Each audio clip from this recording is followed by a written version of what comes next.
Można prosić o siedzenie, właśnie nie są miejsca, nie można zaprosić. Ja wiem, ale że teraz tak. Dobra. Okay. 3, 2, 1.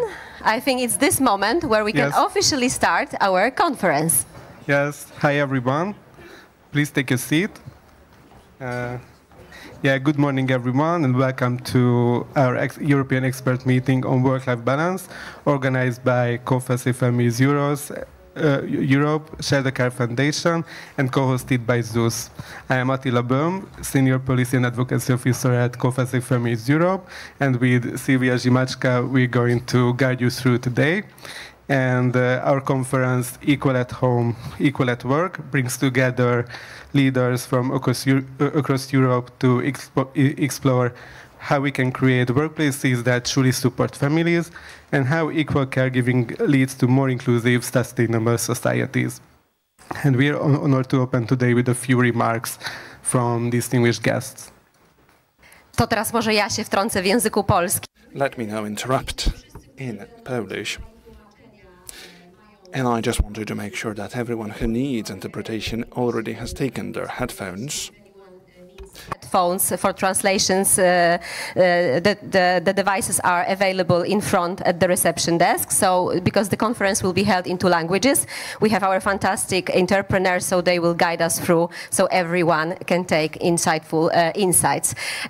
Witam bardzo serdecznie wszystkich wspaniałych gości. I would like to welcome all our distinguished guests.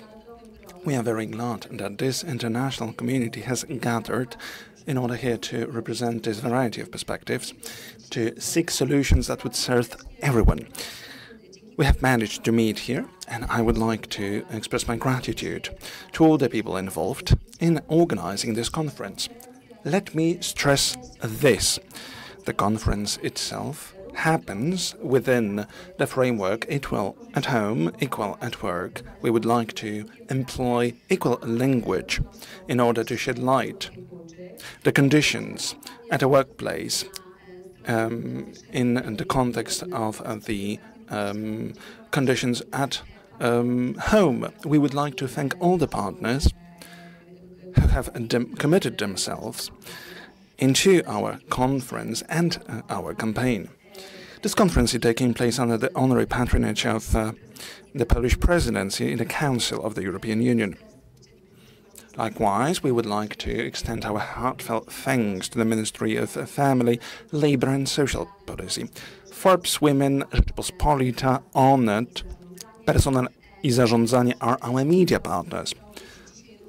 I would like to thank our business partners, and today they are going to take this opportunity to share their practices. Business knows that quality of life should go hand in hand with economic growth. And now, without further ado, I would like to welcome Magdalena Sobkowiec-Czarnecka, Under Secretary of State, European Union Affairs Division, Chancellery of the Prime Minister. Minister, the floor is yours. Applause.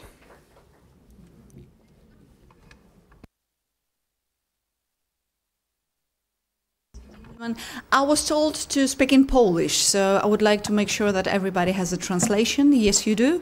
Mogę już się przełączyć na polski? Wszystko w porządku? No, all right, so I'm switching to Polish. Great. Many thanks indeed for having me at this conference. I hesitated no single second. Just to acknowledge, I need to be here.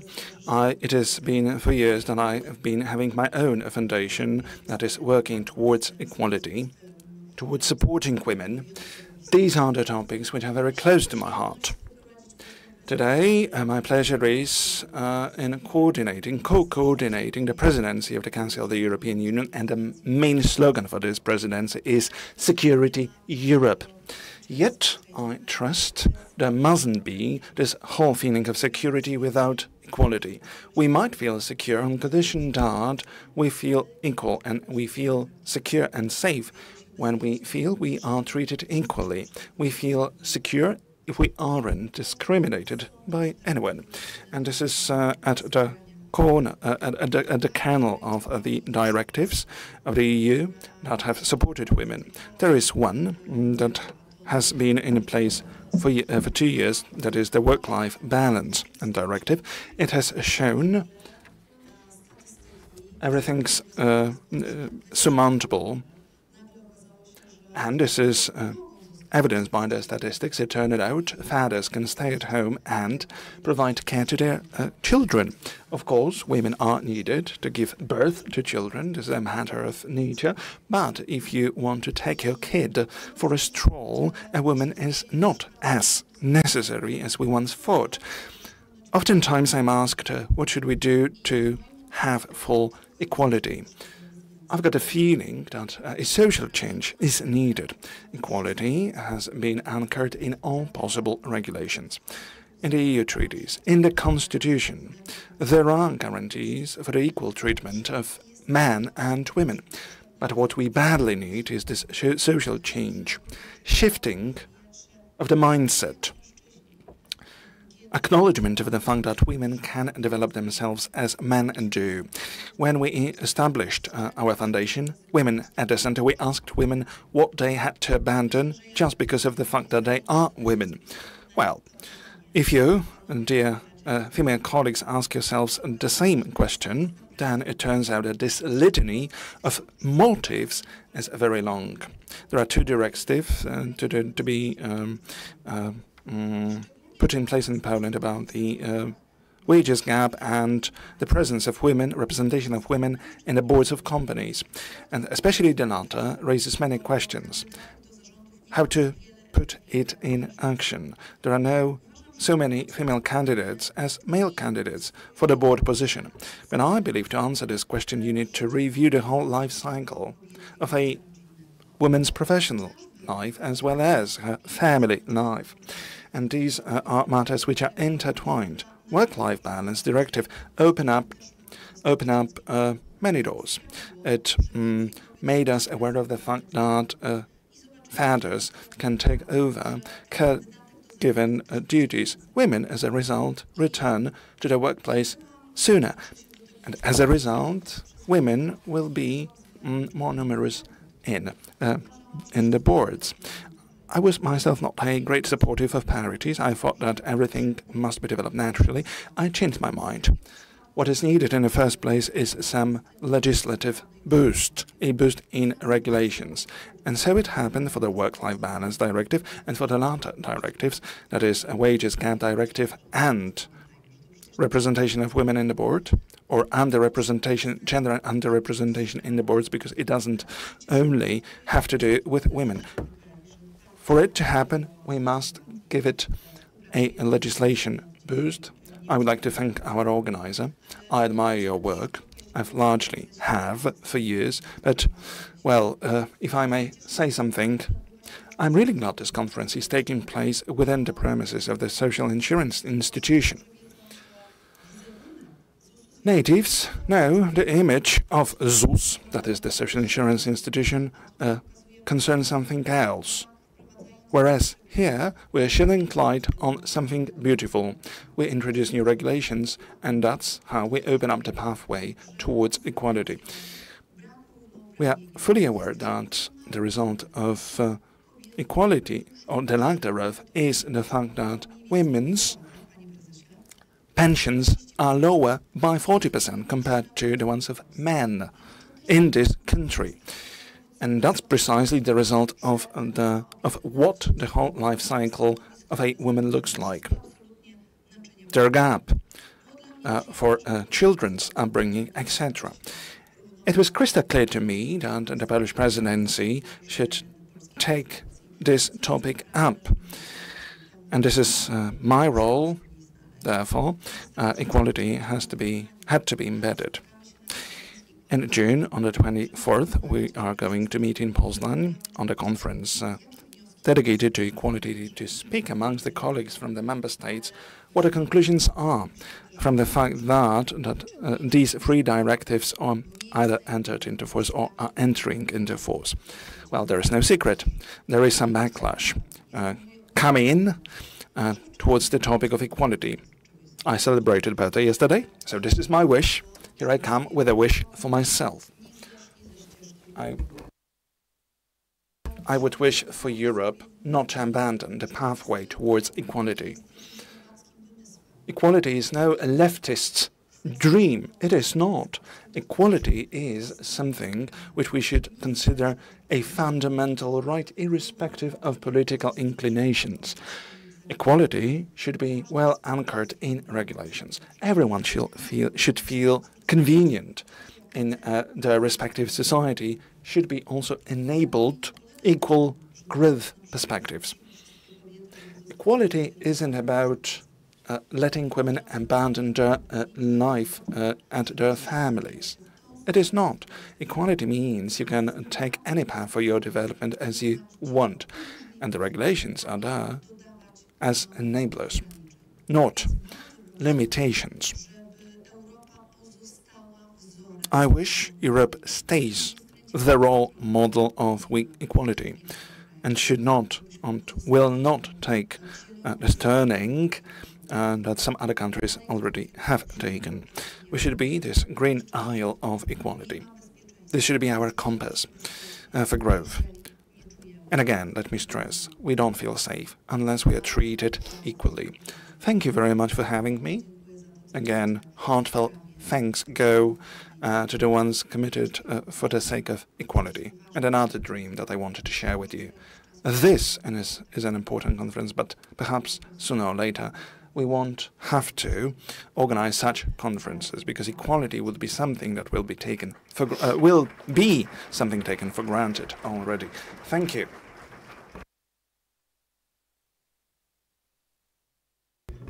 Nice opening speech. And now we would invite the further welcome speakers.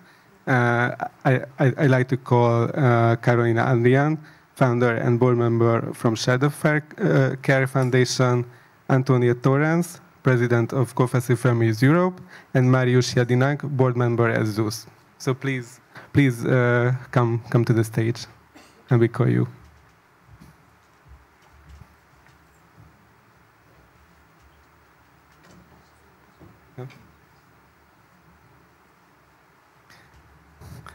Yes. Yeah, I like Antonia for you to start your welcome remarks. Thank you very much.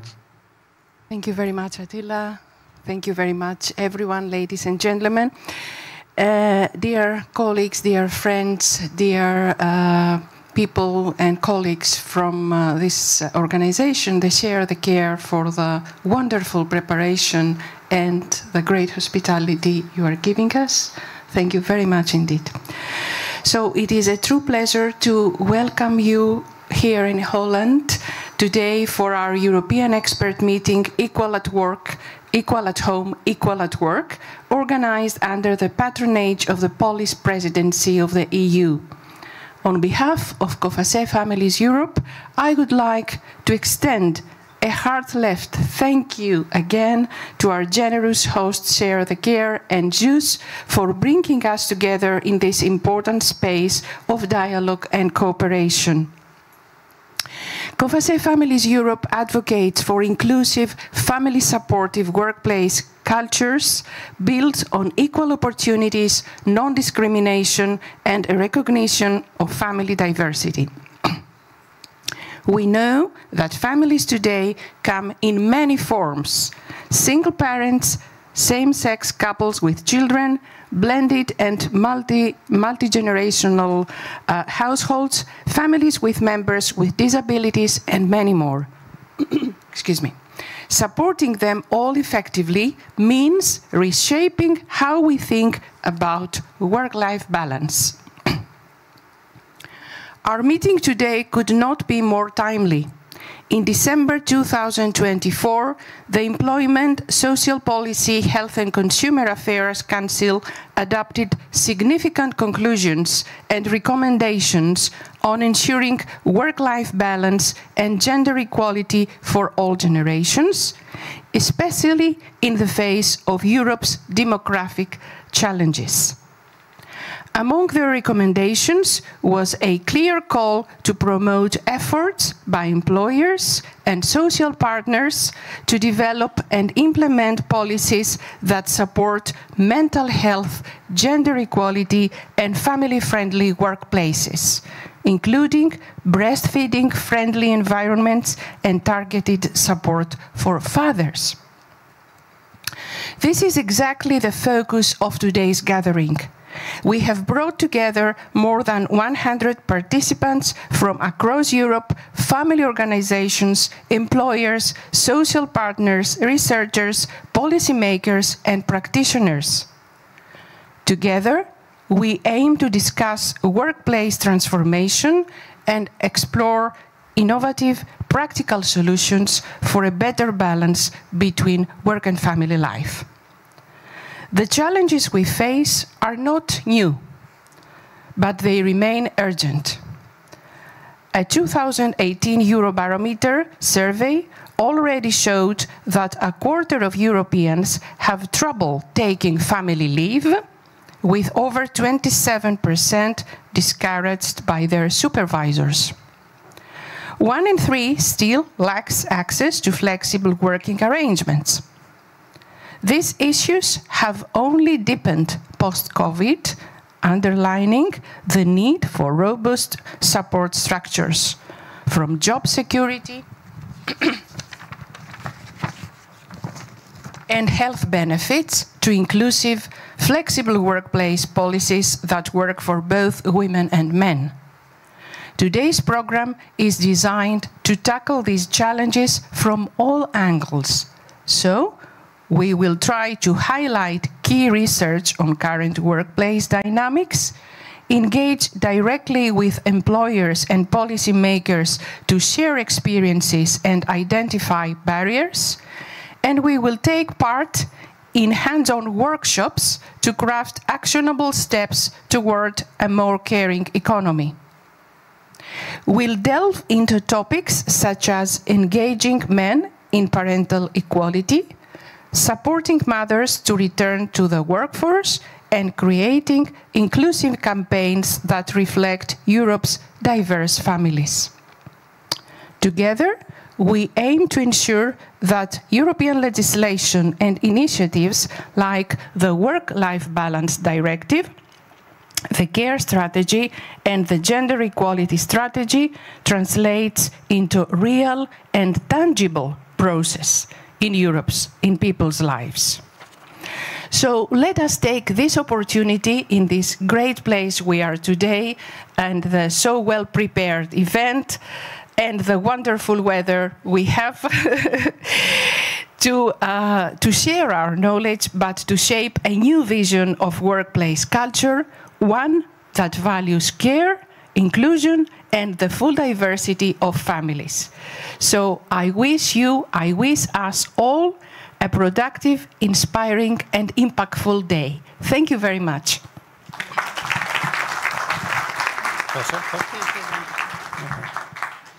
Dzień dobry Państwu.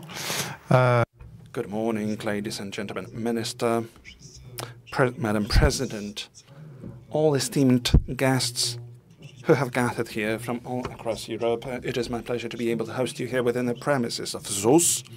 In the first place, let me express my gratitude to all the mothers and all the fathers who are taking part in this meeting. Good morning, ladies and gentlemen. I would like to thank Carolina and her foundation for the collaboration. This has not been a very lengthy collaboration yet. This is only the second meeting that we are taking up together for the discussions around the directive work-life balance. Yet, this collaboration has been growing very dynamically. I think we might already be spotting on conference number 3. There will be more people I don't know whether the premises will be enough to host you, but we'll try. The Social Insurance Institution is an institution with a long tradition of 90 years. And our primary aim is to pay out pensions, benefits, allowances. That is, we take care of all the risks that might happen in the lives of the insured people. Maybe not all of you know that ZUS, since the COVID-19 pandemic, there was a mention on the COVID-19 pandemic in Antonia's speech, ZUS has been very vocal about topics related to that. There have been very many new tasks that were assigned to our institution. As a result, and we have monopolized and the services provided to our citizens, 37 citizens of Poland, 70 people are insured, plus 6.5 million of children have also been insured by our institution, which means we are an entity or an institution, or better to say, we're an institution of social services, because in fact we provide services in all possible dimensions supportive of the life of our society. We rejoice at the vision of our 90 years tradition, yet we would like to look forward. We would like to look ahead for Poland, for other countries. We all struggle in terms of demography, declining birth rates. And well, I trust all the topics that we've taken up already will only open up the discussion around the challenges to come. All the decisions which are now being taken will produce ramifications in the decades to come. They will be reflected in what will be going on in the future. This is a very sustainable and long-term policy. Demography is something that we can easily foresee. Shouldn't be any mistakes in our predictions. I believe that our predictions are pretty reliable, and so should be our action. As Minister has already emphasized, for the directives that relate to equality, employment of both men and women, we see the figures. If there is a good example, Minister, good practices where women are represented, be our guest. Have a look. There are so many women working here in our headquarters. I'm proud because of the fact that we can talk about our futures, about our children in our premises. We have tried our best to commission the best possible weather so that you can also feel well in our country. I wish you a very good day. Bardzo dziękuję. Ja też chciałam. Thank you very much. I also would like to welcome everyone. Lots of things have been already said. Let me add one more thing. We live in very difficult times, times of various challenges, questions. We are looking for answers here. I don't know all the answers. I don't know answers to all the questions, but I know one thing. The key to solve our problems, to face challenges of modern times is cooperation. This conference and this campaign, the report that we will encourage you to get acquainted with, have been developed by three teams: Social Insurance Institution, COFAS Europe, and Share the Care Foundation team. We may say that these organizations coming from various words, and I may say it was a challenge or it was a difficult task. It was not a difficult task, however. It was the cooperation based on searching for solutions, mutual support whenever we had some problems, and it was based on the mutual inspiration, trying to make this event professional. I would like to thank cordially all members of these three teams for the great effort they contributed to organize this conference. And I also would like to thank for the way that this cooperation happened and the way that we prepared this meeting. I hope that we managed to create conditions today to exchange knowledge, to inspire each other, and to ask brave, bold questions, searching for answers in this international, cross-sectional environment.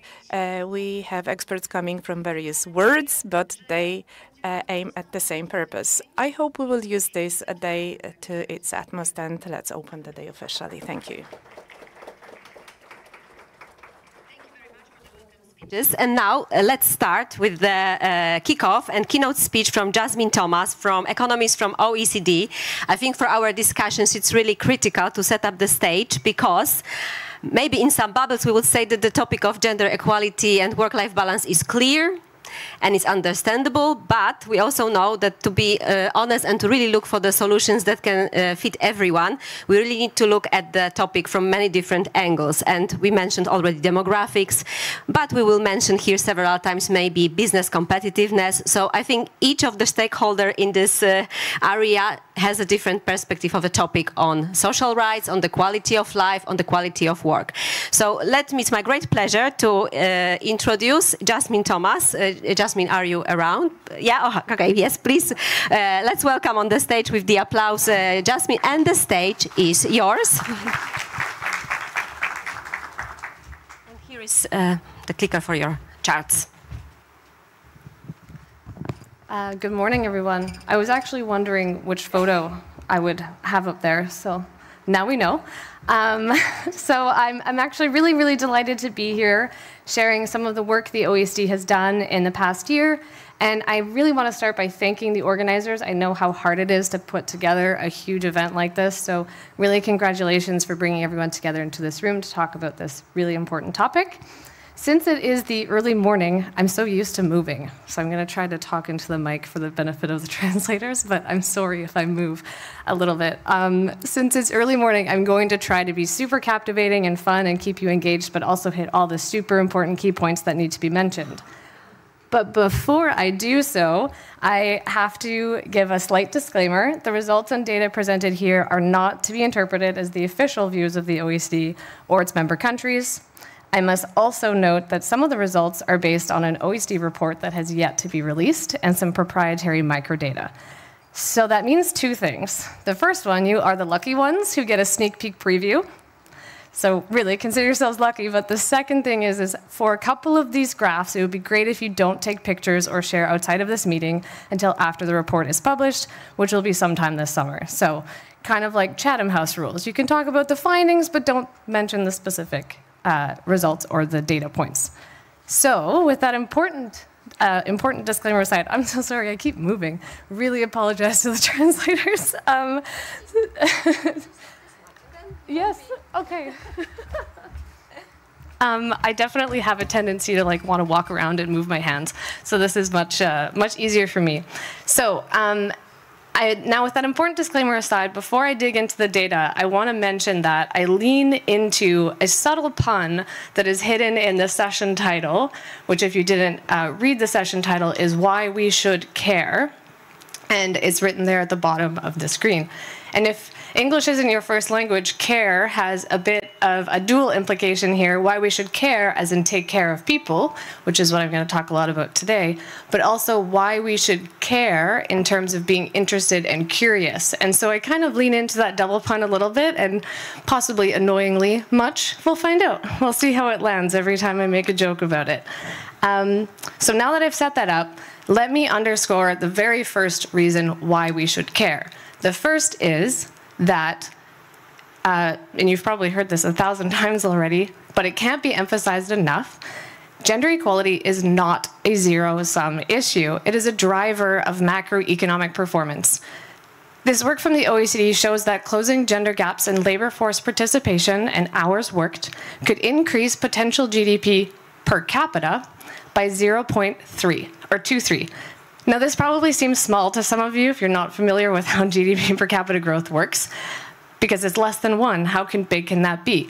So let me put that into context. For projections for 2060, this would be a boost to GDP per capita of 9%. Now, I don't know about you, but I would be happy for a 9% pay raise.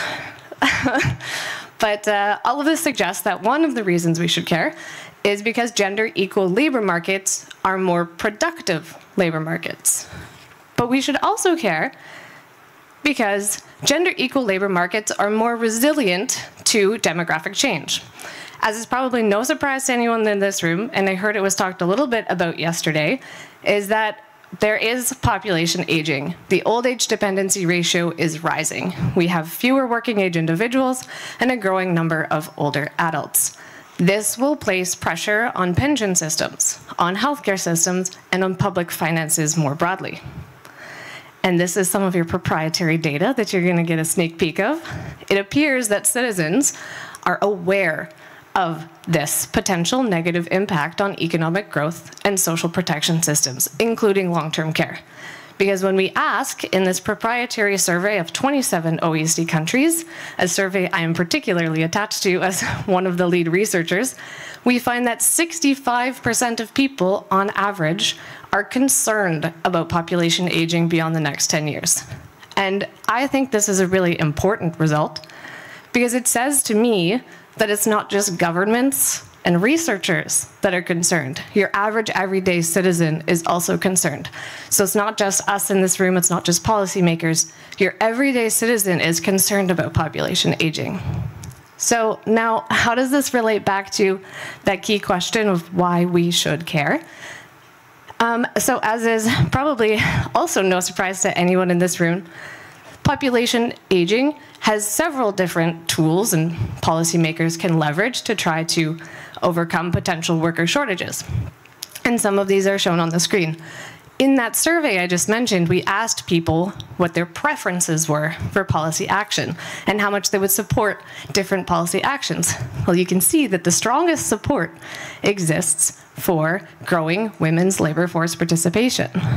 And this is important because I know a lot of us in this room, because we're here, we care about gender equality.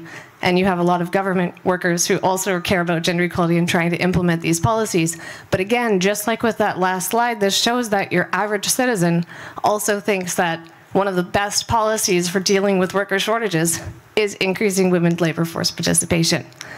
So then we're all in agreement. But if we're all in agreement, what can we do to boost women's labor force participation? I'm going to lean on the pun again. Well, we should care.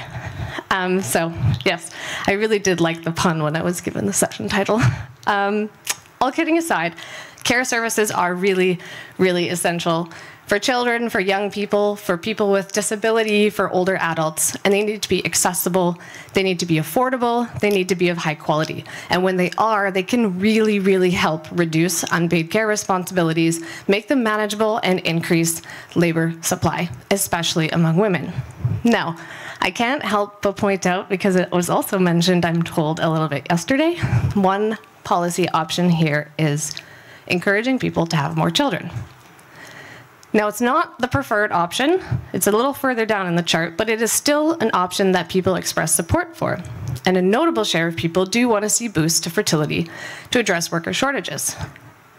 This is not entirely a surprising result because a part of the population aging we're seeing today is because of declines in fertility rates. With the replacement rate marked at 2.1, you can see we've been below replacement on average in the OECD for decades. And although this is not a keynote speech on family formation, and I'm not an expert on fertility or demography, I do know that one recurring factor in discussions of fertility is that parents or future potential parents are making decisions about fertility, recognizing the fact that it is difficult to reconcile paid work with unpaid work. And so this is especially true for women. Indeed, in that same proprietary survey, which I'm very fond of, as you can see, it's called the Risks That Matter survey. For those who don't know, I should probably make that shameless plug before I forget. But in this survey, we asked people to reflect on the factors they think are barriers to having a child or to having another child. And I think there's a few interesting things that come out of this slide. The first one is that women I think all of these factors matter a lot more than men. And I think am I off? Oh, no, I'm back. Okay. I think the other thing that's really important to pull out here, I think I cut off. I'm okay? It sounds like I cut off. I think the other important factor to draw out here is that the gaps between women's and men's support or concern for these different factors is largest for well-paid parental leave. So there we see a gap of about 7 percentage points. The other ones where it's really large are the ways in which parenthood interferes with other goals in life and the availability of affordable childcare. So really interestingly, these 3 things are tied back to gender equality in the labor market.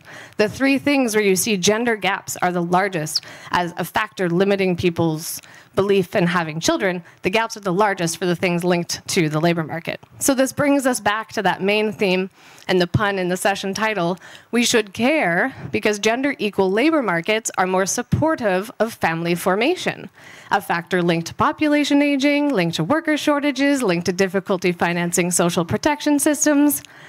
So I think you see the point. Indeed, one of the other reasons we should care is that beyond the shrinking of the tax base, another thing that can happen with population aging is that there's going to be a growing demand for long-term care workers. OECD research from 2023 suggests that the demand for long-term care workers could increase by 32%. This is really big, and let's be honest, without really significant policy changes, I don't know if we can meet that increase in demand. Now, what happens if we don't meet that increase in demand? Well, that care has to be provided somewhere and somehow. So I think we're going to be left with a world where a growing share of the care that will need to be provided will have to be provided informally by family members and by relatives as a complement to or a substitute for care services. So population aging is kind of tackling us in these 2 ways. We have worker shortages, but we also have a potential for increased unpaid care needs. And of course, this is a problem for gender equality because research shows that unpaid caregivers are disproportionately women. In the OECD, for example, 60% of unpaid daily carers aged 15 over are women, with rates as high as 75% in Spain and Hungary. And I will draw your attention to the word daily. This is only daily carers, and it does not factor in the type of care provided. And as many of you have found out, I am from Canada, so I'm very familiar with Canadian research. There is some research from Canada that shows that for these old caregivers providing care to older people, men tend to participate in caregiving activities that demand less time, that are less regular, and that are more flexible. So things like outdoor care, house maintenance. And by contrast, older women are providing care to older relatives or friends or family in activities that are more time-intensive, that need to be completed on a regular basis or on a set schedule. So appointment management, medication management, emotional support. And I can let you guess which one of these is more likely to impact your ability to work on a regular basis.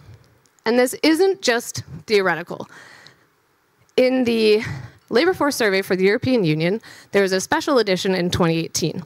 And through that edition, we can show that unpaid care responsibilities negatively impact labour supply. And this is particularly true when care services are not affordable, they're not adequately provided. And these negative impacts are particularly intense for those who we term sandwich caregivers. I hope that translates well, but in English they're called sandwich caregivers because you're providing care for older and for younger people. And this is what you can see here. Among those women aged 25 to 49 years, those providing care for younger and older people at the same time have the lowest labor force participation rates. So bringing us back to that main theme of this session, why we should care because from several lenses, population aging, family formation, worker shortages, economic growth, gender equal labor markets are going to help us with what's coming ahead. Now, I probably felt a little bit repetitive, and if you felt that way, it's really not wrong, because many of the reasons why we should care are super interrelated. One is affecting the other. there's not really a unidirectional causal relationship here. It's all operating in a messy system. And they're deeply intertwined. So to kind of refocus and try my best to pull out 3 particular things, these are the 3 reasons we should care, in my opinion. The first is we should care because increases in women's labor supply can help with population aging and skills shortages, things we know people care about. But even outside of these demographic headwinds, we should care because women's labor supply helps boost economic growth. And of course, as a gender economist, I can stand up here and talk about the economic benefits to women's labor supply and gender equality, but I also cannot forget, and I can never forget, that there are moral and social reasons that we should care. We should care because it's not only the smart thing to do, and many people have said this before me, I'm not going to be the last one to say it, but it's not just the smart thing to do, it's also the right thing to do. So it's important to keep that in mind. I'm talking about all these economic reasons to do it, but at the same time that these economic reasons exist, there's also a lot of moral and social reasons that we should be providing care. But after all of that, what about policy? Because caring isn't just one solution. It's not just one policy. There's not this silver bullet that we can do and throw it into the world and then everything is resolved. It actually requires a combination of policies, a combination of actions, governments, employers, families, civil society, and we need to work together. And that's why we're here today. So I'm going to touch briefly, hopefully, on the things that we'll talk about today to help set the stage for the discussion. I did have a Slido, but I realized when I was practicing that it would take too much time, so we're going to skip that group interaction, and we're going to move right into this wheel. Now, I want to zero in on these 3 particular issues because, 1, I don't have time to cover all of them. 2, it would be impossible to cover all of them. And in addition to that, these are cheekily my areas of expertise. So I am best suited to talk about these 3. So those are the ones I'm going to focus on. But I do need to emphasize these are not the only things that matter in this space. These are just the ones I'm going to talk about today. Now, you might be wondering why I put these in a wheel. And this goes back to what I said earlier, which is that everything is interrelated. It's not just one thing that affects the other. Now let's just take and look at gender stereotypes and norms, for example. Gender stereotypes and norms affect the extent to which men and women differentially access existing care and leave policies. Right? We all agree that because of gender stereotypes and norms, you might have men and women using existing care and leave policies differently. But what sometimes we forget is that a lack of access to care and leave policies, if they don't exist, those can contribute to entrenching gender norms and stereotypes. So the direction is not one way. And that's why it's in a wheel. We have everything is influencing one another. And what this means is we can't just do one thing. We have to do a lot of things at the same time and kind of tackle it all at once. So, before I dig into policy actions, I want to talk a bit about each of these things because it dictates what your policy options are. The first one is childcare, early learning and childcare. And here we can see that caregiving is cited as a reason for inactivity by women with children aged 0 to 2 years really, really frequently, about 47% of women. But we see that declines with age. On the other side, we see that it increases with the number of children. This should not be a surprise, and it's not a coincidence. It has much to do with the availability and with the availability and accessibility of childcare during a child's early years, and the fact that school and preschool start around age 4 to 6 years old. Before this, parents are largely on their own, and when you have younger kids and when you have more kids, this can be more challenging. Now, even after children start school, I wonder if I can go backwards. Yes. So even after children start school, we see 6 to 14 years, we still have women citing caregiving as a barrier. And one of the reasons for that is that school hours do not necessarily align with business hours. And I'm sure the parents in this room can attest to the coordination challenges that sometimes involves. Flexible working arrangements, alternating pickup and drop-off times, working part-time. It can be very complicated. And this is also true of holidays and summer months, when school can be closed for weeks or even months at a time. Now, if parents choose to avoid all of this, in most cases, this is going to mean that the mother stays home. And why is that? Well, let's look at some figures to talk about gender norms and stereotypes.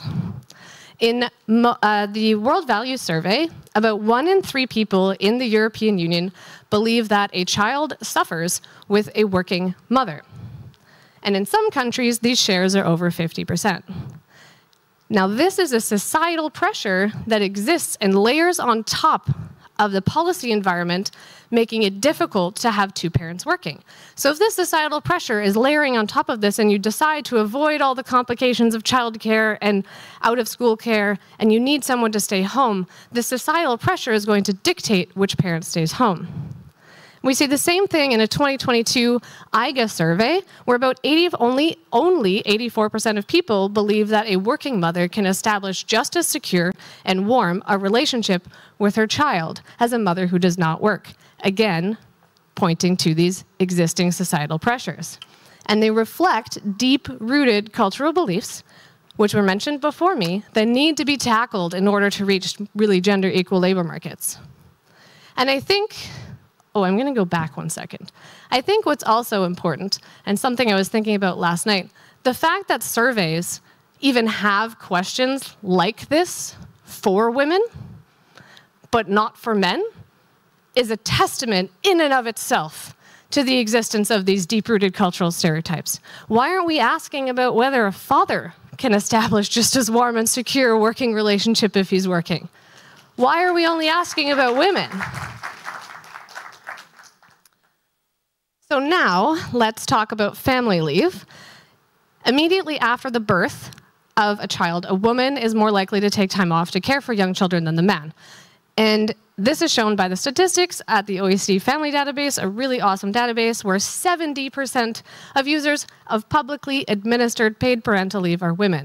That's a very high figure. And in Canada, we actually have a policy around family leave where you get father's leave, specific dedicated days. But because of patterns of use, when you look at users, moms and dads, it gets pretty close to 50% of users, sometime at one point accessing it.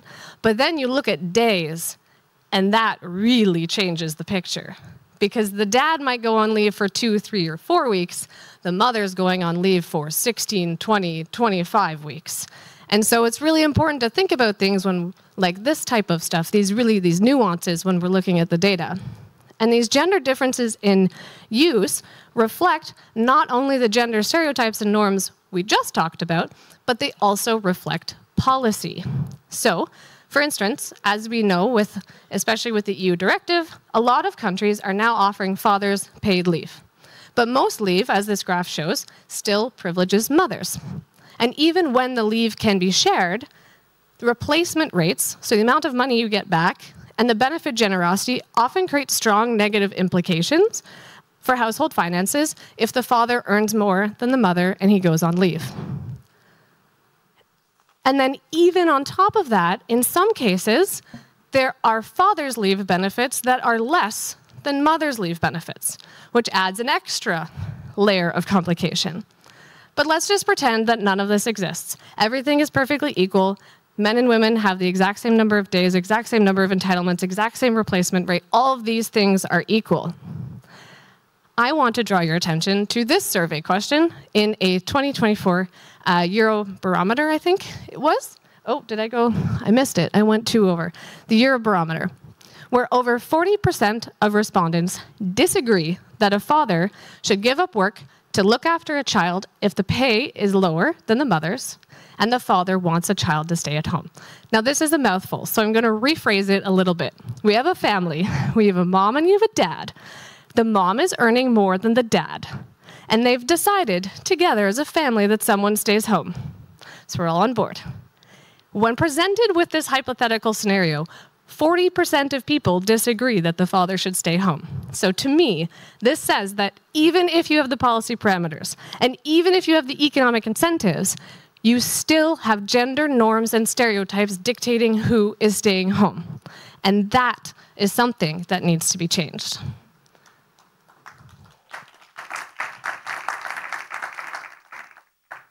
Okay, so now I'm going to rapid fire through these last ones because I think if I'm looking at the clock right, I have 5 minutes left. So in these next slides, I want to talk about what governments can do, employers, social partners, and families, setting the stage for today's discussion.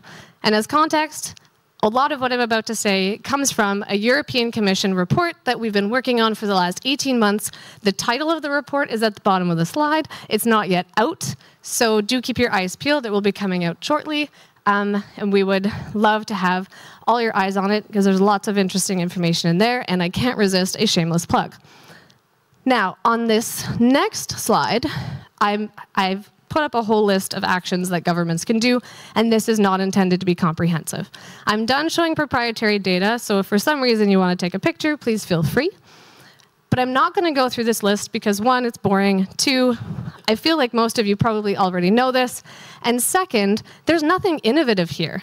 In fact, I don't want to reinvent the wheel in this keynote speech. Instead, what I want to mention is that I really do think governments need to just double down on what we know already works. We know childcare works. We know childcare is really good at helping with this when it's affordable, accessible, and high quality. So let's just make it affordable, accessible, and high quality. We know that paid leave works. So we just need to make sure it's well paid and equally shared. We know that flexible working arrangements are really immensely helpful. We just need to make sure that they are available to all types of workers, that they are not going to be, that people who access them are not penalized for accessing them, and that everyone can return to full-time work if they want to after having used them. And this latter point, all 3 points really, is super essential. Because if we do all these policies, but we don't make sure that they're being used fairly and equally and not creating any later disadvantages, then our progress is not real and it's not balanced. We are just further re-entrenching problems with a bunch of nice policies on the side. If we want these policies to achieve what we want them to achieve, we need to make sure that progress is real and balanced. Now, what about employers? There's, again, a lot employers can do. But I'm going to zero in on 2 concepts, again, so as not to bore you. The first one is childcare, and I'm singling this out because a lot of you in the room might be thinking, well, what can employers do for childcare? And you might be surprised that there's actually a lot that employers can do. Some can offer on-site childcare. Now, I know that this is a big ask for most employers, but some can actually do it. Another thing that employers can do is that they can partner with local providers to reserve spaces or make information additionally available. But even if they're not partnering with local providers, they can just provide information packages by default to new or soon-to-be parents. It's amazing the power of information. And all employers, whether big or small, can advocate for more public investment. This idea of the gradient to care is really worth emphasizing. There is no one-size-fits-all when it comes to support. And the power of information and resources and the power of advocacy can never be underestimated. And the second thing I want to talk about goes back to that, making sure progress is real and balanced. As more and more organizations are putting these policies in place, whether by mandate or by choice, there's a real risk that gaps can emerge. And this is where we need to use data, and we need to track who's using them, why they're using them, how they're viewed, and whether they're truly accessible without career costs. And this is something that employers are really, really well placed to do at the workplace level. Okay, and social partners, my second to last slide, penultimate slide, we're almost there. Social partners, whether unions or for employers, have a really key role in shaping culture. They can help normalize the use of family leave and family-friendly policies, especially by men, through public campaigns and through advocacy. And social partners also play a super big role in offering legal guidance and information, toolkits, training, peer learning. And this is true for employer organizations and employee organizations. Employees need to understand their rights and access benefits. And sometimes administrative burdens are really part of this problem. And so having a social partner support you in accessing information and understanding your rights can be a huge advantage. And employers, it's the same thing. They need help understanding their legal responsibilities and how to meet them. So civil society plays a big role in helping to transpose, for example, the Pay Transparency Directive. And now, for the final slide, after that whirlwind tour, after which I promise you won't have to listen to me anymore, I want to leave you with a personal story.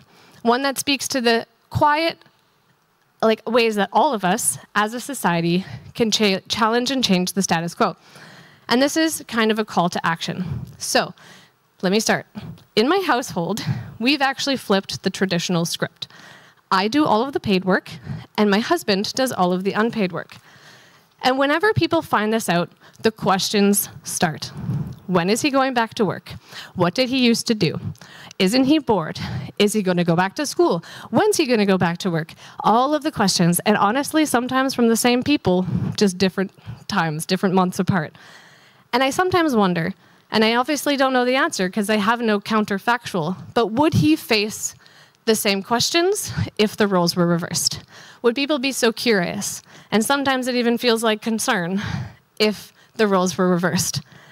Today, we've talked about family supportive workplace policies, but I wanted to end with this story because you might be sitting here thinking, I'm not a policymaker, I'm not an employer, I'm not a representative of a union or a civil society organization, I don't write legislation. Whatever you might be thinking, it might just be, well, what can I really do?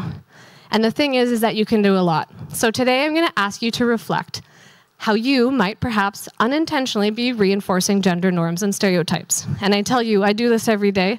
And growing up in the society we grew up in, I work in this field every single day and I still make mistakes. And so we all have room to improve.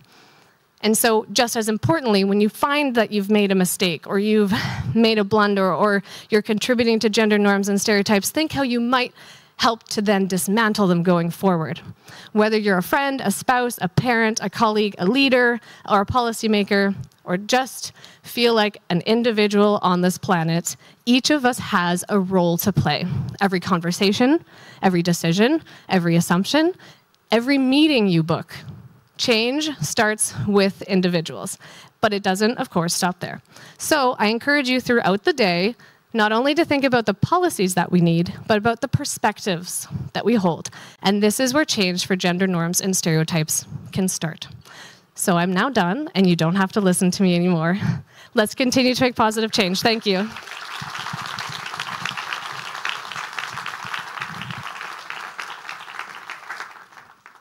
Yes, thank you, Jasmine, for your dynamic and excellent presentation. And I'm really sure that you managed to energize the room, so you achieve your goal. And I'm sure that you all have a lot of questions, but unfortunately we have to move on for the next presentation. But later during the break, you'll be able to discuss further, I'm pretty sure. So let's move on for the next keynote speech, Values and Policies, what the EU agenda means for employers, policymakers, and families. And our keynote speaker is Elisabeth Gaume, Director of COFACE Families Europe.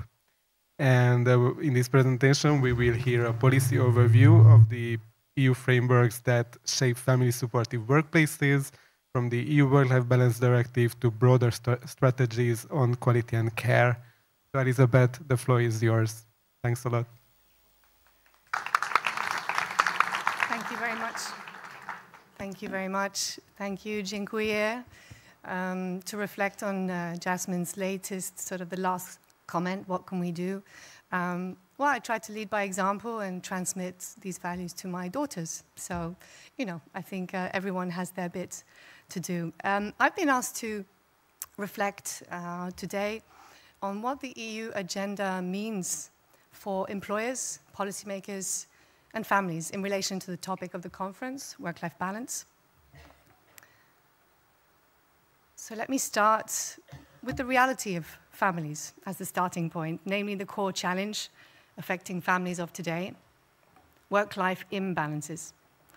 According to new International Labour Organization estimates, an estimated 708 million women worldwide are outside the labour force due to unpaid care responsibilities. Unpaid care takes place mostly at home, in a family context, a context where values are taught and where resilience is built. And research has shown, the research of the Resilience Consortium, that family resilience centers on the capacity to engage in family life, which involves caregiving, and to make the transitions from one stage of family life to another while engaging in paid work without incurring risks or trade-off. Now, Coface Families Europe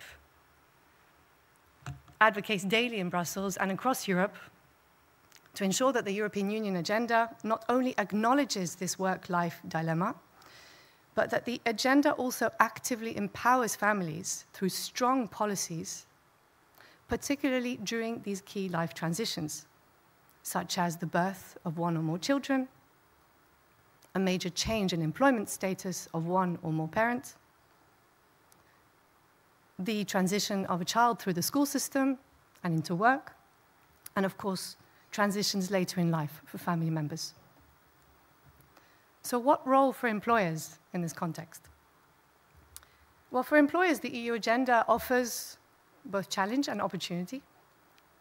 The push for green, digital, and inclusive transformation demands adaptation, for sure, but it allows for reinvention and for a new social contract.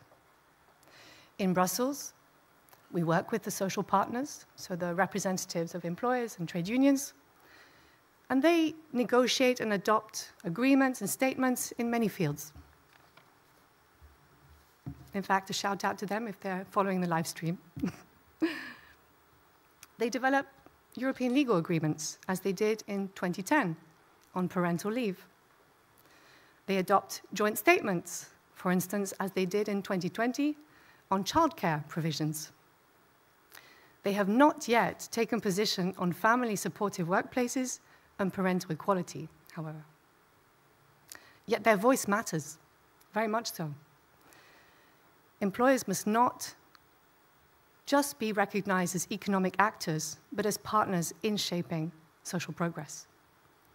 And that is why we are here today as well, to discuss the role of public policy, of course, but also to listen to employers, understand their challenges, and of course highlight good practices in the workplace. Workplace flexibility, family supportive policies, lifelong learning are no longer optional. They are essential strategies for economic and social resilience. We expect employers to see family friendliness and parental equality not as a burden, but as a strategic advantage. Family-friendly policies can unlock Europe's hidden talent pool, which is essential, I think you'll agree, in this moment of rapid transformation, and especially with new threats around the corner, such as the war in Ukraine. The European Union's strategic priorities, from the European Pillar of Social Rights to the European Green Deal, are not abstract plans. They are roadmaps that shape how we work, how we govern, and how we live. And in fact, at the heart of these strategies lies one essential question: what kind of society do we want to build together? Oops, okay. Let's take a closer look at what the EU treaties and charters say. First of all, the Treaty on European Union, which provides the political foundation for EU action.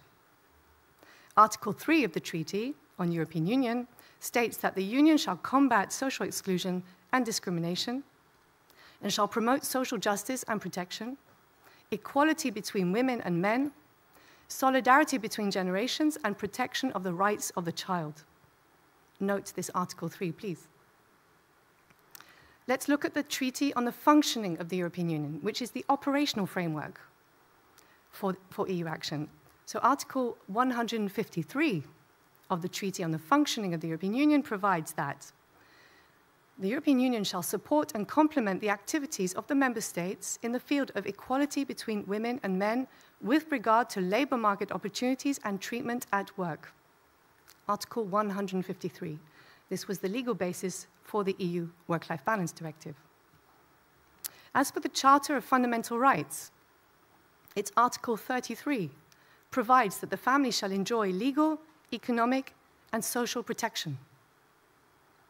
It also provides that to reconcile family and professional life, everyone shall have the right to protection from dismissal for a reason connected with maternity, and the right to maternity leave and parental leave following the birth of a child, birth or adoption of a child.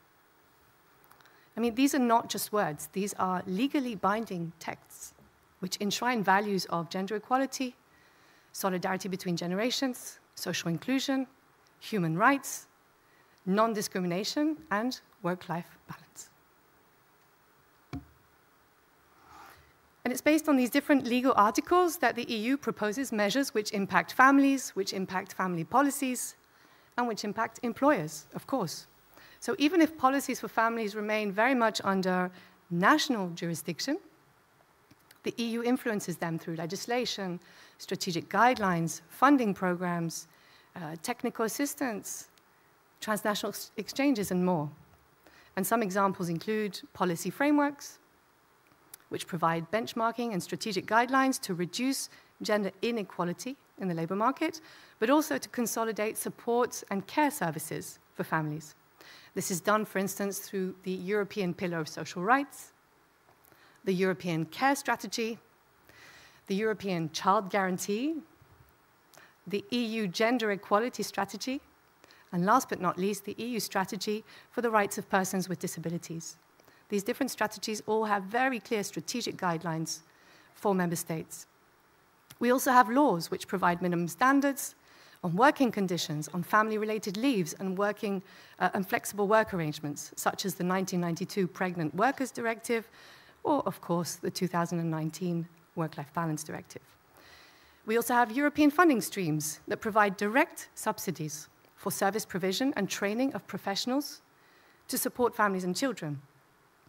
Some of you might know the European Social Fund Plus, which invests in family centers, in work-life balance measures, and much more. So let's take a look at some of these.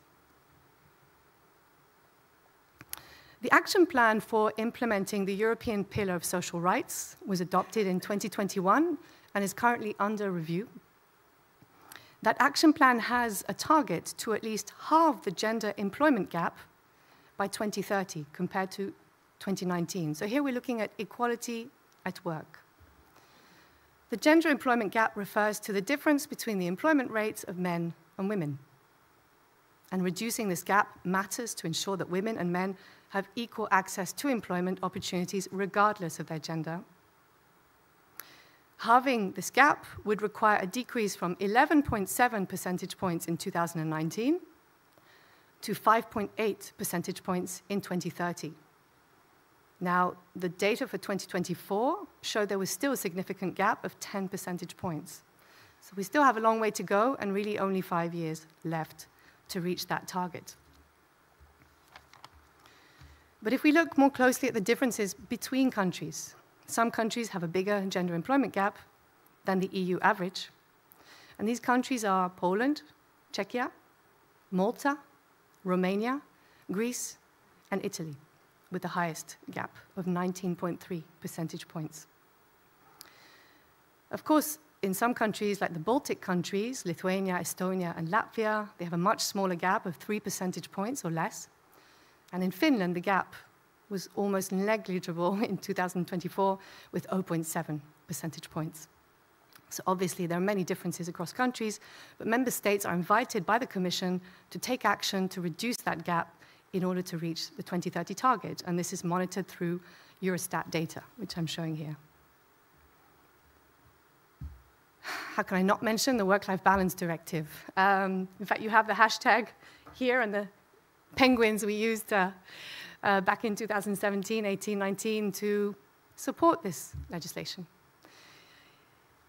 This was proposed in 2017 by the European Commission and adopted in 2019 following negotiations between the European Parliament and the Council of the EU, which is the representative of governments. And of course, as our president mentioned this morning, the Ministers of Social Affairs adopted strong recommendations in December 2024 on work-life balance, so there's still huge political consensus to work on this together at European level. But to be honest, there are still gaps in transposition of this directive, and there's still a lot of room for improvement, as Jasmine was saying as well. We note that parental and carers' leaves are still not adequately paid in all EU countries, affecting take-up, of course, and paternity leave remains a short duration, very short duration in many countries. The leaves are not accessible to all types of workers, so the directive does not cover self-employed workers. Flexible working is not culturally acceptable in all sectors still, yet is essential for workers, of course, and especially more vulnerable workers such as parents or carers with disabilities who are working. Take-up of leaves by men remains low, even if, of course, there's progress in different countries. And fragmentation between policies persists, as highlighted by the European Observatory on Family Policy. One example of fragmentation is the childcare gap, which is the gap between well-paid parental leave and entitlement to full-time early childhood education and care.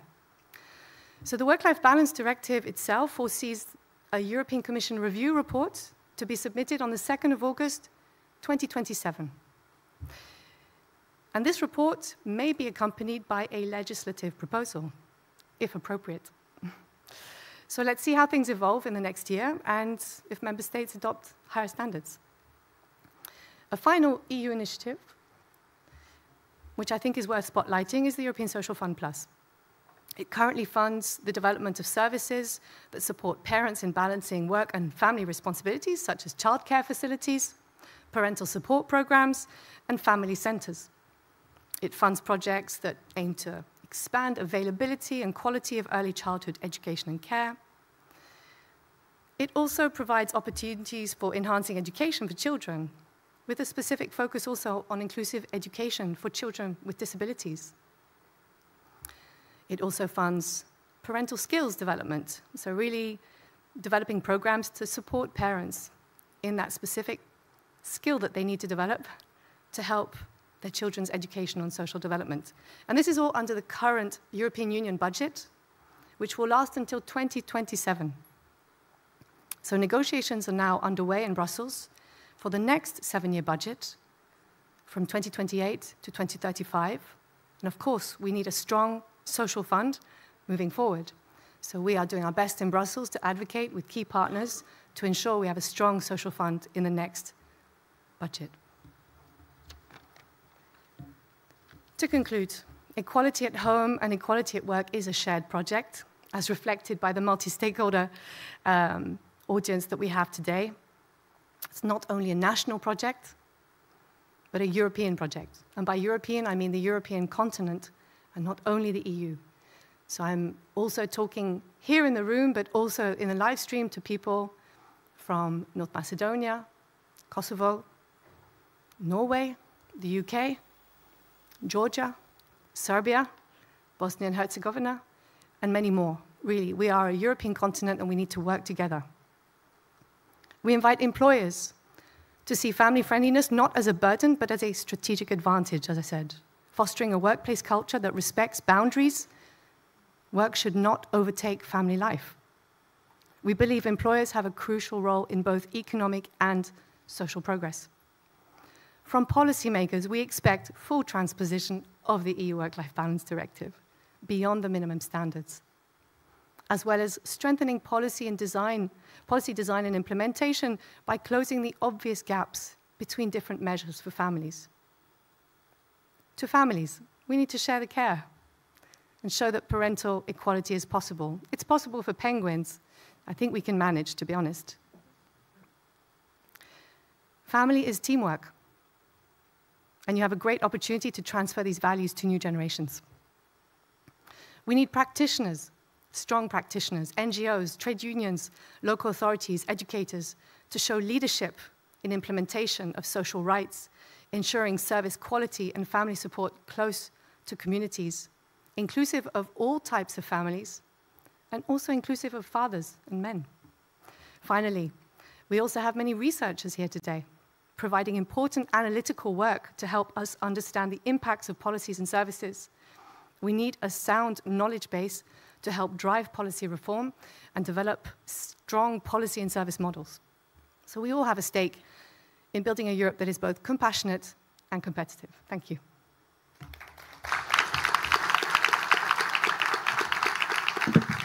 Elisabeth, thank you so much, but I have to ask about the penguins. I'm not sure it's clear for everyone, and I'm not sure everyone sees the penguins. Well, can I get so a they show are of sitting hands? here. Yeah, so please explain Who knows us. why COFACE has penguins? Show your hands, please. Wow. Not everyone, you need to explain.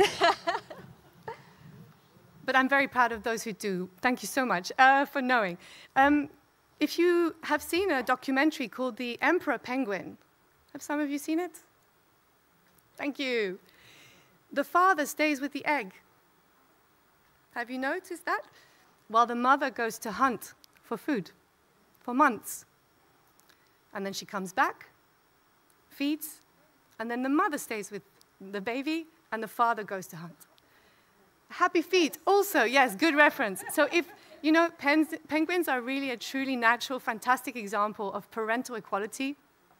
And in fact, it was the last Polish presidency of the EU that inspired COFACE. So they have really become our mascot for, yeah, teamwork in the family. So does that answer? Excellent, yes. Okay. Excellent inspirations. Thank you, Elizabeth. So we need to prepare the stage for the next panel. And I'll give a voice to Attila to introduce our fantastic speakers. Yes, thanks a lot, Silvia. So yeah, the next panel will be actually a panel discussion, our first panel discussion of the day, building family-supportive workplaces, translating goals and values into action and benefits to all. Just to set the EU policy context a bit, as we are aware that the EU Work-Life Balance Directive provides family leaves such as paternity leave, parental leave, carers leave, and flexible working arrangements for parents and carers to help to manage their work and family lives. And there are also many recommendations, for instance, from the Council, like the care strategy or child guarantee. And the EU Work-Life Balance Directive is a great tool because it's binding for member states, and they are obliged to transpose the measures of the directive. And they had to do this actually until 2022 August. However, the transposition of the directive's measure is one thing, but implementation is another. Implementation means to whether actually parents and carers can manage to access these family leaves, these flexible working arrangements, whether employers are willing to provide these for their employees, and whether these measures are actually able to support families. And workplaces are actually a crucial field for these measures and implementation, of course. And that's why we have our four speakers represent different sectors like national coordination, academia, private companies, and trade unions. And together in this session, we will explore the obstacles and the opportunities in creating workplaces which truly support families. So let me introduce our very nice and diverse panel. First, I would call Samantha Howe, Policy Assistant in the European Public Service Unions. Yes, please.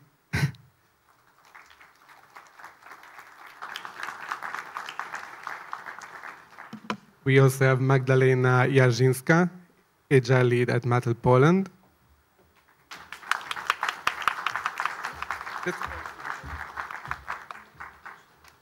And we get Jon Rongstad, research professor at Oslo Metropolitan University from Norway.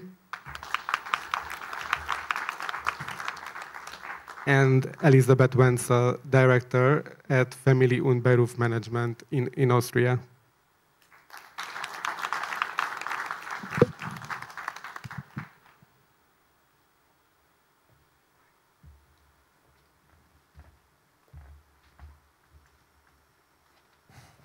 I welcome you all, and I hope we will have a nice discussion together.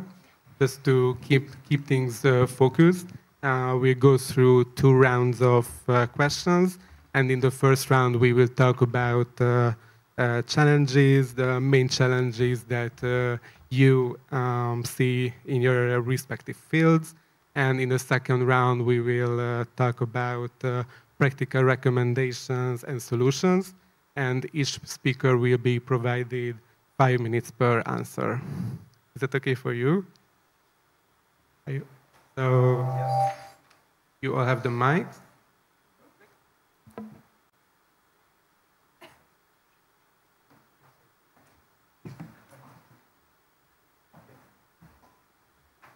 All right, then.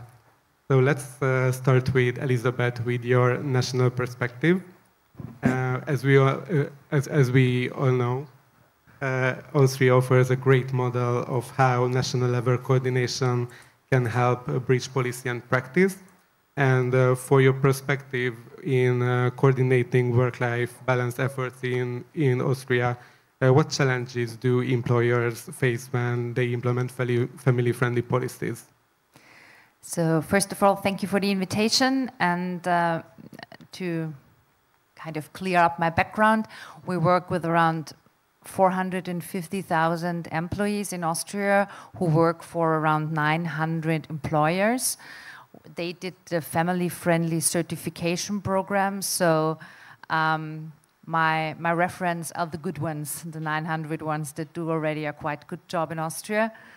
And I don't know if I should be glad or sad that our challenges are not far apart and away from all the presentations we got the last 40 minutes.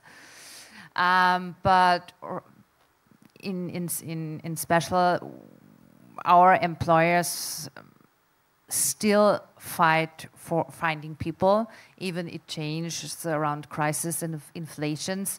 We still have not enough people doing all the work that needs to be done in Austria. We still have a quite low part-time employment rate, especially women should work more hours, and employers try to find solutions to make it attractive. And this, the background are all the problems we heard about the last 30 minutes. In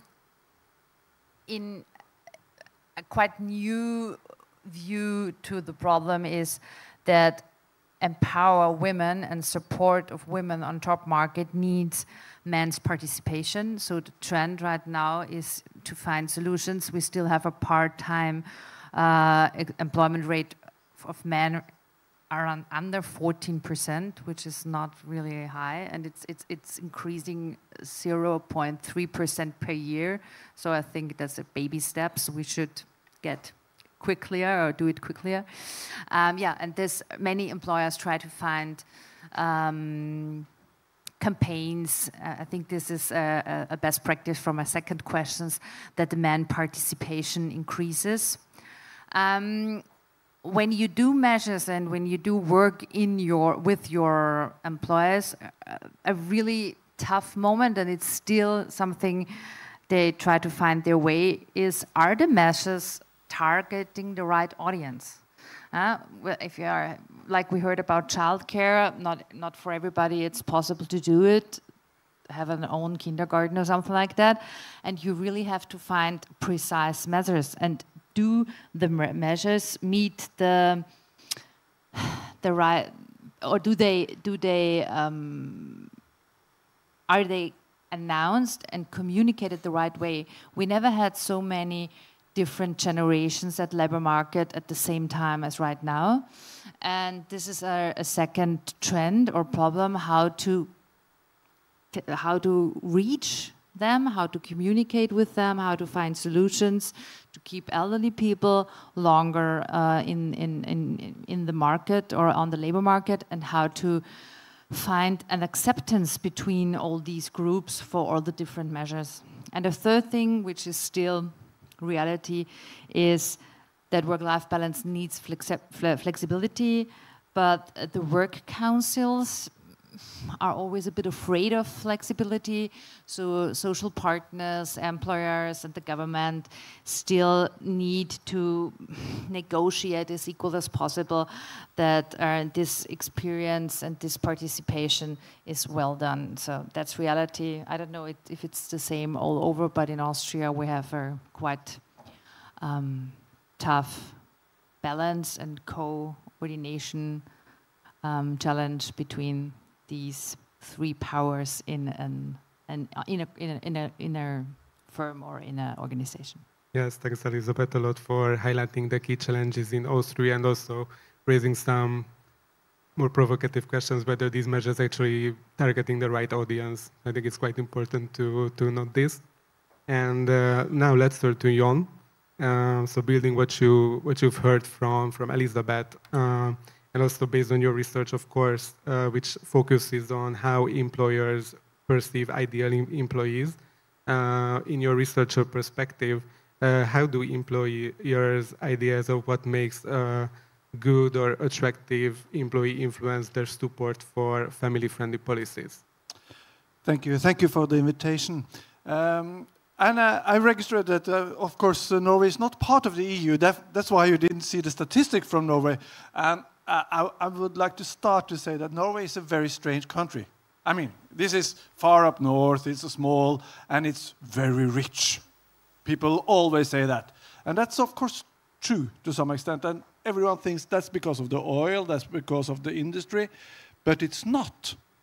Well, of course, it's part of the truth. But the main explanation is the high participation in the labor market among women.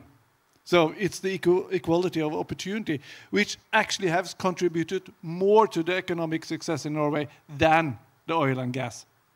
That is the little secret of Norway. Well, and to the employers then, of course, it's very, very different. Employers in the private sector, they really are looking for the ideal worker. And the ideal worker is always available. So the high participation in the labor market is in the public sector and in the large firms. That is the main challenge in Norway. We have to include all parts of the labor market to be in favor of equal opportunities, right? So what do we actually mean then? Because everyone share the same, I think equality as an opportunity is really a goal, it's a key explanation to the success, but it's also a way that we understand each other. But how could it be that the employers themselves do not act like it's their goal? Because they don't. In our research, we find that the employers, they tend not to see themselves as part, because the economic situation, the economic reasoning, well, we can't take any chances. That's why they act like they do. They want to reduce the risk. They want to reduce the situation where they can come into a situation where it could be wrong hire. And that's why they tend to see that they act upon stereotypes, right? They reproduce the firms themselves. But what we see is that the employers, when they sell, I mean, when they are getting family, they are having children themselves, they are the first in line to take the paternity leave, and they think that this is very important. So actually the firm's politics towards paternity leave changes in the situation of the family responsibility for the employers themselves. So that's why I think it's very important to understand that this is open for negotiations. They are open to change. They see that it can be possible and it can be done. So I think that the other challenge I would like to raise here is that in Norway there is really good arrangements for paternity leaves. Of course, there is. But is that result in higher fertility rates? No, it's not. So the other aspect of this, I mean, this supportive system is that women as men see themselves, if we succeed as citizens in Norway, we realize ourselves in the labor market. That's how we make success. That's where my identity is. So Norway, despite the system, despite the politics, faces the same challenges as all other European countries. So I think that is very, very important. It's not just a question of politics, of policies and the laws and the regulations. It's also a big question related to culture. And that it's much harder to shift, to change, than to change the laws. Thanks a lot. And yeah, thanks for shedding the light to the true face of Norway. I think we were not everyone was aware of this. And it's also good to know that Norway has kind of the same challenges and as we have in the EU. And now let's move on to Magdalena, turning to the private sector. What are the biggest challenges for companies when trying to make family-friendly policies a reality for employees? So good morning, everyone. I'm representing Mattel company. So just to clear also the background, that's the private sector. That's different reality, I would say. But I have the privilege also to represent the company that is having the time for play, the play as a purpose, and this is very much rooted into our DNA. And the ultimate purpose for Mattel is actually making children happy. So the family benefits, the policies that are supporting families, is something that is actually the natural alignment between the purpose that we are having and implementation of those policies. So if you are thinking about the private sector in terms of Mattel, as you can imagine, we are having quite comprehensive family-friendly policies, starting from the equal KPIs that are in place for several years now, through the supporting the path to parenthood for all the types of families, because it's also important that we are not distinguishing the types of families, we are supporting all types of families. Throughout also the implementation of the family benefits, so we are having the family benefit that is supporting the fully paid parental leave for primary and secondary caregivers, because this is also the language that we are using, and then also supporting people to come back to work after that period. But it's important to mention that we are actually looking at the power of play and the time for play as a true advantage. It's also not only the time off as a benefit, but I described that. So if you're implementing that in the private sector, you need to first and foremost get the buy-in from the stakeholders. So in company as Mattel, this is the purpose, so it's naturally the commitment from the leadership team is natural. However, it's still the business, so you still need to have the strong business case, you need to still speak the language of the business and show the advantages, as it was said today many times. You need to underline that this is not benefit per se, it's more competitive advantage that we are also seeing in the talent acquisition, in the engagement, but also building the resilience coming to our employees and as a result to entire company. So if you are having the company stakeholders buy in, then the fun starts, because we are having the implementation. With implementation, I'm here representing not Mattel Poland, but Mattel EMEA. So we are making efforts that the employee experience across EMEA is the same. So we are having different parental leave systems. We are having different tax systems, labor law systems. So now the challenge is actually to make sure that we are covered from all those aspects. So the third challenge is to get the buy-in from and the collaboration from the different parts of the business. You need to build strong partnership with the legal team, with the payroll team.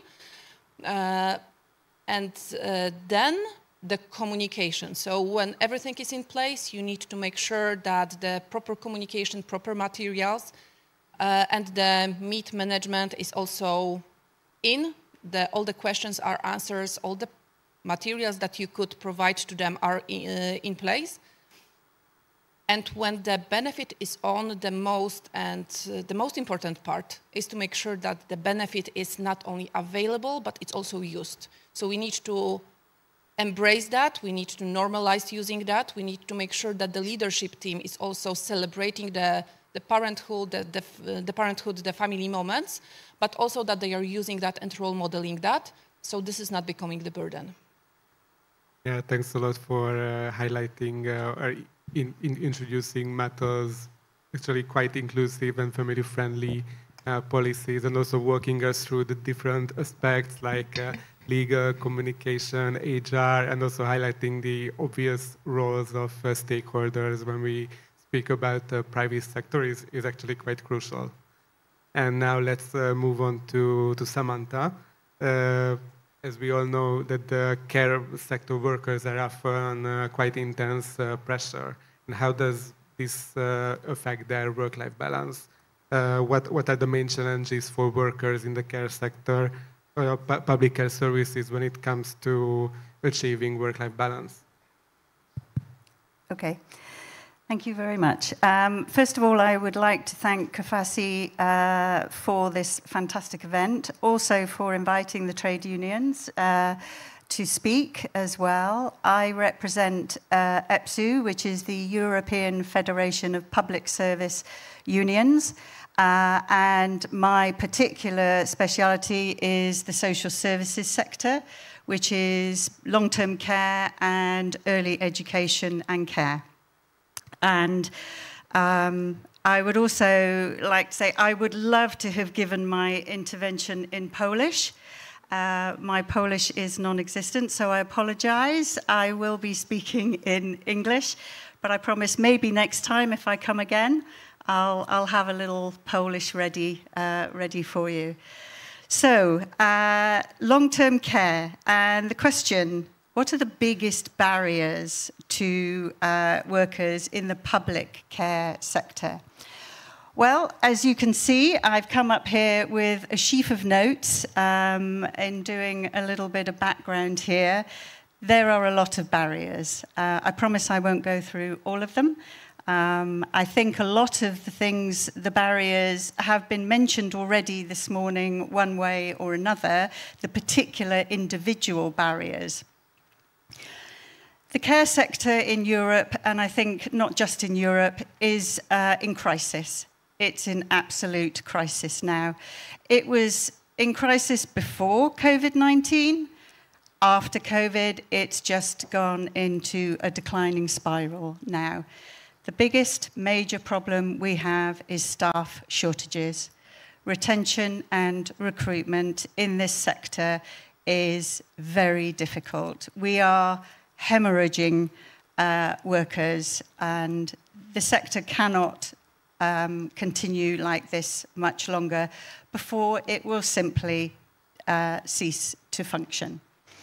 So work-life balance, you cannot have a work-life balance in a sector where there are not enough people to do the work necessary. So I think the first thing we have to do is we have to deal with this issue of retention and recruitment. So that, for me, is really the biggest barrier, is staff shortages right now. How do we make this sector attractive? How do we make it a sector that young people want to enter and stay? The sector, also like the European demographic, is suffering from an aging population. Our care workers, on average, are over 50 years old. In some countries, they are over 55 years old on average. Coupled with this, we are suffering now from a demographic aging population generally, and our populations are living longer.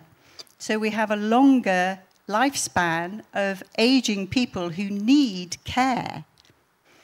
So this is one of the problems.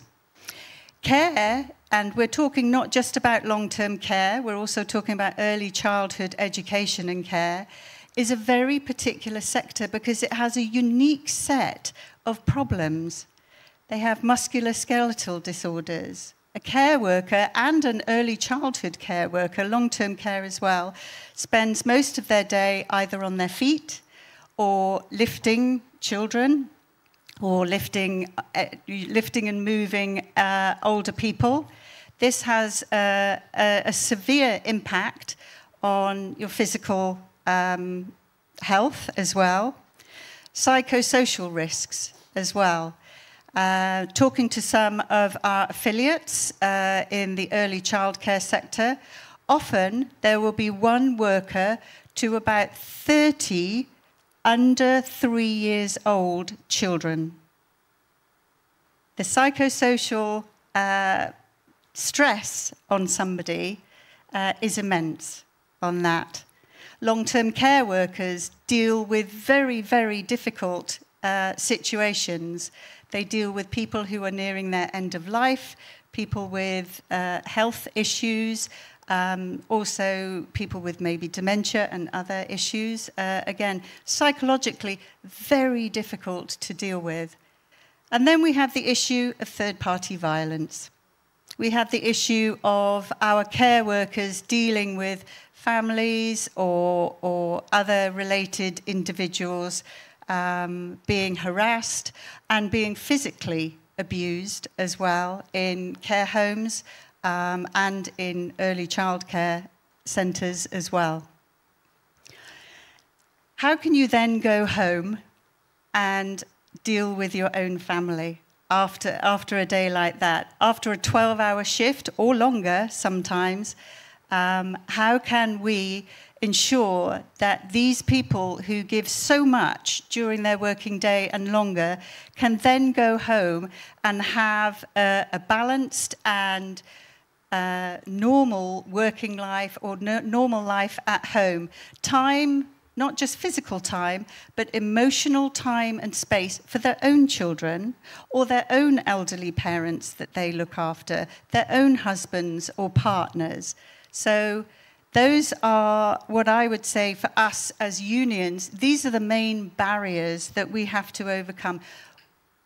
We need more people. We need to make the care sector a place where people want to come and work, where they can do fulfilling and engaging work, but also where they can go home and enjoy a fulfilling and engaging family life afterwards as well. Thanks, Samantha, for being so honest and open about this really tough reality of work-life balance of care sector workers, and which is also added on by the demographic challenge, and it's highlighting this wide variety of difficulties. And also thank you for all for being so clear about the challenges. And now let's move on for the second round, where we focused on solutions, possible solutions. So the question is like, what's working and what should be done next? I would also start with Elizabeth. If you could share some good practices, recommendations from Austria that help during turning work-life balance goals into real action at workplaces that work for both men and women. Well, I'm still a bit under the impression of your statement, same. because we also have the problem of expansion of childcare services and other care services. So beside that, I continue to the culture impact from Norway, because the question of a good balance between men and women is a question of culture. So many of our already doing our certification partners, they implemented measures like childcare and flexible work and all this stuff, and the culture level is the hardest to change and the hardest shift to do. And one keyword right now is male allyship. So many of these women empowerment, women force, women network programs in our companies now try to involve the male employers and find male allyship, because you need the understanding and the help from the other peer group, and these are all the male, most of the male. I don't want to hurt any other gender perspectives, but yeah, in between the two of them. This is one big picture and big best practice part right now. The other thing is that we also work with municipalities. That's our second certification program, and there is a good focus or a precise focus on equal care. I don't know if you up here know the Equal Care Day, and it's an initiative from Germany. So 3 federal countries of Austria, they have they also take a part of the Equal Care Day. It happens at the same time all over Europe. at the 29th of February, with it's no coincidence because it's the day that just happens all 4 years, and that's a symbol for the unseen work that happens there. And we also cooperate with this day, but we just take it as a symbol to work with the municipalities, that they also address with their measures male people and male citizens, so that not the whole care work is on the shoulders of all the women there. And even our government, and that's the reason I was talking last time at the COFACE meeting, may I present it here, is that we did a real big role model campaign. It may sound now a bit superficial, but it was the first time that our federal ministry, not the same as right now, but the one before, she did a campaign all over Austria where male best practices, how they engage in care work, were presented all over on TV, on all different communication channels, and our network also showed many stories how male employers try to involve. And yeah, it's always a question of peer group. It doesn't help if there are 1 or 2 or 3 ones, but you need a 20 or 30 or 40. So you're not the small exception, but maybe 20, 30 or 40% of male employers do more than the 2 months of parental leave. And yeah, this campaign, if somebody's interested in, I can tell you how it was organized between politics, society, and companies. And I think it's a good best practice. Thanks. Yeah, thanks for highlighting the importance of male alliance and peer groups, and also the roles of municipalities, which I think is not, we don't talk about this enough, and also sharing the Equal Care Day, which I'm going to put it in my calendar for next 29th of February. And now I'm turning to Jon. So based on your research, how can recruitment policies contribute to creating more family-friendly workplaces? As a researcher, mainly we pose problems, not solutions. But I would like to say that I think we need to see how can let's start. How can what kind of possibilities lies in I? We need to discuss that. So we didn't mention that so far. But I just would like to bring it up because maybe we can return to that question. And then I would say that I find it so interesting that I think this is obvious, but there is something we can do about culture, and that goes to the question of salary. Because as long as women earn less than men in the same job, it will be no use with the politics. Because from Norway, the Norwegian perspective, it's like a young couple having a children. They got more or less 1 year with full coverage. Okay? 1/3 for the mother, 1/3 for the father, reserved. So the father has to take 1/3. Otherwise, they will lose it. But the rest, they can do how do we want to do it? Okay? And we see that most often it is the woman, the mother, who takes the rest. Why? Because she earned less. So that's why, because then the couple in total do not lose that much money. So if we should make the change in the way they choose to how to split the paternity leave, then they have to be equal in terms of salary. It's quite simple, and it's very, very hard. So this has been the fight for so many years, and still we are not in doing so. And so this is one thing I find very, very interesting. And of course, as Elisabeth mentioned, it is so relevant to understand the culture. What is it? How do we discuss the way to be good mother, to be good father? What is the time when you can enter the labor market without feeling guilt, without being how do we deal about it? I find it very interesting because the debate in Norway has returned that to the debate on integration. Because in Norway, we have 1 year, as I said, and then almost all with the majority background enter the labor market, re-enter the labor market after that, okay? But that is not the same with the immigrant population. They return much later.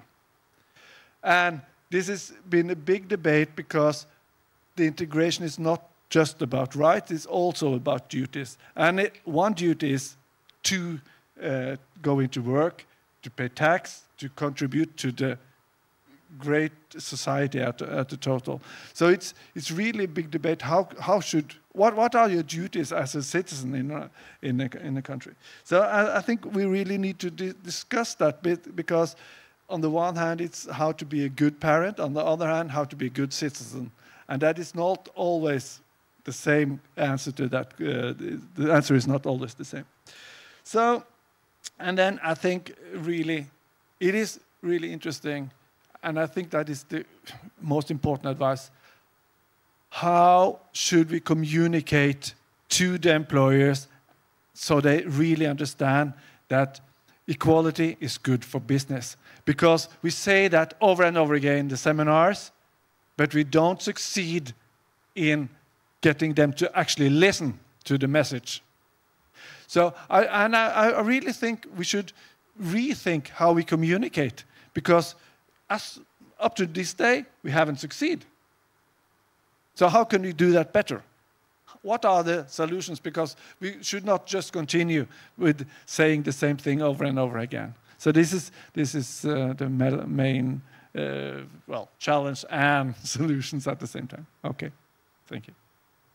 Yeah, thanks, Jon. And yeah, indeed, it's. Yeah, thanks for pointing out for the different nature, or like the difficult nature of rights and duties, and also pointing that it's also a lot is up to employers' approach, and so that's why let's move on to Magdalena. So for you, what for your perspective, from the HR policies, like what practical steps can companies take to ensure family-friendly policies truly support employees, especially when it comes to flexibility, trust, and day-to-day work and support?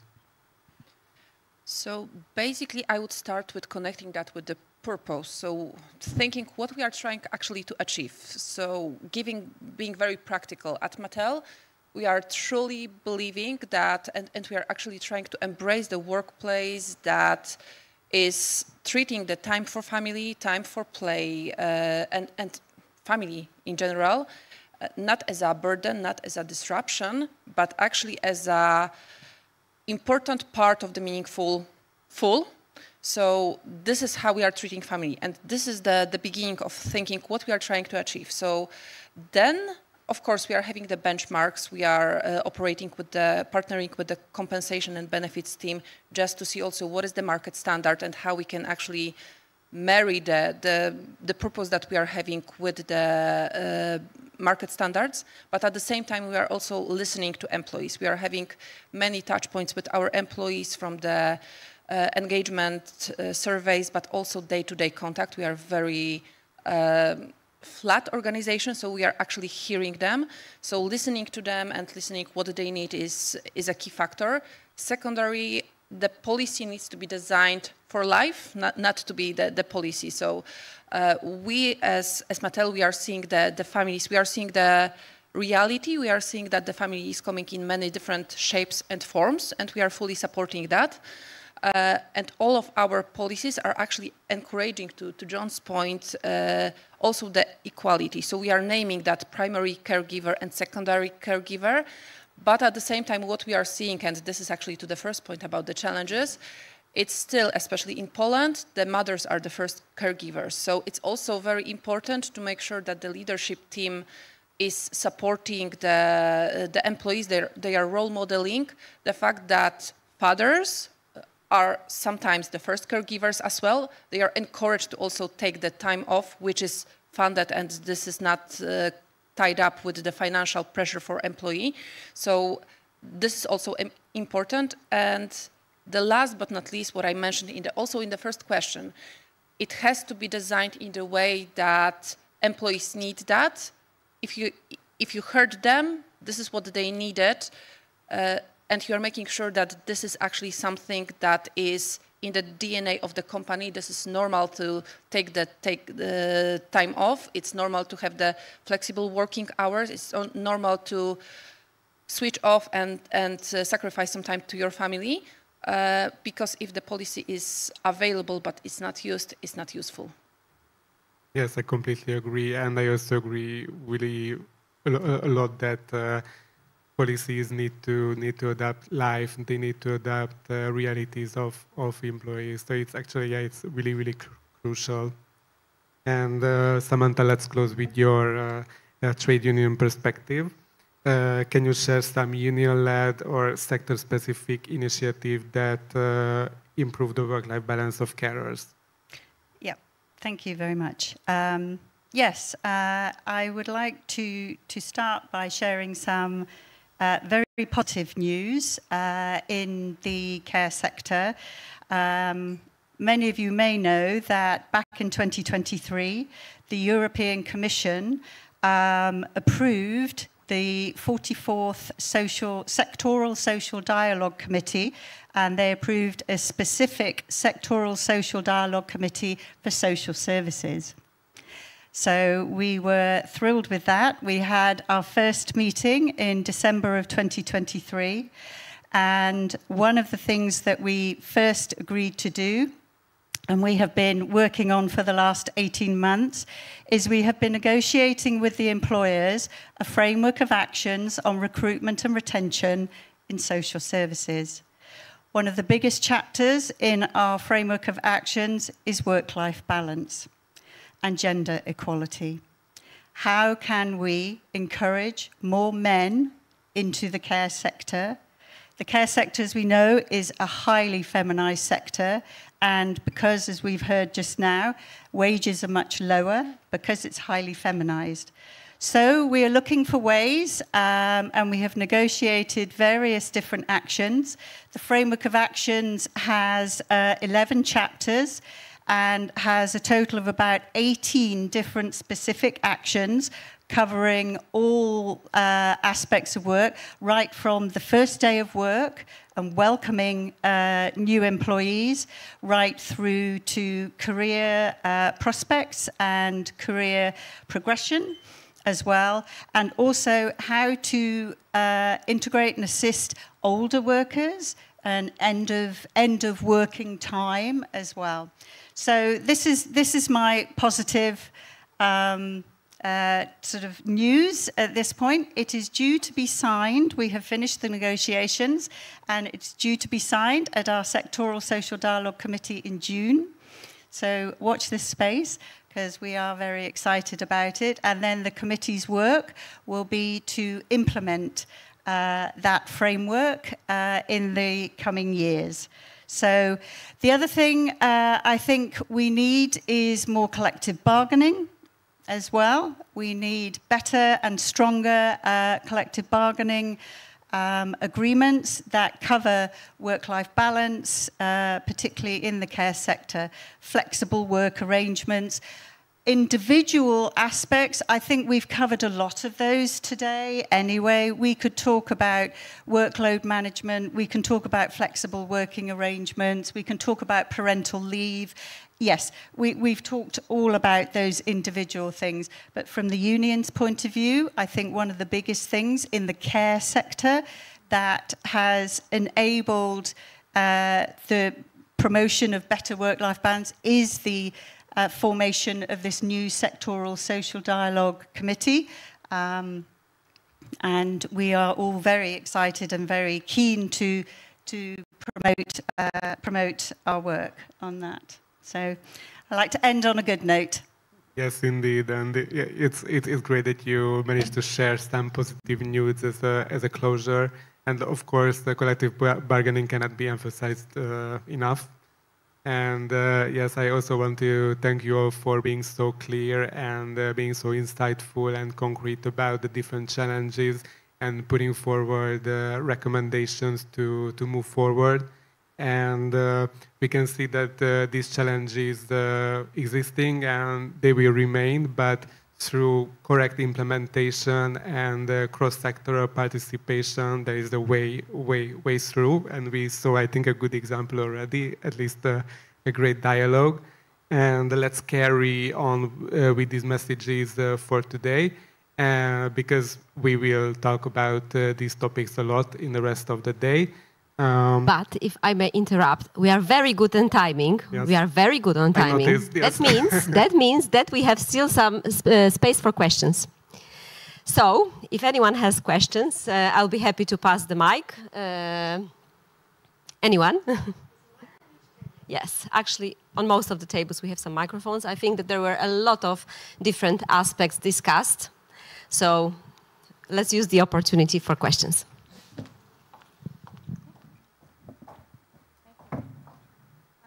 I'm Marina Lavok from Italy, Centro per la Salute del Bambino, Center for Child Health.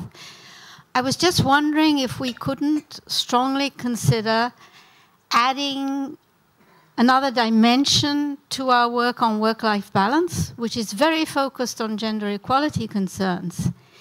What we're finding is an important booster to awareness in society, among entrepreneurs and in families, on the importance of work-life balance is to focus on the huge benefits for children of having two responsive parents of whatever sex, particularly in the critical first 1,000 days.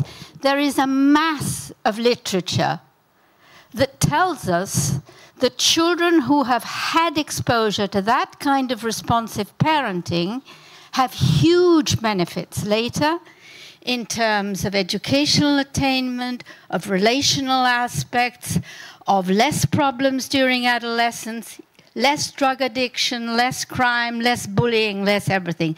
They become much better adults. And what we're finding in Italy is this is a very powerful message for those who are less keen on looking at it from a gender equality perspective. And actually a couple of CEOs from companies we've worked with have said, this is amazing because it's given me a much stronger understanding of why I need to persuade my male workers who become fathers to actually be at home and take care of their children. It isn't just because they have to help out their mums. So I think if we can have this more kind of integral approach to promoting work-life balance, I think it would be powerful. Somebody want to react on this? I would just like switch on.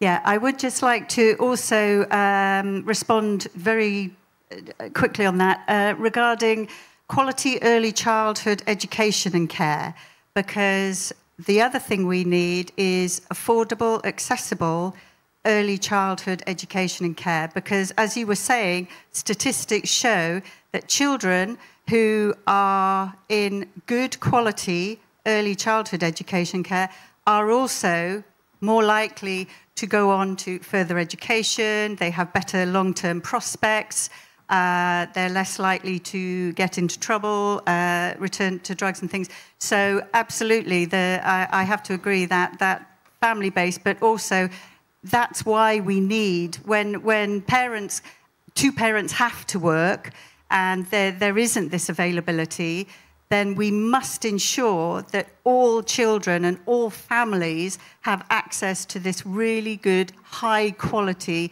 and places where there isn't one person to, 30 under threes. And this, we have to stop this. So thank you for your comment, yes.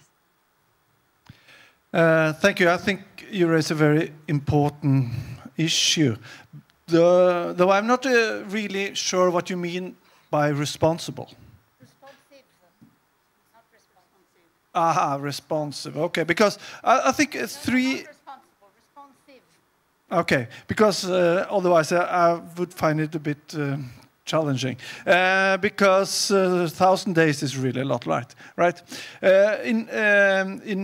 Because what I find very interesting is that in Norway we understand it like starting in the kindergarten when you're 1 year is very important, especially for poor families, immigrant families, because to learn the society, to learn the culture. Right. So this is related to the question we raised when we said that what does it mean to be a good parent? And I don't think that is obvious, and I don't think we agree on that in this room, because this really varies. So that's one thing. Another thing is that I would like to just mention is that we conducted a study where we and try to figure out, is it really different to have a female leader or a male leader in terms of promoting equality? And what we see is that, well, it's very important to have female leader as a role model. That's, of course, very, very important. But that doesn't imply that a female leader is very supportive of equality when leading the enterprise. And I find that very interesting. So when we interviewed young female employers, they said that I will prefer a male leader any day because actually in practice they are more supportive. And I think that was very challenging, and it was a very big surprise in Norway. Of course, it's not one or the other. It's something in between. But it's interesting that we need role models, but it's not always the same as male leaders are very against equality, and female leaders are always in favor. On the other hand, there were female employers who said that, well, I have worked so hard. I worked twice as hard as my male equal partners. But to be successful as a leader, that is the same for the young people today. They need to work twice as hard, and that's how it is. So it's, yeah. Thank you for that comment. We have another question, actually 2 more, I think. Hello? And more. Okay, please go ahead. Okay. Hello, I'm Rasa Žemaitė from Lithuania, from Organization of National Assembly of Active Mothers, and I have some interesting question for me with the view of the Lithuanians situation. You know, when you have some campaigns to involve men into care or in some sharing care, then we see that the huge opposition in the society of women.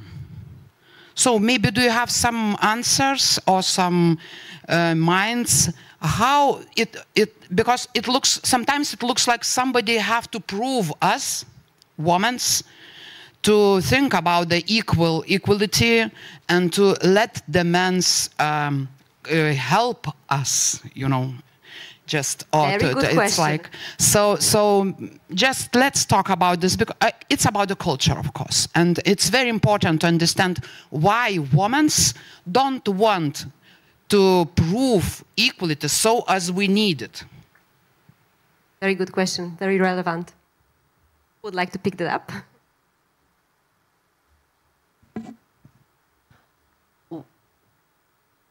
Well, women should say to any action of their male partner, you're wonderful, it's perfect, and don't criticize them.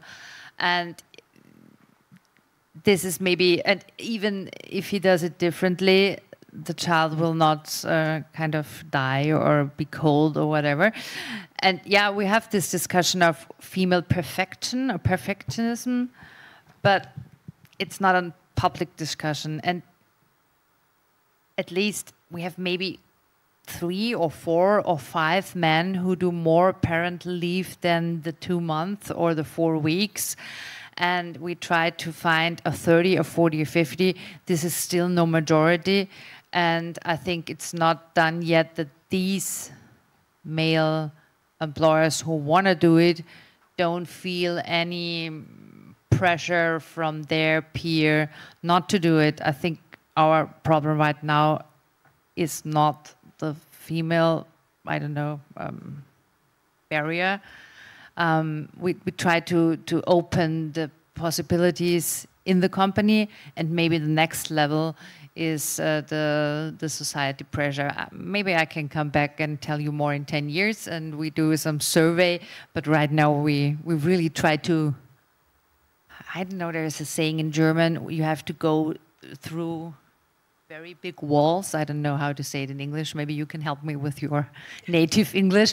But yeah, we're still at the beginning. So I know what you mean, but we should not stop because of that.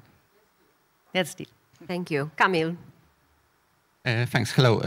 My name is Kamil Janowicz. I am psychologist and researcher from SWPS University in Poland. And my question is a little bit related with the former one, because I'm here. If you like.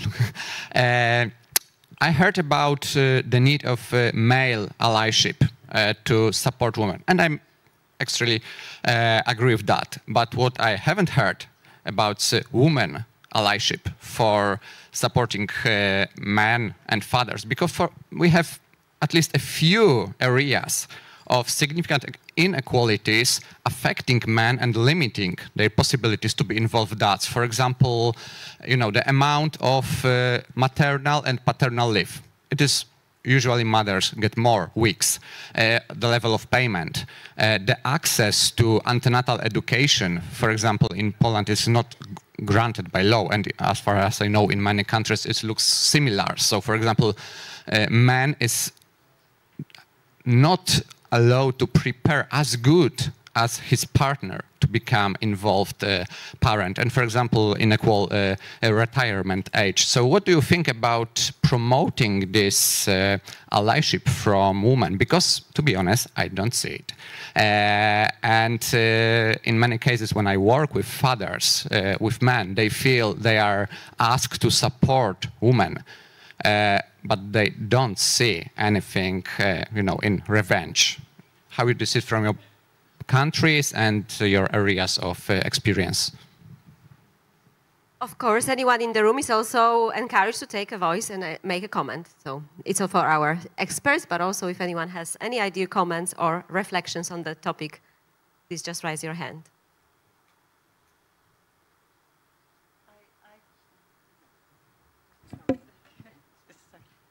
Hi, thank you very much for that comment. Yes, for sure. I also want to come back a little bit to your comment too.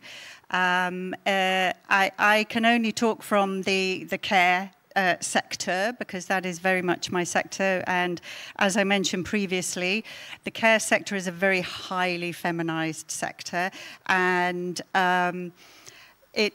there's this sort of feeling, this almost cultural norm that women are the ones that care. Women are the ones that do the care work, whether that's paid care or unpaid care as well. So we still have some cultural and societal you know, norms that we need to, as you say, break through. We've still got these walls that we have to break down. Again, I'd like to talk about a very positive and interesting initiative that I heard about through one of our sectoral social dialogue committees, and I think it's in Norway, it's an initiative called Men in Health. Do you know about Men in Health?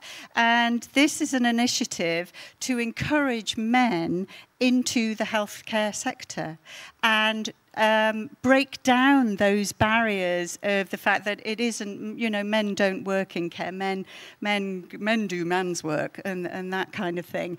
And it's for men, I think, between 18 and 55 or just over. And it's for men who are not currently in work or unemployed and so on.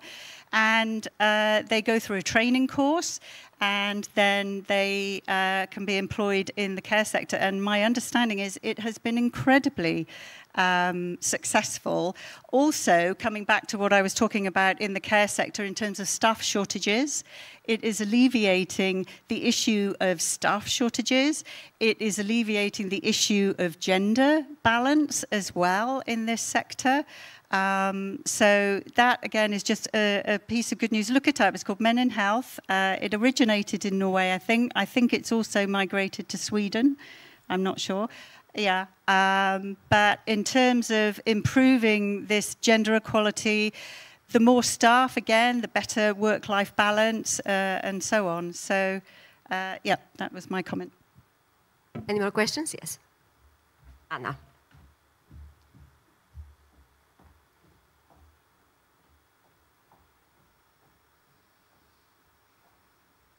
Thank you. Mine's more of a comment, really, and a reflection on some of the last couple of questions. I think in these debates and discussions, it's really easy to fall back into what men and women as individuals can do, and perhaps as couples to do things differently. But my research, I'm a professor of sociology at the University of Lincoln in the UK, is actually about how we create an ecosystemic approach to being more father inclusive. So that's not just looking at workplaces and policies, but also about thinking about how we involve men as fathers right from the very outset of their parenting journeys. So how do we become more father inclusive at the point that men interact with services like public health, for example, maternity, in the care sector? And my view, really, and based on the research we've done in the last 10 years, is that there's a lot of potential for shift, and we are seeing cultural shifts. Men tell us they want to be more involved in their children's lives, but they face a whole range of systemic barriers.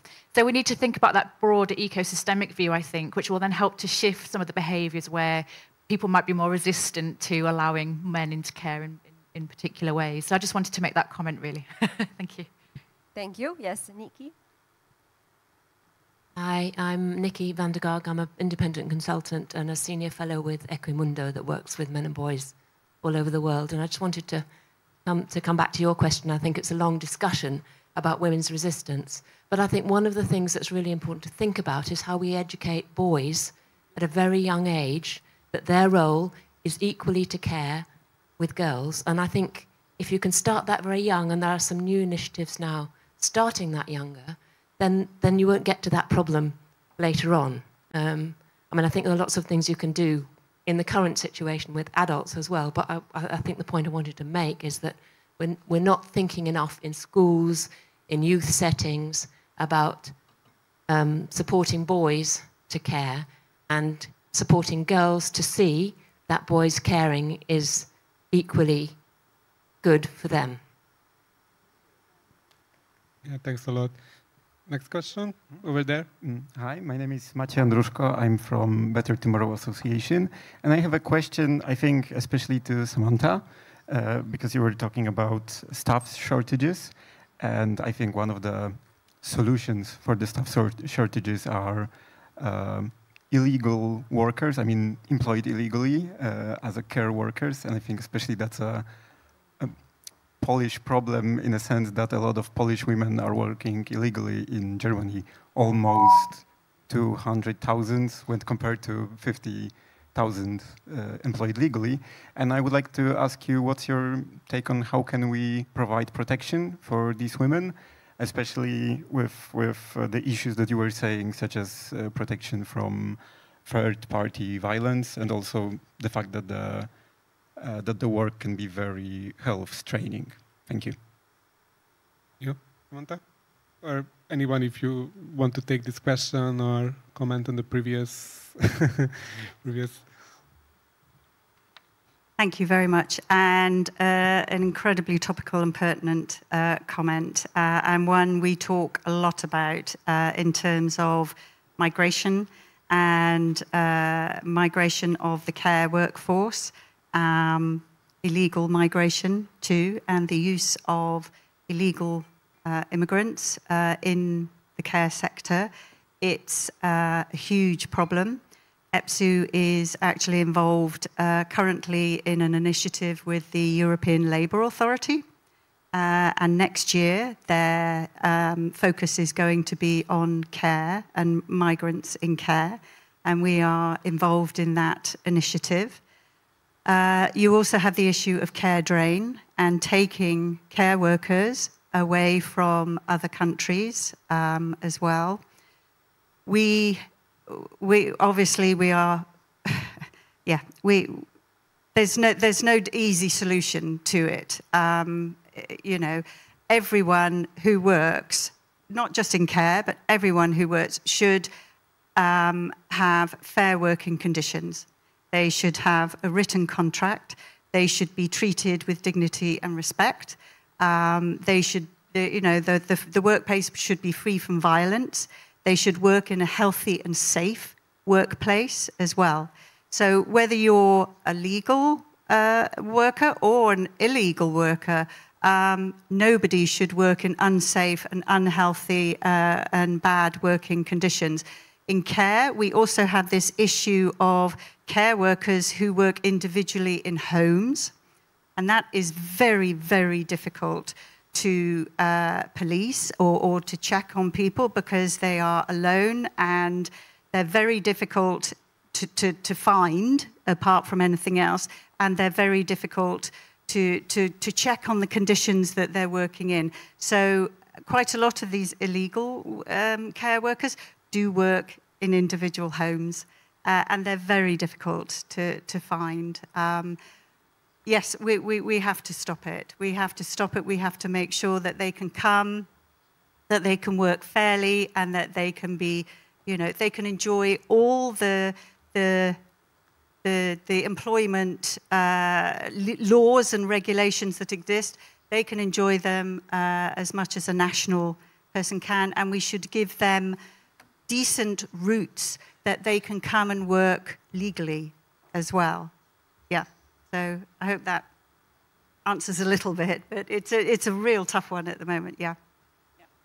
Any more questions from the audience? Or maybe comments. If not, then I have one. Because I think that, you know, a little bit summarizing our discussion, I think we have 2 points. One, that of course cultural patterns are a key for future success. But second, I have a feeling that talking about men as a caregivers, let's be honest, it's quite new trend. Yes, so I think that we cannot have expectations to expect the change quite quickly. And I was wondering, what's your reflection on it? Because if we go 10 years back, as you even mentioned, the same problems before COVID, COVID even made them even harder, right? But at the same time, I have a feeling that we all in this room have a solution which gender equality, but properly implemented, can be a part of a solution, right? So I would like to talk a little bit about the narratives here, yes, because it's also about benefits. I think it was also the question from about mothers, how they can feel that they benefit.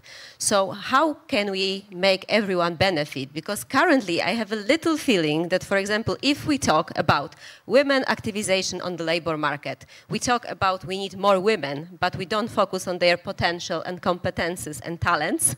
But when we talk we need men to take care of kids, do we talk about how much they contribute to the growth, to the becoming a parent, how to the development of the child, or we focus on them taking this task?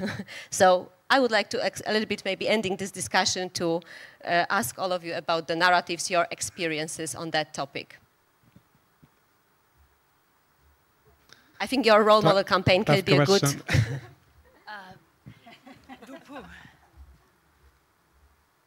As different as the generations are on the market, as different is the answer. This is my not so precise answer. There is a generation of men who would not understand these questions, and I think that's good. And it's something between Gen Z, millennials, whatever. And in all other cases, I think it is as different as the culture of the organization or the surrounding the man is doing and living it. And in Austria, which is a quite small country, there is even an Eastern and Western difference. Yeah? We have much difference between Vienna and the eastern part, which is also seen in daters and in opening times of child care institutions and whatever. So I will take that home. It's an interesting thought. It's the second interesting thought after your colleague from Poland, like the other way around, female allyship for men in care jobs. Is that the correct way? And I take this idea at home. I don't have any precise answer right now.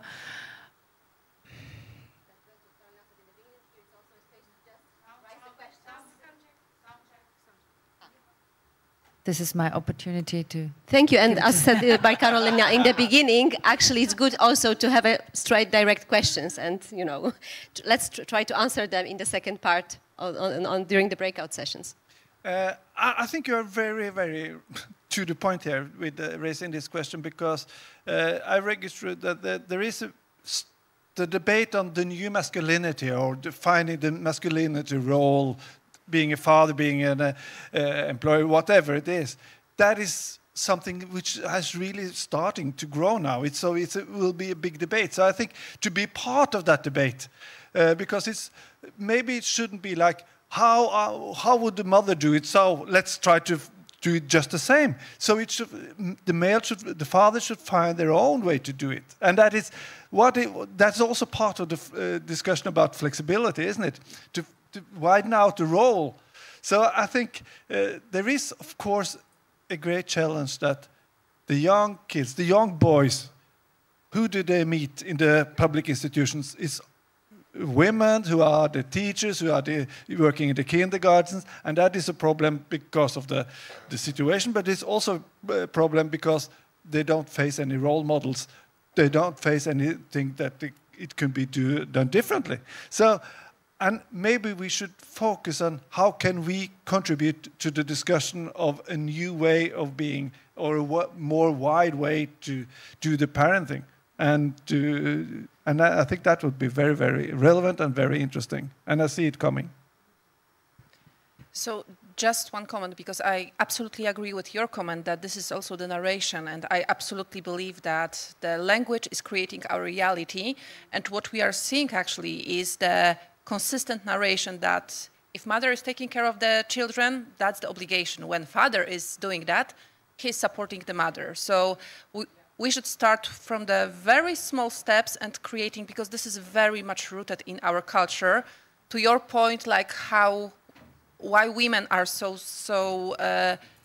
blocked about allowing also men to enter that world. I think that this is also the cultural root, because like if we are surrounded with that language in the books, in the media, this is actually becoming our reality.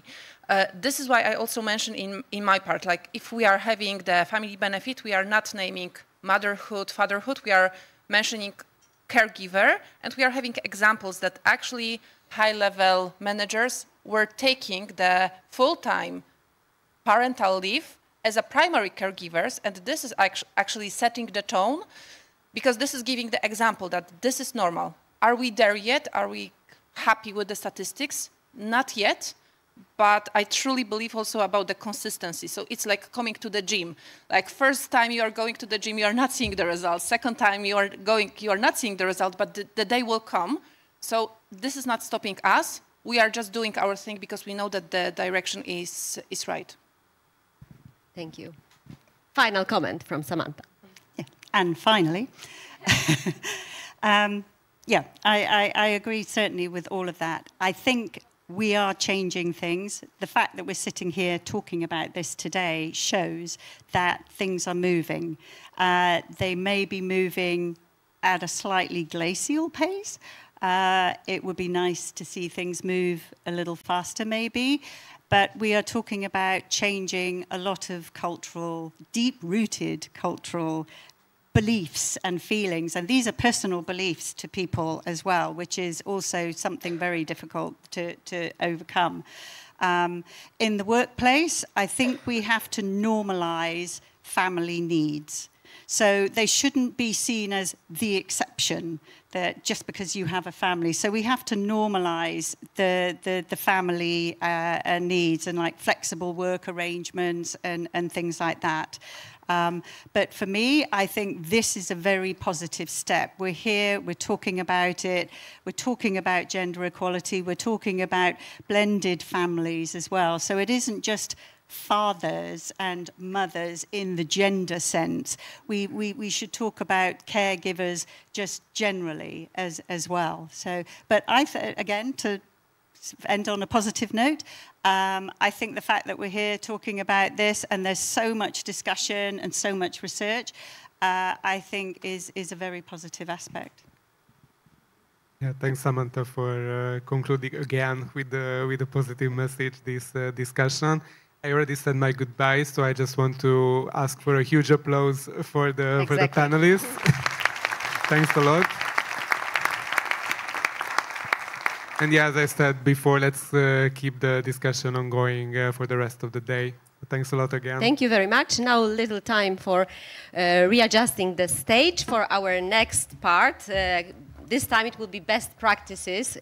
We will show you with our excellent experts how we are dealing with a lot of those topics mentioned actually in the previous presentations in Poland. And of course, we're going to share the results of the report prepared by ZUS and Share the Care Foundation with some figures. So we're going to investigate whether Work-Life Directive implemented in Poland 2 years ago really bring effects.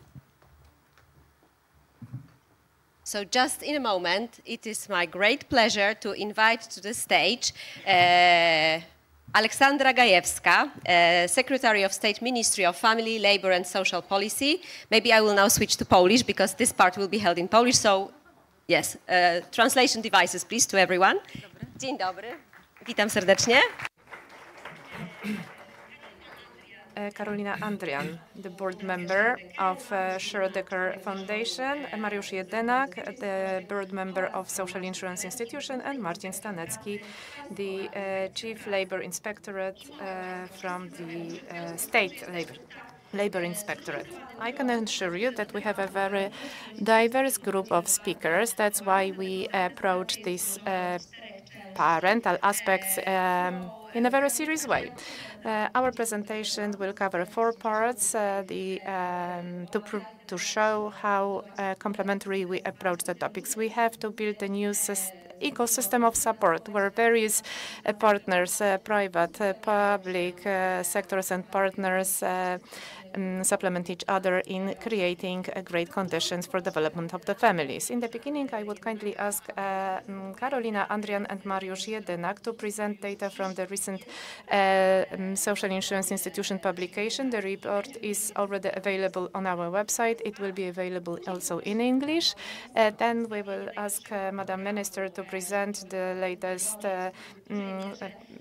program, Active Parent, that also is based on certain aspects that we have discussed. The parental gap for the young children. And then Mariusz Jedynak, Marcin Stanecki will present the information about employers, employees, and the role of PIP, the State Labor Inspectorate. Thank you very much. Let's move on. We have discussed already a lot about the Work-Life Balance Directive. It was implemented 2 years ago in Poland, and as we discussed, the basis for the implementation of the directive was to bring equal chances for men and women on the labor market by the equal distribution of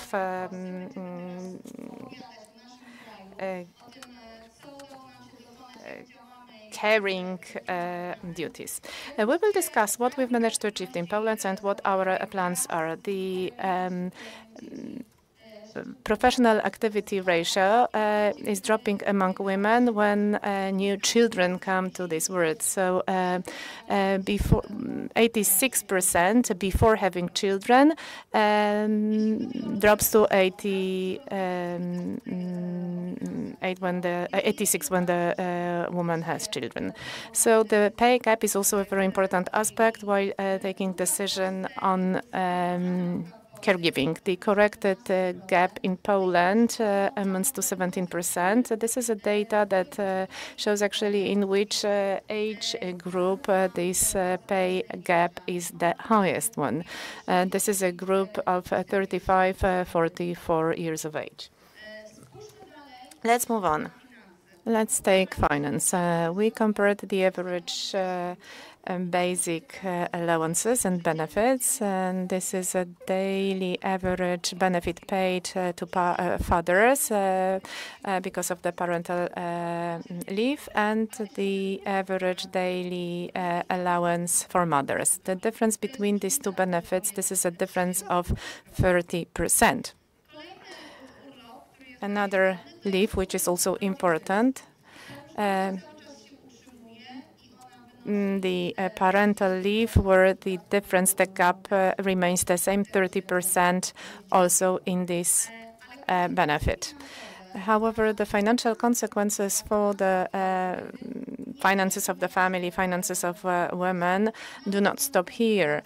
They will be continued later when it comes to the retirement.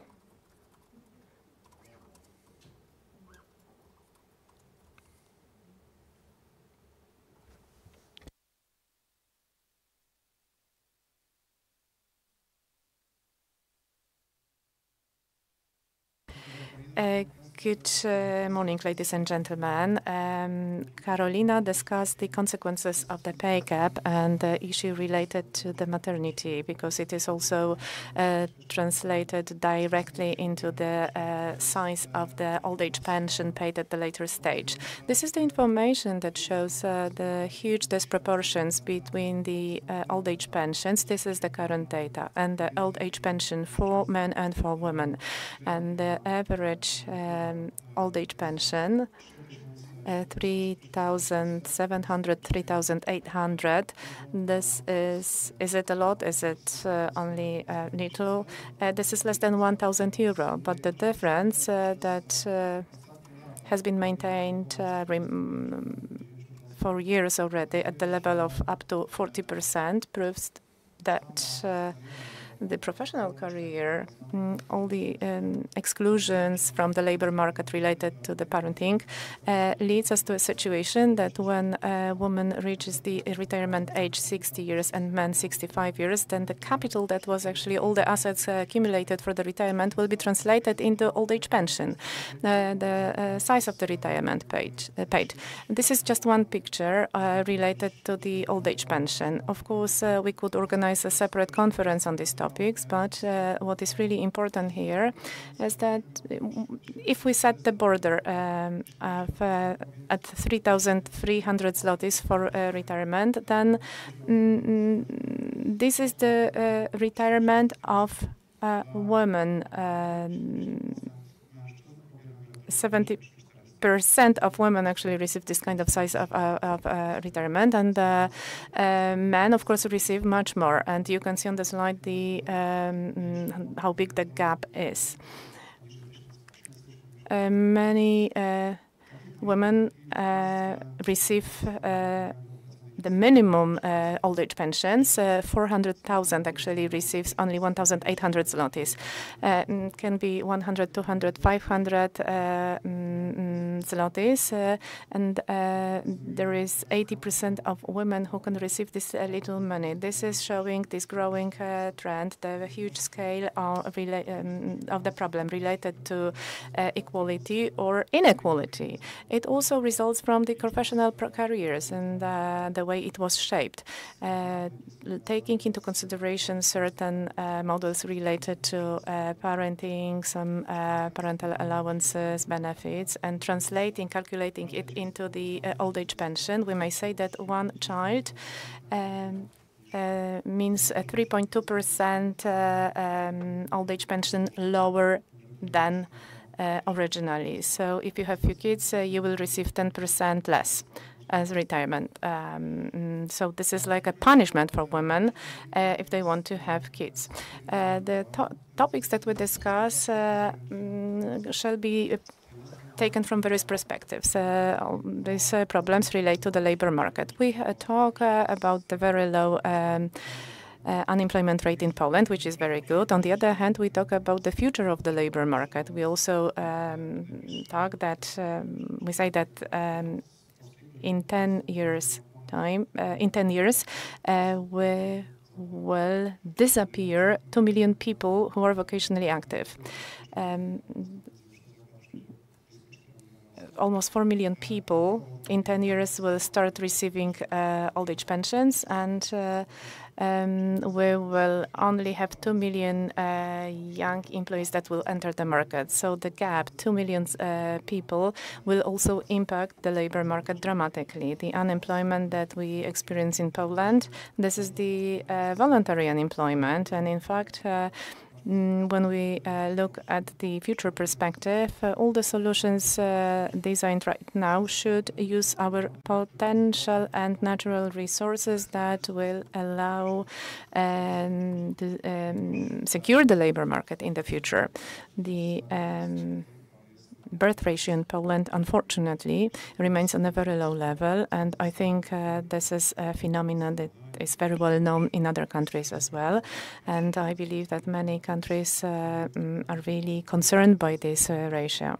In Poland, in 2015, a birth ratio was at the level of two kids per family. Since that, this ratio is dropping, and it proves that, for instance, last year in Poland, only 250,000 children were born, and more than 400,000 people died. So just an average city disappeared from the map of Poland only last year.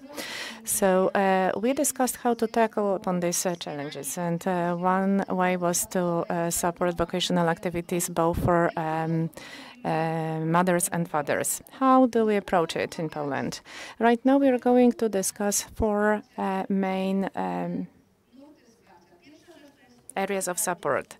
First, parental leaves, support for children, for kids below 3 years of age, and we will talk about the financial support and education of employees and employers as well.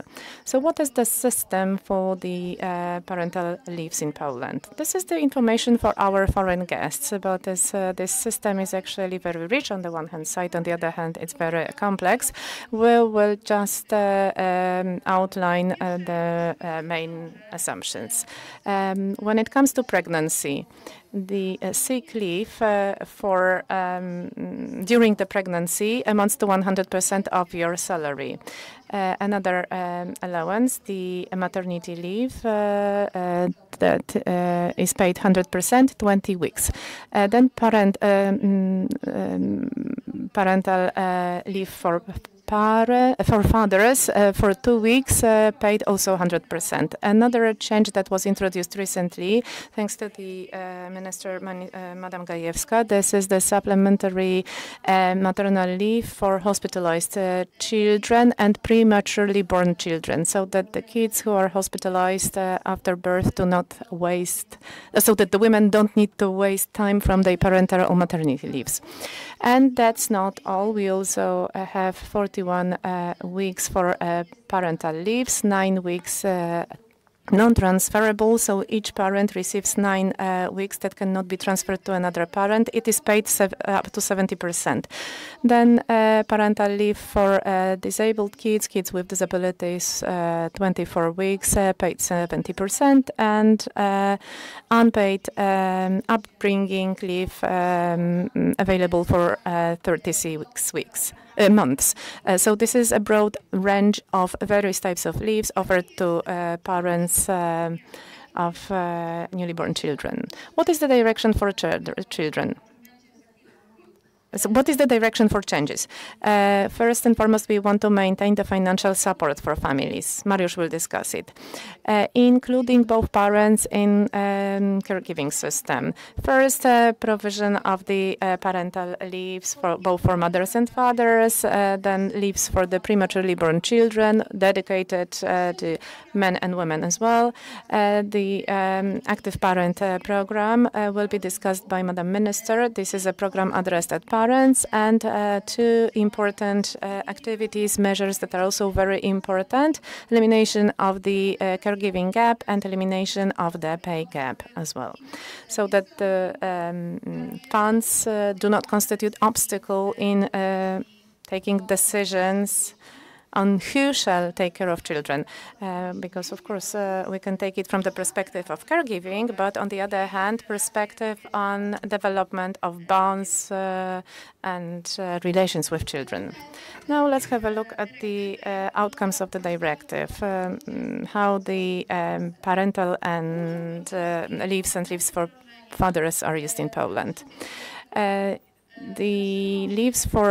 parental leaves for fathers was introduced in 2011, and it remains at the level of 64%. The last year, well, this ratio dropped to 63%, and now again 64%. Parental leave. Here we have a quite clear increase since implementation of Work-Life Balance Directive, since the introduction of non-transferability mechanism. Here you can see how this parental leave was really used by fathers. In 2023, there is a significant growth, 7%, 2024, 17%, and the data on 2025 show that the dynamic of growth is maintained. There are some challenges, however, and among the others, we have the main challenge is the length of the parental leave for fathers. Before directive, we only have 1% of fathers who decided to go for such leave. After implementation of directive and mechanism of 9 non-transferable weeks, we'll see shortening of the length of parental leaves used by fathers. Seasonability. The fathers not only can enjoy parental leave, it's also important what they do in this free time. Do parents really take care of their children, or more, maybe they work in a different jobs, maybe they go for a seasonal job. So this is another area for further analysis and further research. Because we know that these leaves are at times not used as planned for them. What are our proposals? Education is key. We have talked at length, saying education is a powerful tool. Legal education should be foregrounded. Raising awareness amongst parents in terms of their rights is something that we should bear in mind. Furthermore, we need to showcase advantages of leaves, paternal leaves, maternal leaves. Why should we have flexible working conditions? What kind of benefits may this deliver to parents and the state?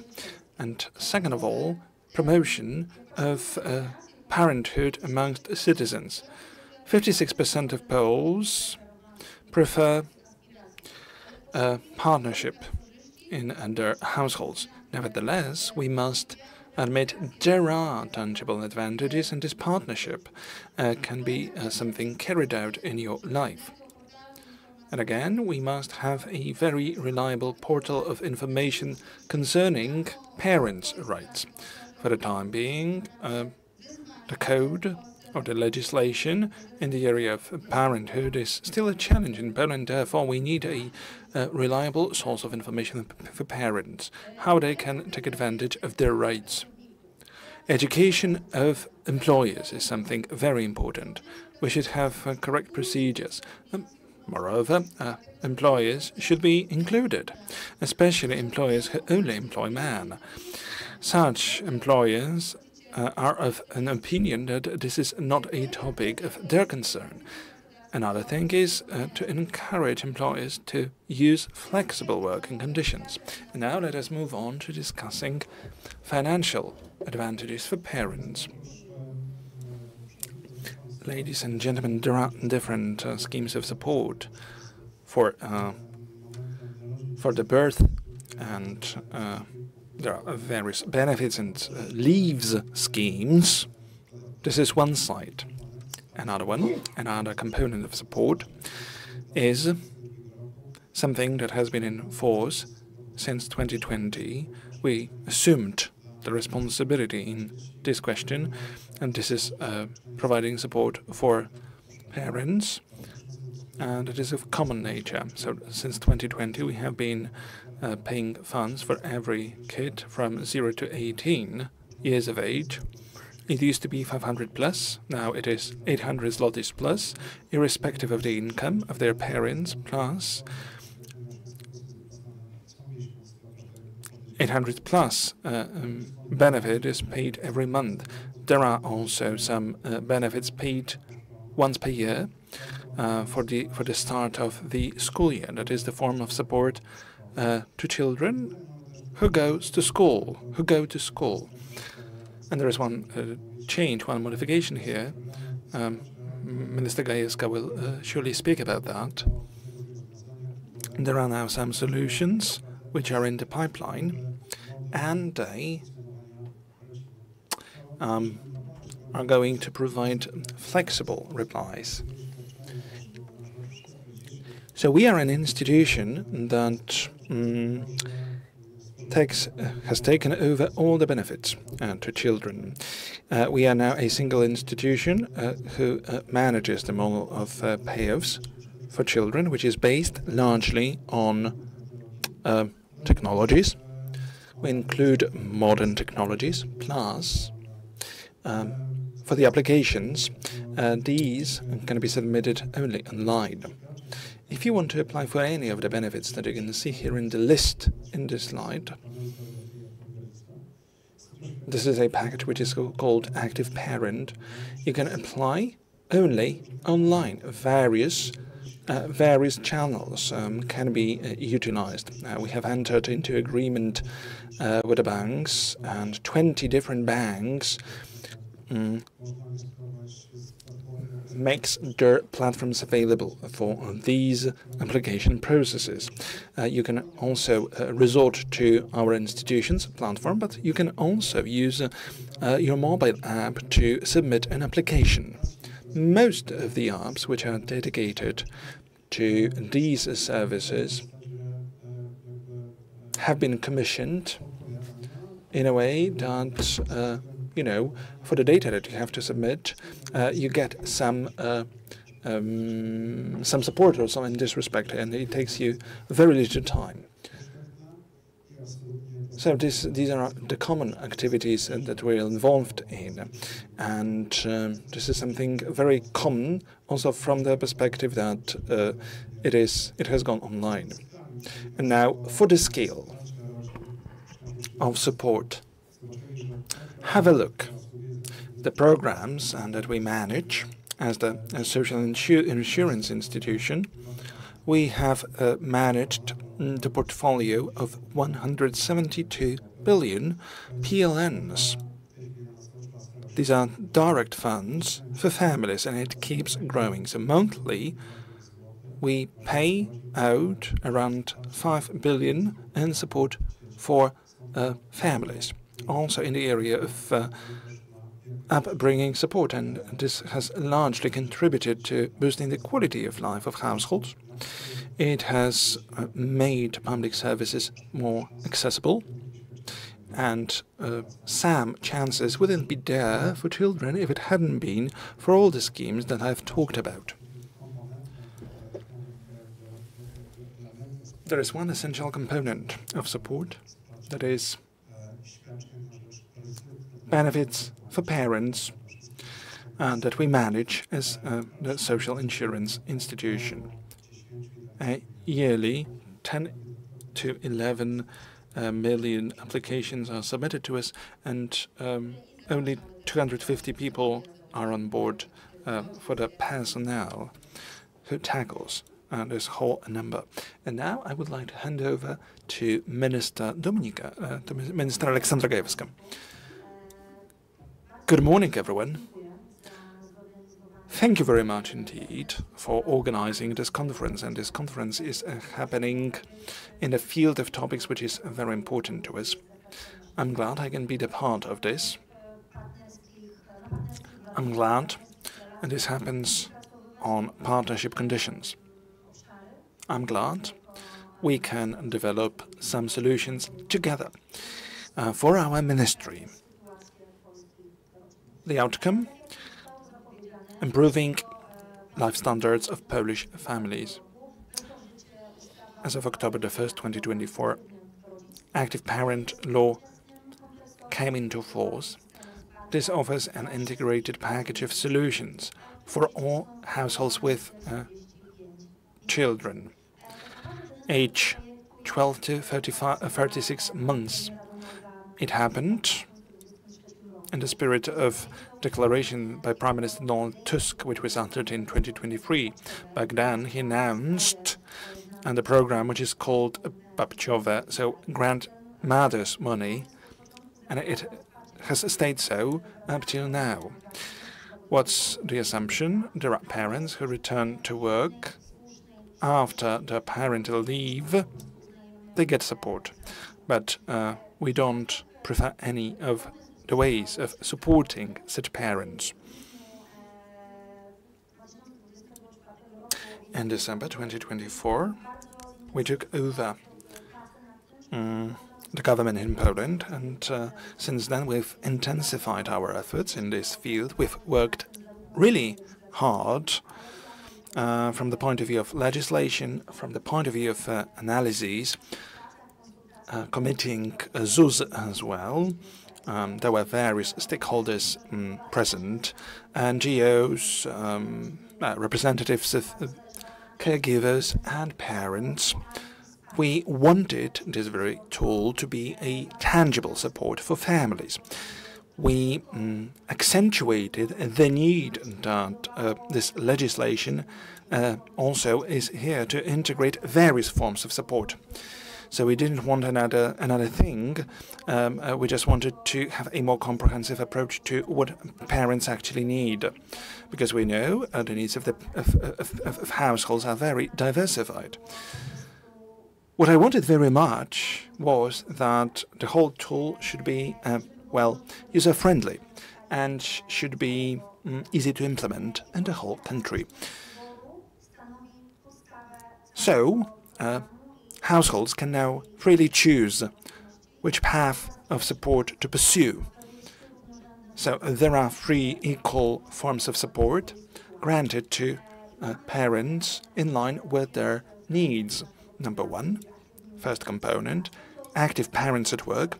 So this is this classical grandmother's money, as per Donald Tusk.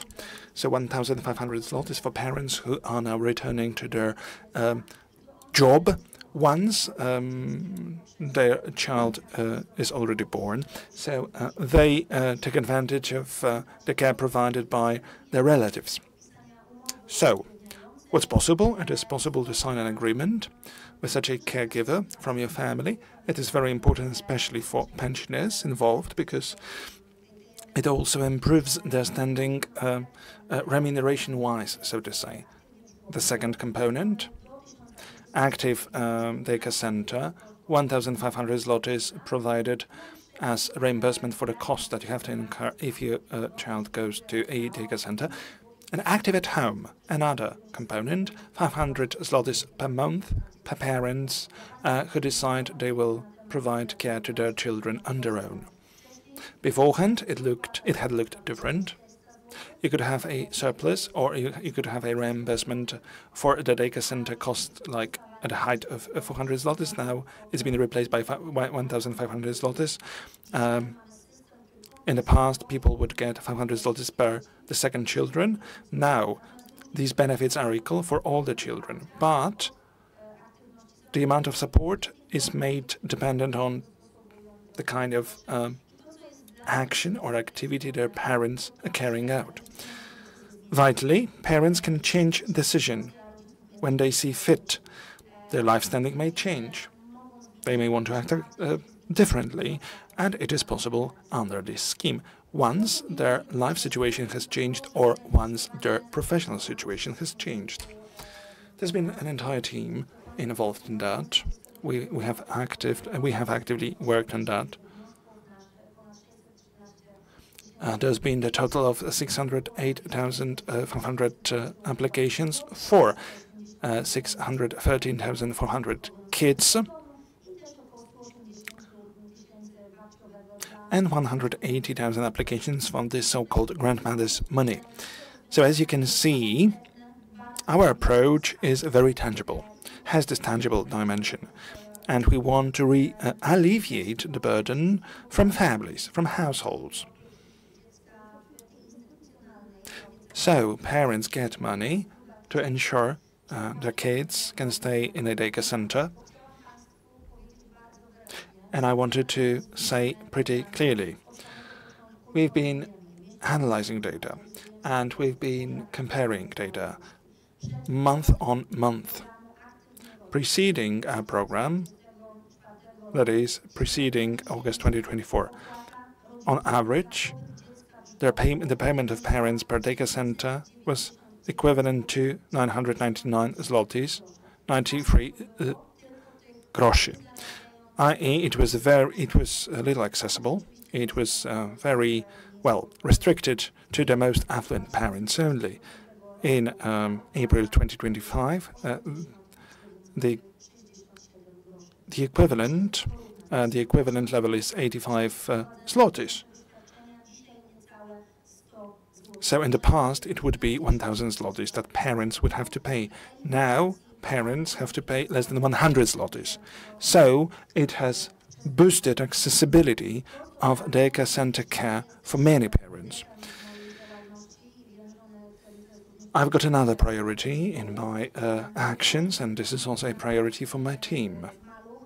We've got this active toddler program, and we want as many places in daycare centers to be created as possible. 1,500 municipalities were deprived of daycare center services, and now, thanks to EU funds, thanks to Recovery Fund, we can fund new daycare center places. Active Parent Program is here to liquidate financial obstacles, and we also liquidate other obstacles. By the end of 2026, we'll have established plus 102,000 places in daycare centers, 320,000 in total. So in total, we'll have had 320,000 places in daycare centers in the country. So we have already managed to develop plus 20,000 daycare centers, and works are still ongoing. At the regional level, we want to cooperate with municipalities to establish jointly similar institutions in 210 municipalities, and I'm speaking about the last 15 months. We've developed daycare center services, and now we've got 210 municipalities that are no longer white spots in this respect. There is still a lot on our plate, yet we are proud. We have entered into partnership relations with municipalities. They are our partners, and we can brag about success. So the situation got better in those smallest municipalities, and quality is very important to us. There are some minimum quality standards that we require of both private and public entities. And as of January the 1st, 2026, these are going to be mandatory for all the daycare centers operating in Poland. Our approach is different to our predecessors in the government. Our ministry has committed funds to train people at any level, that is, train both the organizers of care and the actual caregivers. What's the desired outcome and the actual outcome? Everyone can adjust to the requirements which will come into vigor as of January the 1st, 2026. Well, finishing off, as I need to be rushing to the parliament soon, and there is this campaign before the presidential elections. There's a lot to be done in the parliament. But let me just express my gratitude to all of you for your collaboration, for your partnership. And let me stress, our action is a model of something, some kind of social innovation that we can introduce. We bestow trust on families. We trust parents and families know what they need, but what they need is also some framework of support so that they can thrive as parents as well as employees. Parents mustn't be forced to choose either to develop their career or family relations. We have taken a decision that we would grant the support to households, and this support changes the lives of families. It has changed a lot since programs came into force. There's been a lot of amelioration in these terms. The policies that we've coordinated are based on trust, mutual trust, plus we focus on quality. We try our utmost to raise awareness how important it is and that we support children in this most critical period in their life. And now I see it works. It has worked out, and this is all backed by data I've presented to you. Thank you very much. I do regret I cannot stay with you for longer. I hope there will be plenty more opportunities to encounter. And now I would hand over to my partner in action in the ministry from the State Labour Inspection. So I keep my fingers crossed and I wish you a very fruitful day. Thank you.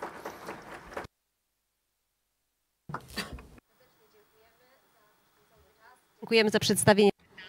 Thank you for presenting data. And now over to Mr. Stanecki, the Chief Labour Inspectorate from the State Labour Inspectorate.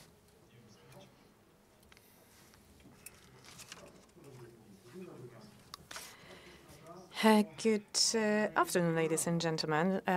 When I look at the watch, I won't be able to deliver my speech. I have only less than 5 minutes less to talk about the Labour Inspectorate. Of course, the State Labour Inspectorate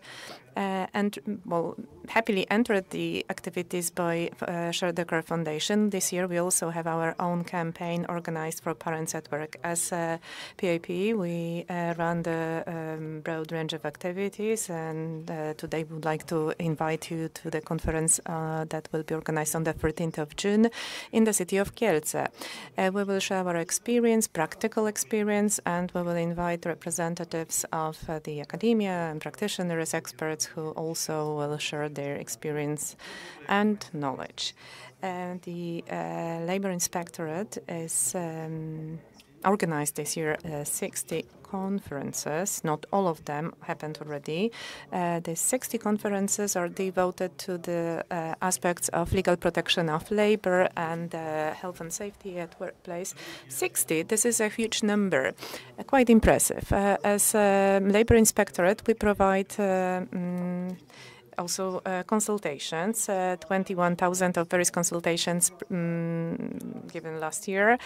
They are free of charge, provided by experts. We provide our consultations in a clear, transparent way. It's not a legal waffle what we share. We just provide specific answers to specific questions. I'm very proud of it because last year we provided 920,000 consultations and advices, also 300,000 during the inspections. But this is really an impressive number when it comes to our consultations. In the educational activities, well, here we have many publications of high quality of content. They are written in a user-friendly way. We are trying to avoid certain phrases which are coming directly from the legal language. We are avoiding actually using legal language. We distributed 4 400,000 publications last year for free. And in many conferences, there were situations when we had to supplement it twice, actually, with the publications. Of course, people are eager to get some pen drives, pens, etc. as gifts, but publications, that was really something extraordinary. This year, we are planning to have another 3 publications related to the parental rights. One of them will be specifically devoted to the rights of fathers. And considering success in the area of publications, I am deeply convinced that these planned publications will also be very well received by the public. Now, complaints. Last year, or in recent years, we received approximately 200 complaints related to some breaching legal provisions. So, for instance, the dismissal of pregnant women or dismissal of women during maternity leave, etc. But this for 200 is not really much. These are the complaints related to the parental aspects. We receive more complaints. They are not always focused on one aspect. And in total, we received 80,000 complaints. So when you think about 200, this is really not much. It only indicates that the parental rights are really met and followed, and 40% of them relate to the time schedule or working times. Last year we had to allocate 270,000 zlotys to solve the problems. I'm not going to talk much more about our activities. I agree with everything that was said by Madriana. Even if we have good legislation, but there is no promotion of legislation, then nobody is actually following them. That's why we, as the Labor Inspectorate, we focus on education and promoting. And we want to raise awareness of legislation. It's been 2 years when the legal provisions have been implemented. I was the head of the legal department, so I was really devoted to this work. But I can see that there is not really a broad knowledge and awareness of the legislation. One provision specifically interesting relates to the flexible working time, and people are not really aware of it. And just to illustrate how big ignorance in legal aspects is, let me just give you an example. When the provisions on remote work entered into life in our ministry, there were many people asking us whether they would be able to take such possibility and to work remotely. People thought that actually even while working remotely they would require to organize the childcare givers. So approximately 30% of people working remotely work by night. And I believe this is the effect of bringing together work and caregiving. The indicators show that online work is usually performed between 10 p.m. and 6 a.m. because children usually sleep. So that's also something to be changed. So thank you very much for inviting me here. Thank you. I would like to thank Schroeder Foundation. I'm happy that we were able to join this campaign. We signed a memorandum of cooperation, and I hope that together we can do more. We will promote this culture and legal knowledge and awareness of the legal provisions. Thank you very much for this brief information. We would like to stress that the partner from the public side is really extremely important.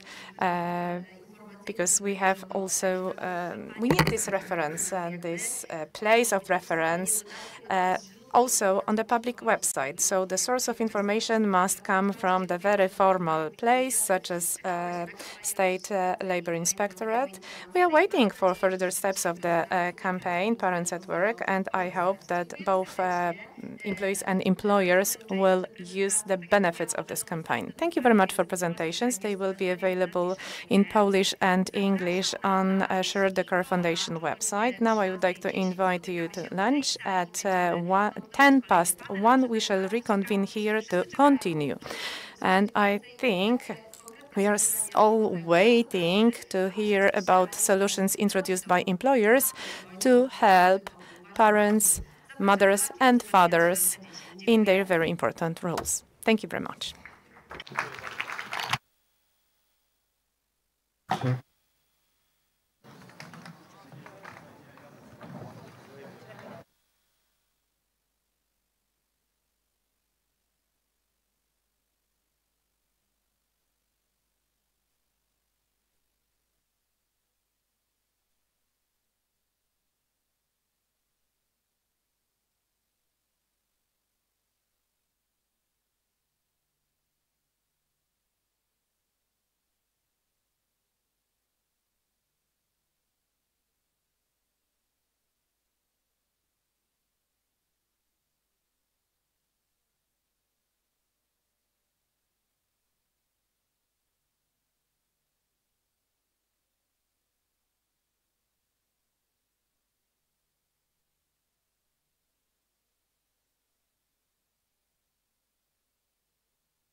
Zapraszam wszystkich do zajmowania miejsc, bo przed nami jeszcze naprawdę...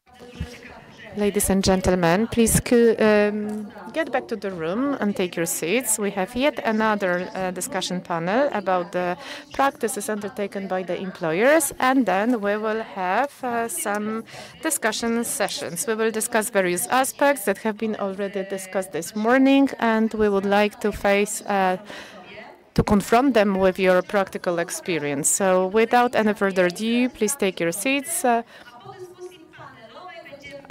After the panel discussion, we will have enough time to change the arrangement of the room so that you can sit wherever you want to. We will take care of your comfort and we will proceed.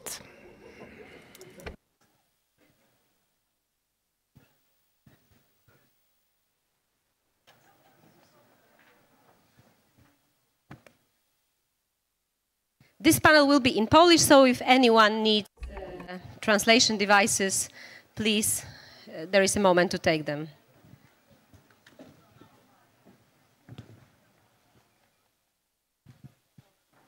Zapraszamy.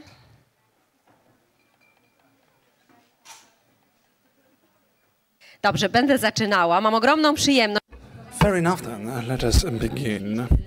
It is my pleasure to be the moderator of the panel featuring employers, and those employers will share their best practices. And I believe much has already been said on various aspects, various fields that must act or must coexist for the changes to be possible, and I believe the role of the employers is very important.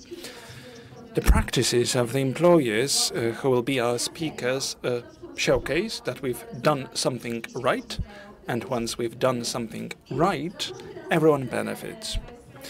Let us invite to come to the stage Malwina Wąsowska-Domirska, Chapter Lead Future Engineer 3, ING Hubs Poland, Joanna Majda, Employee Development and Engagement Manager Lidl, Karolina Gębura-Nowak from PMI, Anna Podlewska, Crédit Agricole, Małgorzata Petru, BNP Paribas Polska, Agnieszka Krawczyk of the Helion Company. Last but not least, Karolina, the representative of the Nordea.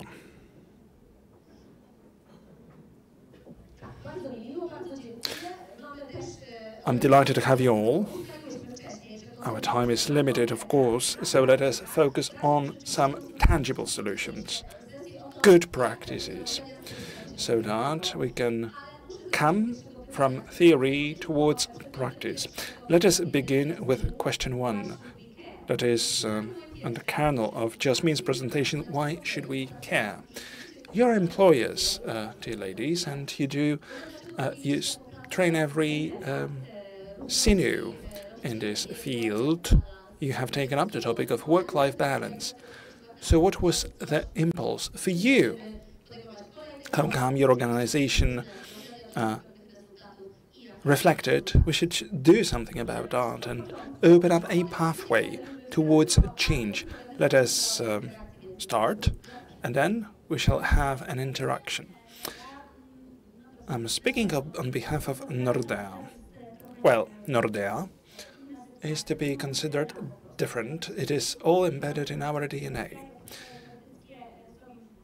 Nordic countries were made points of reference many times today, so we learn our lessons here in Poland from our Norwegian counterparts.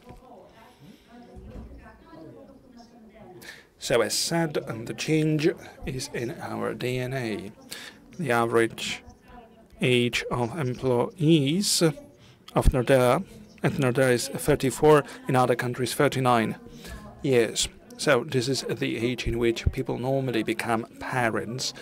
There are many children in our Nordea family, so we mustn't overlook this particular group of employees because it is a very numerous group and a group which is very important to us. So Nordea answered this particular need. Let me apologize in the first place. I've looked around and our panel is far from diversified. It isn't good, after all, is it? But, well, This only comes as an evidence for whom these topics are critical. In our bank, everything started from women. There was a group of women who acknowledged we are the majority in the organization, but the higher we go in the hierarchy, the lesser number of women there are. And this was the time in which not a single woman was there in the at the board level. But it's changed so far. We've got it already in our business strategy. That is, equality is embedded in our business strategy, and wages gap should be eliminated, and there have been particular goals set. But Women Changing BNP Paribas, that's the name for our grassroots initiative. From the very onset, we started thinking what we should be pursuing. So aside from equality, we started focusing on promoting diversity. And that is stress, shall we? We are caregivers to people who depend on us. There are people with disabilities. There are various sexual identities. There is neurodiversity that we need to come up front, and everyone is a member of a certain community. Gender equality is not only about promoting women in business. We wanted to have a broader perspective. This is all about equality. There are two sides of the coin, one side and a flip side, and therefore partnership should be also the topic at home. So we heard the voices of fathers. We wanted to act together. Let us have another community in our company. You've got it. You can rely on it. That was our postulate. So relations was a topic which was very important to you. But Anna, how did it look at your bank? Parents and caregivers make up almost 70% of our employees. This is a very active group of employees.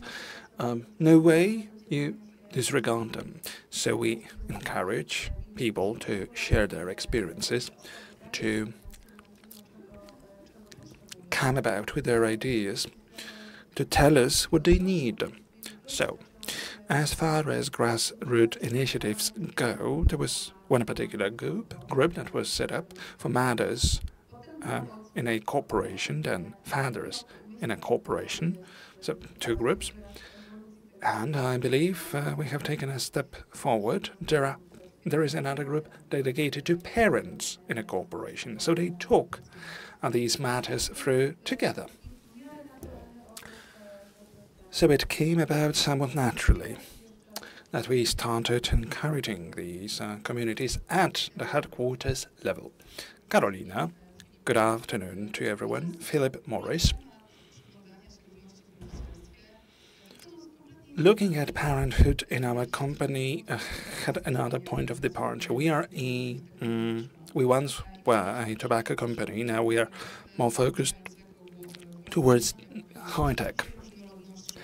So we were certain we would need to have a large diversity for it to be coming true. We wanted to discover where there were inequalities in terms of opportunities. We started analyzing data, and we saw girls around the age of 30-35, well, they used to be very effective, and now they are no longer effective. Further assessments at work, they start disappearing from our eyesight, so to say. So the first natural step was for us to have a conversation with them, just to see what I think was all about. So slowly, we came to conclusion this is very much down to their burden related to motherhood, maternity. So girls, had these worries. You're either good at home or at work, or you're imperfect in either of them. Poles or Polish women have it. They are largely perfectionists. And so we came to the conclusion these girls require support, which we gave them, so that they could enjoy this kind of soft landing, but there was the flip side of the coin, that is the male side of the coin, that is what fathers would need. We started exploring the topic, and the foundation helped us a lot, and we have developed a set of solutions that I can tell you more about with the next round of questions. But we have seen instantly it pays off to all the parties involved, mothers, fathers, all parents, well, eliminating generation gaps. So we put weight on building an ecosystem of equal opportunities. Thank you. What does the situation look like at Lidl, Joanna Majda, Lidl, Poland? The leading theme for this conference is very much compatible with all the endeavors that we have at Lidl. Equal at work, equal at home, equal payment, equal wages. That's something that we foreground at Lidl. There are also equal opportunities for career advancement. So it is very natural to us to support our employees at different stages of their development, and this holds true also for their private development. We want our employees to stay with us for as long as it takes. Therefore, their thriving at home is also in our interest. So we try to secure. Well, we were working very hard towards security of our employees. Angie Hubs, Poland, Malwina Wąsowska-Domirska. Well, I was listening to my four speakers, and I'm really glad as we cover a whole variety of topics. But there is one scheme that I can acknowledge. Our organizations can be considered more mature. The average age of employees is around 30. So we would be parents, some time ago we would be parents at 20-something. Now we become parents at around 30-something. There are even parents at the age of 30, 40. So, well, these are different pathways, and that's something that we observe in our company. 33% of our employees are people who have already started their families around their age of 35 or 40. So they have either started their own family or will soon start one.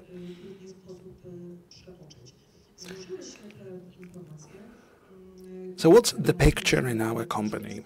What's the picture of the analysis? Diversity, inclusion, belonging, grassroots initiatives. That's something that we have started. There are various groups in that framework. Women Equality Group. We've got our people there on board who carry out parenting streamings, broadcasts.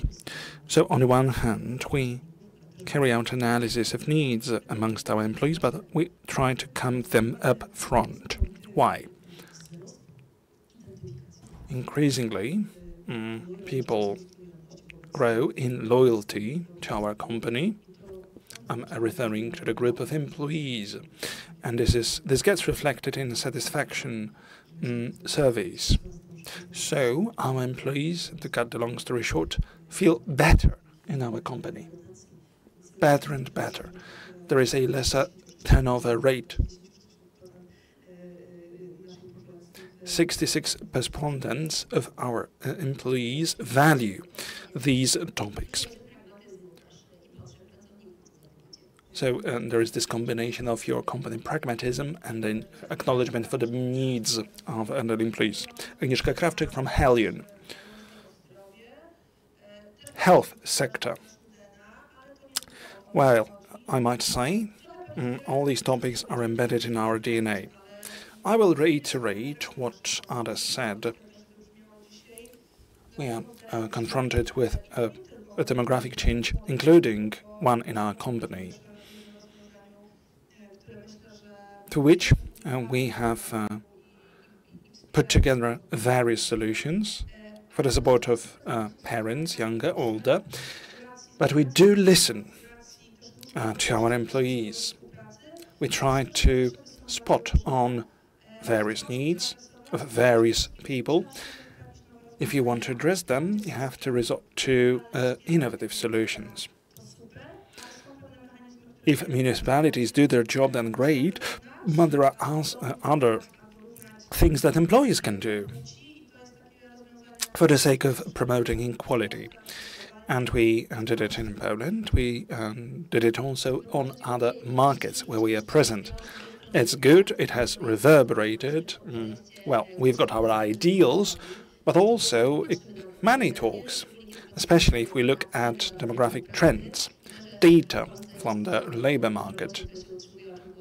In Poland, we've got a very low unemployment rate, and, well, it will be also confronted with some demographic changes.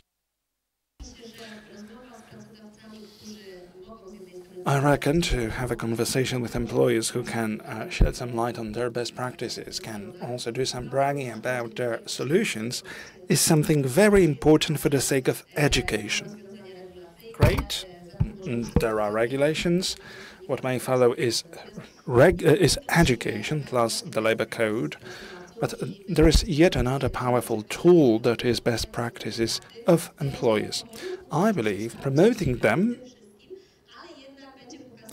will be cascaded down and will expose better standards on the labor market, not essentially the ones which are derivatives of the labor code. Telling the story eventually that it is something that pays off to everyone involved. Karolina, I will start the next round with you. Karolina of Philip Morris. Two practices, right? Can you tell us about them? But what was your point of departure? We heard a grassroots initiative, right? But there is also another strategy, written down strategy, diversity, inclusion, etc. But there was some breakthrough, right? What was that? What was the cornerstone? What conditions needed to be fulfilled for the process to take steam, to offer a full picture? Let's do it. Came about out of the initiative of HR and our HR department, my department. Back then I was not the head thereof, which I am now. So we organized focus groups. And we saw girls are somewhat limited in their growth in the organization. Apparently they would escape on maternity leaves. They didn't know how to return afterwards, and once they've returned, they felt the burden of this blend of their private lives and their professional lives. And we said, this has to change, right? Let us embrace with the practices which we have also the girls on maternity leaves, as we stay in contact. They know very well what kind of position they come back to. Every single year they receive a pay rise, irrespective of the maternity leave. So there is this, so to say, wages gap management. So, slowly we started another conversation, this time with the males. What if you wanted to share this commitment with women at a percentage point was 1% of men, taking over taking obligations 1%. Well, the worry was our family. Well, it won't be as beneficial economically for our family if we switch the roles. You know, we are a very stable employer. We pay remunerations, we pay the benefits, you know, and the male reply was what others will say. Maybe I will skip some important project. What if I do? And in 2020, after we've worked out all the concerns expressed, before it was well before the transposition of the EU directive, Daddy, what if you took eight weeks of paternity leave and we'll pay full for that? 2021, 5% of founders, then 70%, 2023, 2024.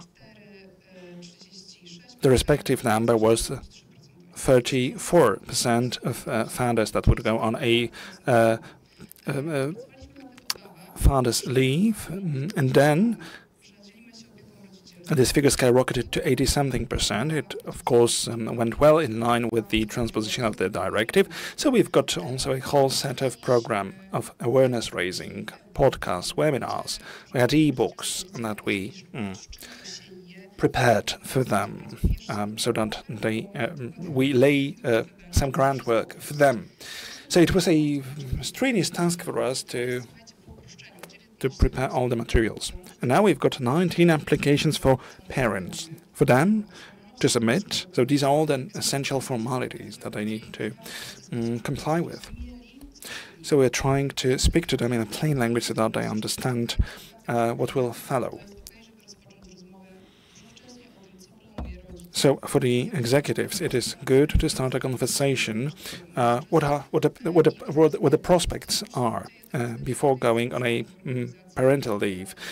It can only happen provided there is a certain degree of trust in the organization. So we needed to do this work in advance, and now it started paying off. Now a question to Joanna, who's in charge at Lidl of one of the programs. It's educational programs. Tell us how you approached it. Well, I listened to Philip Morris, who practically does the same what we do. They educate, educate, and educate again. And I believe this is the most important thing, talking about rights and obligations of all parties, rights and obligations of the employees, but the managers and employers as well. The caring for the mental security of the employees that get back after paternity, maternity leave. We have neutral partners for contacts, relations between employees and employers. They can be approached by all employees, those who are on maternity leaves, those who are on various types of leaves. They can approach such consultants for the mental help, legal assistance. This is something that our employees are happy to utilize, and additionally we have a special dedicated program for legal support, financial support, mental support. So these are the elements that educate on the one hand side. On the other hand, they provide this mental security, psychological security. So we are in the same club. We educate and we focus on education. This is a very important aspect that I would like to talk about, the role of managers. And it's often the case that at the level of the strategy, at the company level, in the PR division, we develop great communication and some manifests. This is what the company communicates. But when a woman gets pregnant, she goes to her boss, not to the top employer. And if the man wants to go on paternity leave, this idea may not be that welcome. Was it a topic actually to be addressed in your companies? Yes, it is a topic. I will tell you what we do in Crédit Agricole. And we decided to strengthen the role of managers while responding to these important life decisions on a positive note. Last year, like in Philip Morris, we decided to introduce some benefits for fathers, up to 100% of the size of their salaries. We want fathers to be able to take care of their children, but it's not at the end yet. People have to talk to their bosses, to their managers to see how they would react, what would they say, whether I'm going to create a burden for the others or not. Last year, we developed the leadership program. We collected all the cases that are difficult for the team, for the managers, where we didn't manage to find a single positive solution that would be satisfying for all the parties. And we decided to develop some responses or solutions coming from various parts, like experts, formal aspects, etc. So leaders can see how they can act, and how they can actually use the solutions. We prepared similar solutions for the teams to make them easy to understand various contexts. This leadership program is a voluntary program. You can join whenever you want. It's also if a manager is scored at 12 points, so if they actually implement certain tasks related to specific tasks, they will receive certificate. And then we know that such person knows how to respond to various situations. If I decide to work on a given team, I can expect that such person is certified and will understand the context of a given situation and probably will find a positive solution. So it was also a kind of motivating factor for us and for the managers to build the personal brands based on that. And our we see that this is a long-term process. By the time the whole organization is fully aware and fully skilled, everyone knows how to approach serious topics and serious issues that are not obvious to anyone, to everyone. Well, I wanted to add that this promotion of knowledge among managers is also important. Among managers, we more and more often see young parents, so the awareness differs here.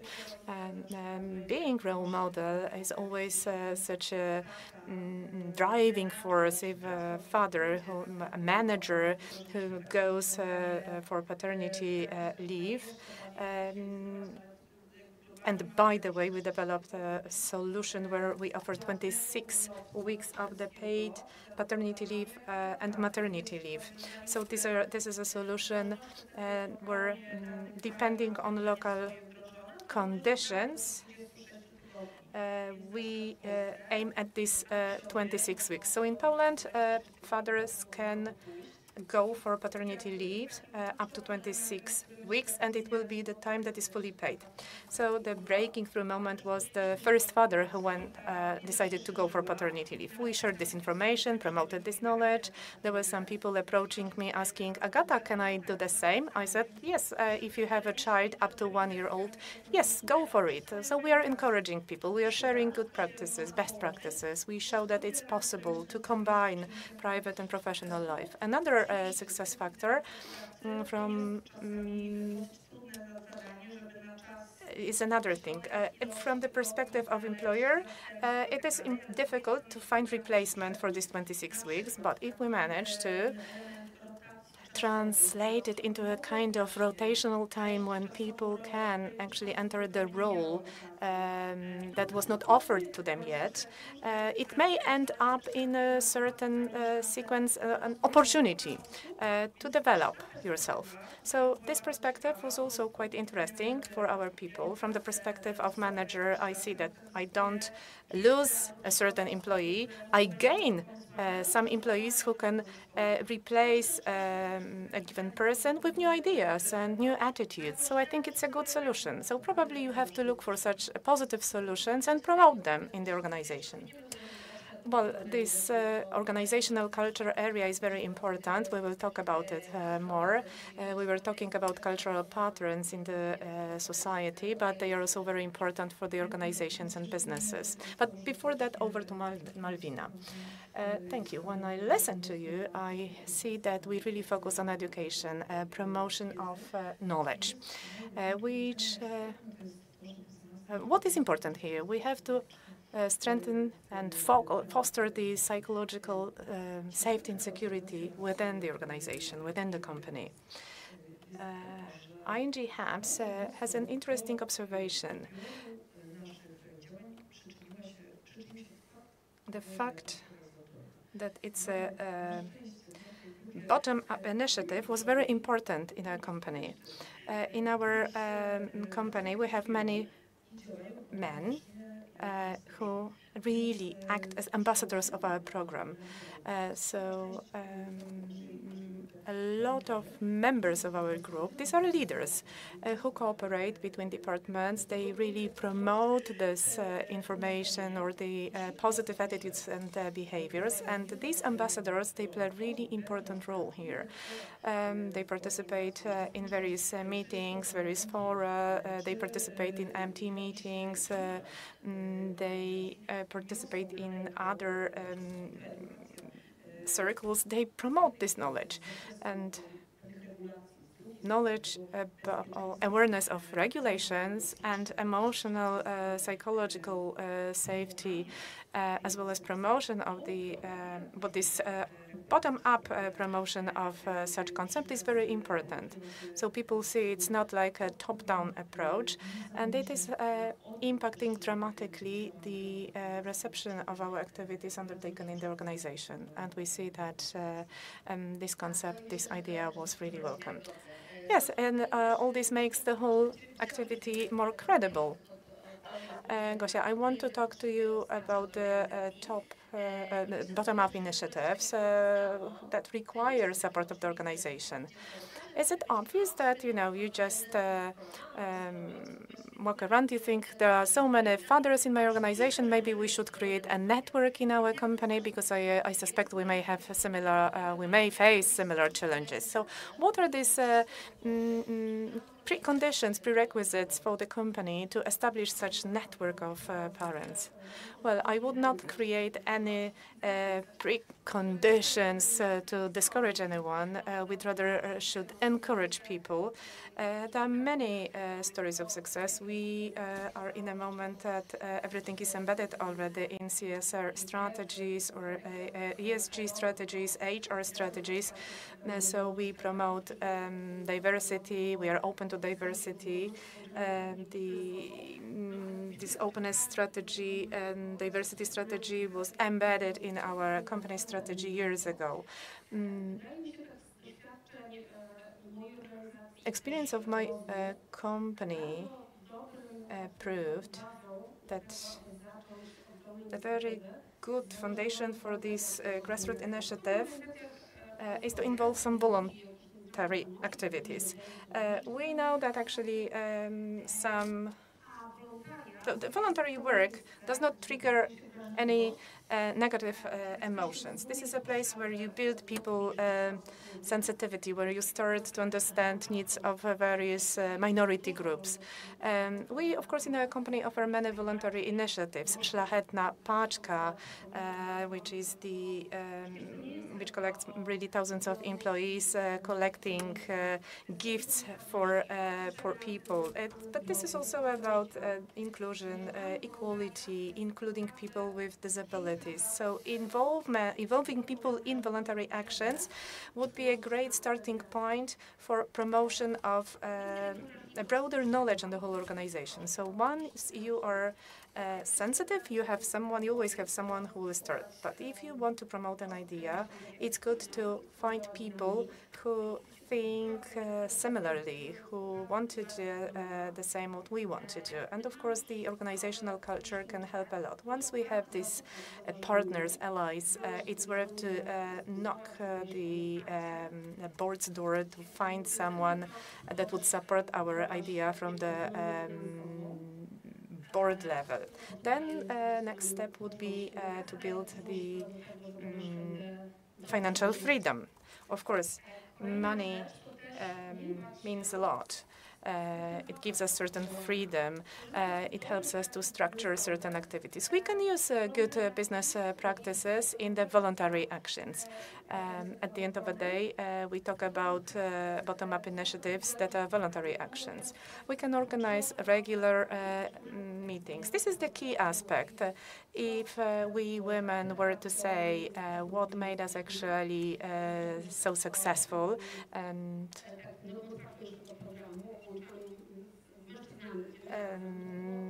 now we had the new opening of our program. We included men because we understood that only together we can do more. As I said before, regular meetings, that's a key aspect. We all know everyone is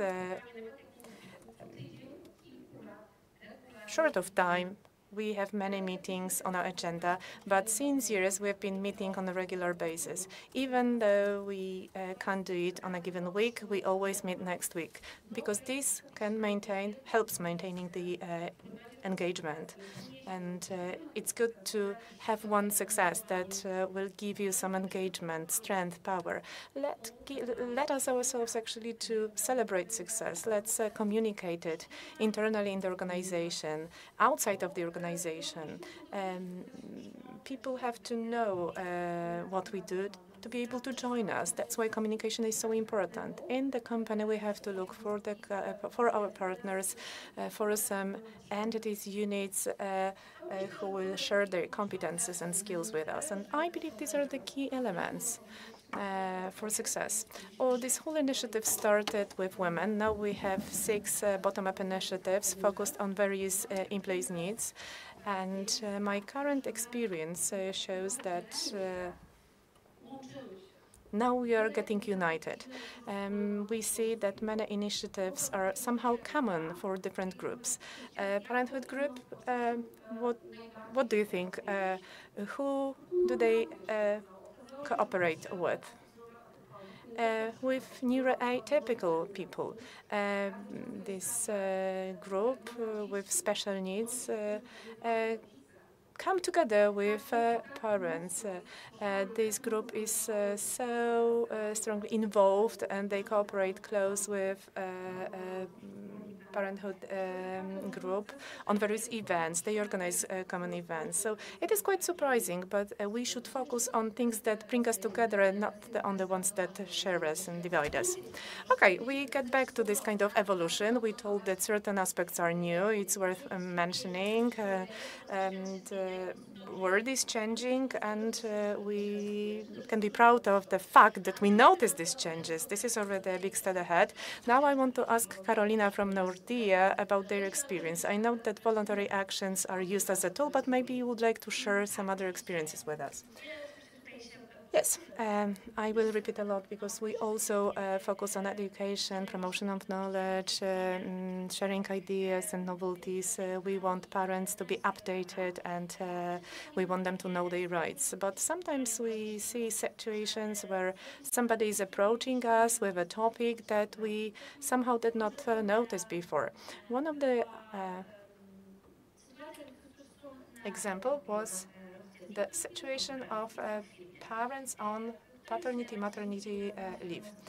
Once a mother approached us saying that during maternity leave she felt excluded, she didn't know what was going on in a company, and we should do something about it. Of course, we decided to face this problem, and for some time already we organize an annual event for those parents who are on maternity-paternity leaves. We invite them to the company once in a year with their kids. We organize a playground for kids with the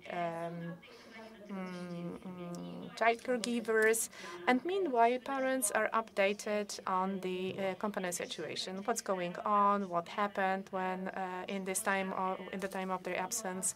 We remind them about all possible leaves they can use. They can approach HR experts to ask their individual questions. There is one more aspect of this day. Of course, the whole event doesn't last the whole day. It is well adapted to parents with young children, but when the event is over, there are leaders waiting for parents. They take parents to open space with their teams. They can meet their friends, they can show their kids, they can get updated. And the result is that they really feel included. They feel a part of a team. They have this feeling of belonging, and they feel much better. I believe that these bottom-up initiatives are extremely important, and they really can build a further success. That's very important. Mothers who leave company for quite a long time to take care of their children, quite often experience this feeling of gap in her CV. I believe that in this area we finally started to approach it from a different angle.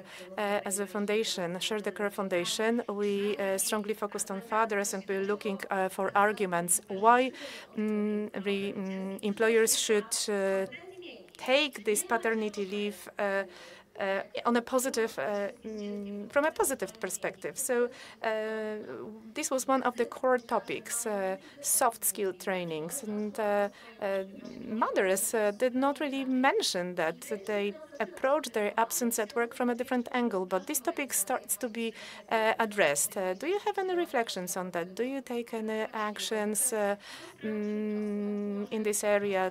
Are you trying to contact people on parental leaves or not? What can we do to make people feel that the company is waiting for them? Well, let me share my experience. I have 2 kids, and in case of my first child, the experience was very difficult. I know that many mothers experience similar feelings. A mother who goes for maternity leave is not treated as a new team member after return. But after 1 year or 18 months of absence, this person comes back to completely new structures, new teams, new topics. But the expectations of the company remain the same as as the expectations vis-à-vis the old team members. In case of my first child, I returned to my company. There was no replacement organized for me, so my team was actually scattered, and they worked for different teams. They were overwhelmed with by other duties, and when I returned to the company a week or 2 weeks ago, I immediately learned, okay, this is your place, this is your job to be done. Feel welcome. So, of course, now I developed systems, such like buddy systems, like onboarding programs for mothers who come back from maternity leave. This is like onboarding for newly recruited employees. We talk here about women, but the same process is applied for those who go for a longer sick leave due to some health-related aspects. So we are really trying to the best to take care of mothers and fathers who are absent in a company for a longer period of time. We have specifically devoted onboarding programs. We have this buddy system, somebody who is taking care of them when they get back to the company, so that they are not overwhelmed by the fact that they are coming back to totally new organizational structures with their duties. Just let me just share my reflection with you. Speaking of this return of mothers to work, normally it is perceived as an issue, right? And there is a certain image associated with that. The prospect of being fired, for instance, or other problems that might ensue. There are some flexible working schemes, especially with small babies, right? But if you employ young employees, Gen Z representatives, and there is this storytelling in the public sphere about their expectations, it is largely expected they are who they are. They want these flexible working schemes, etc. So maybe the world has advanced a bit with certain solutions. They have grown popular, but maybe they are not out there for mothers returning to work after maternity leave. So maybe we are anchored largely still in the past. So what's your take on that? I disagree. So I differ, and I'm referring to my own experience in this.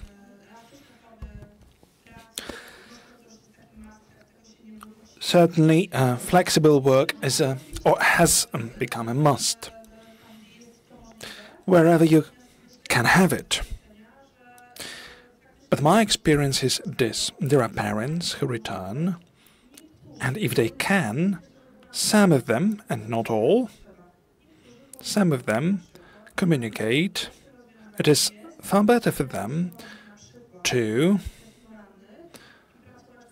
start their work early and then finish early. Some need a flexible working time during the day because they need to jump out to fetch their kids and then jump in again, so they may not be present on some meeting during the day. So there is no one model fits all, and every industry has its own specificity. So we need to listen, and we need to be flexible as an organization, and this is of key importance. An employee should have a say. What's most appropriate for me? And the same holds true for parents. Not all the parents would like to be in contact with the organization all time long. Some would like to dedicate themselves to work, whereas others would like to stay in touch, and they are very grateful for the fact that they've got access to all the updates and news and events, etc., and they can feel in the loop. So my belief is this: one needs to watch what the needs are of individual people, right? So for the flexibility topic, this is no flexibility just one direction. So something which is flexible, which is proposed by employers towards employees, but there needs to be this flexible approach of employees to their employers. Imagine there is some manager who has 30, 40 people who they report to them, a mother, a father, an up to 3-year-old kid. Now I would like to work remotely and you won't see me in the office. So this is a difficult situation for the organization.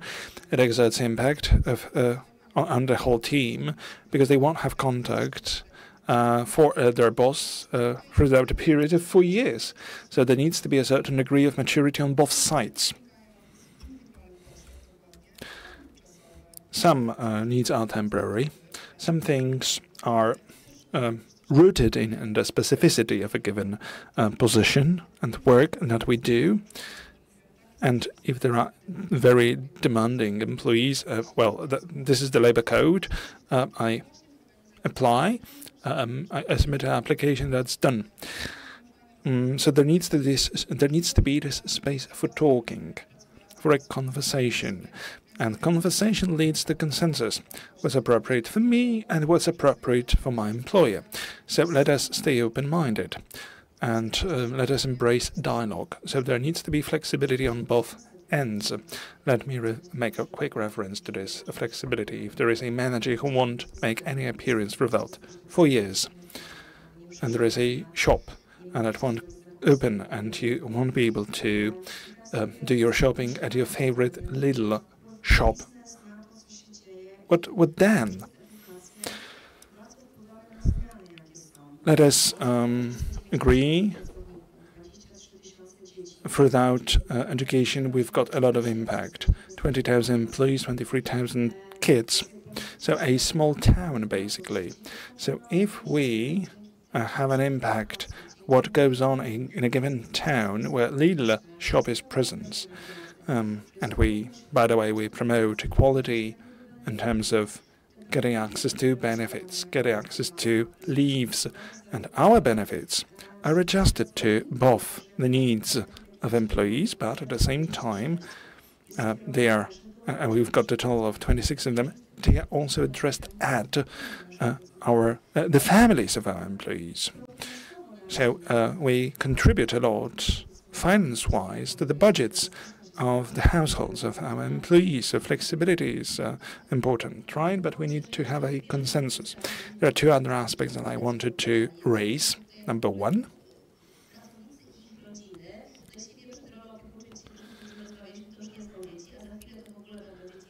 well, for the kids, and there will be less and less of them. And there is one topic that he addressed. Yes. I watch the same clock, right? And there is one solution that we've applied globally, something very versatile. Caregivers leave, right? That is a sort of leave which any employee can take advantage of, a paid one, up to 4 weeks for the care given to a member of their family.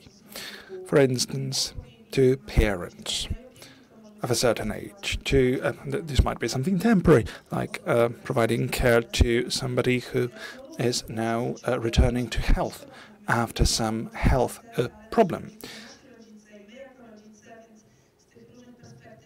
So this is a whole variety of perspectives that we've tried to look at. So that's something that we've promoted, and it enjoys great popularity amongst our employees. But we don't have a systemic tool other than going on a leave, a paid one or an unpaid one, and this is not a solution to everything. This is not a silver bullet. So our parents or other relatives may have their needs, and at times we need to provide care to them, not just to our kids, to other relatives too. And now moving on to my last question. And we'll try to wrap up the conversation. Małgorzata, as you started off with the revolution, there was this trend, women empowerment. We, the women, should take care of us, but it has slightly changed. How? We need to listen to the voice by the employees and react to it. We were trailblazers on the market. We enjoyed a lot of press. We once were in the limelight, and we are proud of it. But still, we keep watching how our female employees assess our actions. And there were some individual voices uttered like, everything for women, and there's nothing left for us. There is no space left in our organization. If I'm not a woman, then no chance I would be promoted. Okay? This wasn't something statistically significant, so to say, yet, it was a food for thought. We started listening to these voices. We are a big organization. We are present in all corners of Poland, but we also wanted to look at global trends. Such voices have become more penitent. There is a great degree of polarization in the country. That is, there is this landscape of polarization in society. Who voted who?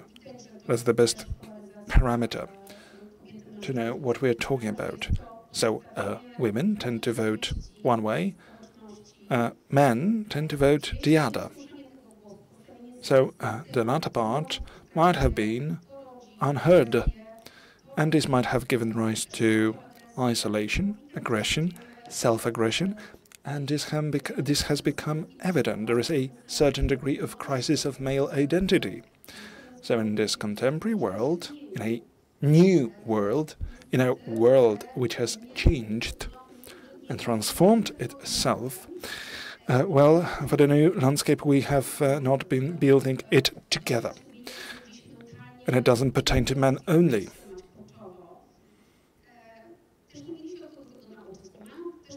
Men were deprived of certain role models, and women now would have to scratch their heads and think, have we done our utmost for the men to be able to be like this or like that? So these are all the questions that have kept bouncing back. And there is this, this question of male well-being in Poland. For the suicides, for instance, they are the ones to commit suicides in most of the cases.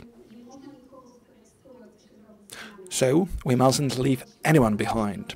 For the change, we have to be the agents of change altogether. So it is by the vehicle of conversation that we should develop best possible solutions. Last year, we started a revolution in our program.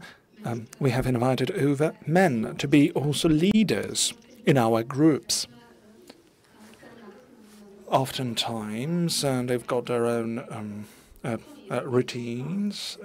We use feminine forms of grammar. They also use feminine forms, irrespective of the gender. So we try to extend our hand to search for allies. And I believe that's something very vital. Luckily, we're going to split into groups and we'll talk over all these stories. And there is one member of our team who is the ambassador of this change, and we badly need such ambassadors. Congratulations on that. Is there anything left that you would like to share? You started off with the same set of conclusions, right? So this kind of take is essential if you want to move forward. Indeed.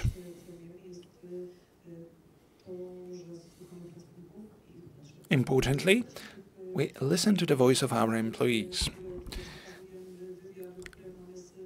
We quantify these voices by survey actions. And so we were led to very interesting conclusions and proposals. Namely, we want to take care to our parents in everyday routines. I was spoiled by my organization. I didn't come up with the following. A flexible working time is something that is worth our attention. And now, thinking about parents, thinking about how we can secure their needs, and reading through the surveys, listening to the voices, the statements of our employees, well, we have come at a following conclusion. There are some struggles which are more or less universal. That is, well, a summer break. How to tackle a summer break. What are we to do with our kids as parents? Well, grandparents are no longer there, no longer available.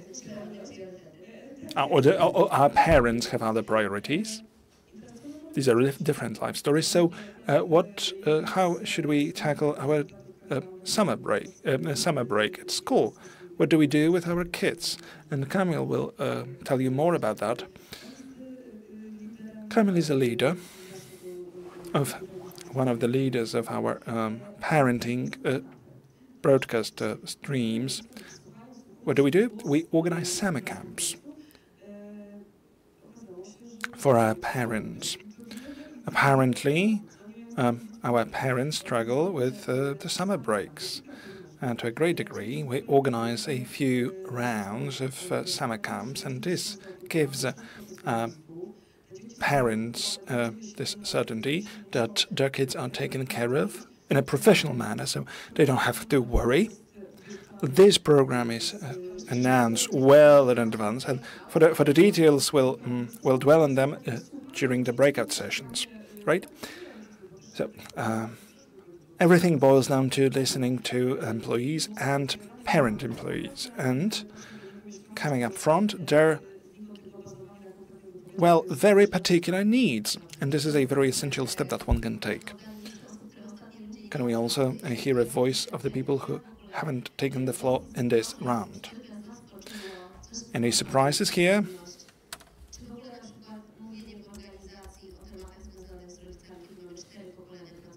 If there are, let's say, 4 generations present in the labor market, was it a challenge for you? Were people who felt abandoned or treated unfairly? There are people who are passionate about dogs, and they were asking questions, why can't we take our dogs to the office? Change is only possible when everyone takes part in it. There are good examples, good practices of people who can share their journeys. Look at parents and parenthood. If we tell the story, we include everyone.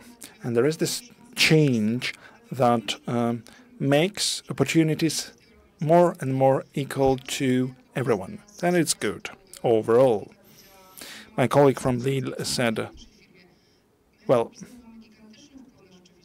this and these thousands of people there are in our company, and we can exert the impact. We've got also our branches, and this is our social duty to lead to changes which are conducive not just to business, but also to the well-being of society. Equality in parenthood is something indispensable if we are to encourage people towards parenthood, and this is something terribly important for, for our future. So I encourage you to take up thought-through initiatives, something that would go beyond business calculus and would serve other purposes as well. Karolina, Anya, please take the floor on that. My reflection is this. There are always people who are either passionate or critical. Right? This is 100% sure. What also stems from our experiences from the last 2 years, well, we should grant ourselves time, okay? We should take time. There are slow starters and the ones who speed up, who are ready to speed up change. People need time. People need to watch others engaging in the change, and they will only start acting afterwards. So people need to be granted space to take their own decision. Karolina, let me just pick up on it and tell you dialogue is important. We need to hear the voices of both sides. There are similar voices in our company about cats, dogs, etc. The point is everyone eventually benefits. We work arm in arm. If somebody who doesn't have children has a colleague with children, if we make life easier for the one with children, others' lives will, benefit as well, as a matter of fact. So let's focus on that. Some voices will be there. I'm not taken care of as others are. So we need to try to strike some balance. But at the end of the day, it is beneficial to everyone. And Agnieszka, I will just leave you space for the last comment. I just thought, if there is a certain initiative, then our role is to set conditions such that people can organize their day of dog. And we shouldn't start all the initiatives ourselves. But if need be, and if we can dedicate a day or a room to a certain encounter, an event, let's do it, shall we? Essentially, we need to listen to people's voices. Fact is, we won't be able to respond to all the needs. Let's get real. Anyway, there should be some degree of commitment on the part of employees. If they go vocal about things, then we encourage them to take their own initiatives, because the key to any success is commitment. Thank you for this conversation, and I hope this has been inspiring to all. And we'll have the follow-up in breakout rooms. Attila, please come up front. So now, we're gonna start, thank you, dziękuję bardzo. We're gonna start our breakout sessions. Yes, indeed. So please find your tables. I'm not sure, is there indicated on the different tables the numbers of the sessions? Now it's movers and shakers. Yes. Yes, we have time to change the tables. We have 6 tables. Each of you before the conference have chosen, but of course I think that we are flexible, honestly. Yes, of course. So feel free to there is a question, yes? Move around, but yes, discussion leaders, police speakers, and participants, please take your respective tables. Thank you.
Hi everyone. So, attention, please. Yeah. Yes, we arrived at the end of these breakout sessions. So the plan is now to summarize the main takeaways from your respective sessions, just share the key messages with the plenary. So I know that Martin from Table 3 has to leave soon, and he's the messenger of the table. So I invite Martin first from Table 3, attracting matters back to workforce, policies and perceptions that drive success. So we can hear the main takeaways from Martin. Okay, thank you very much. So I'm reporting back for session 3, which is attracting mothers back to the workforce. So what we talked about, workplace culture and retention, first point, encouraging mothers to return begins well before maternity leave. A supportive, trusting work environment increases long-term retention. Communication tools and mutual trust between employer and employee are essential. Number 2, reintegration practices. Orange Poland's Game On program was highlighted as a best practice for smooth returns after parental leave.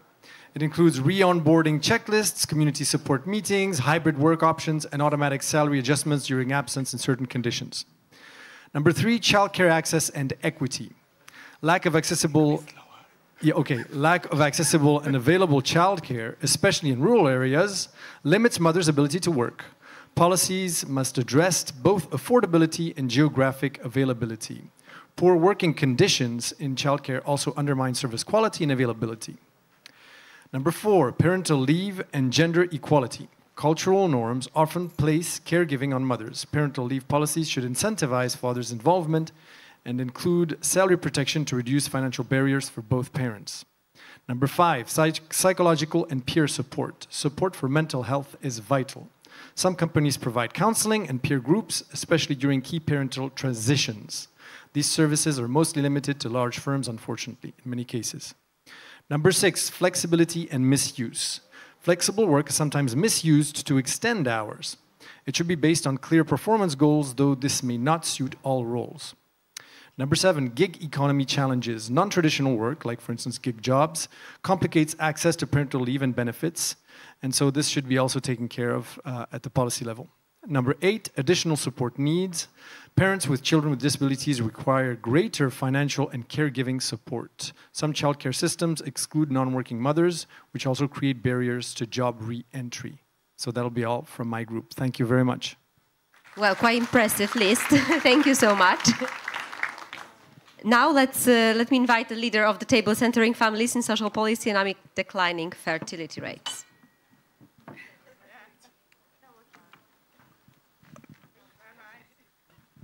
So we discussed, of course, the issue of low fertility, which is in Europe, but also in Poland, a given situation which we have to deal with. We discussed about the reasons for that. Of course, it depends on that people don't decide for a first child, or they might not decide for a second or third child. There might be childlessness voluntarily or involuntarily, and these are the issues we have to deal with. We discussed about the question that people might, as the surveys usually show, actually desire more children than they have. And this is something we have to tackle. It's not a matter of hedonism or laziness, whatever. It's often really an issue of that they don't feel sufficiently supported or have fears of their future. And it's not hedonism, but it's often around in the discussion. So it's simply the matter of insecurity, and we have to make more work on that to convince people that their lives are not that insecure as they believe, that they have more access to support than they actually know. And we have to look also so the Polish government does a lot of very good work in terms of increasing the number of support by nurses so that people have already an infrastructure. But we discussed also about that many mayors are a bit reluctant when they have low birth rates and less children in their communities to get active. So we have to make them active. And there's one point which we can certainly make is the famous vicious cycle. So if the population decreases, you get less infrastructure, less resources, financial resources, can invest less into your infrastructures and attract less people to come to your place. So perhaps this could be an argument to make those people a bit more active, to invest into children and into families. Sorry, just a quick word.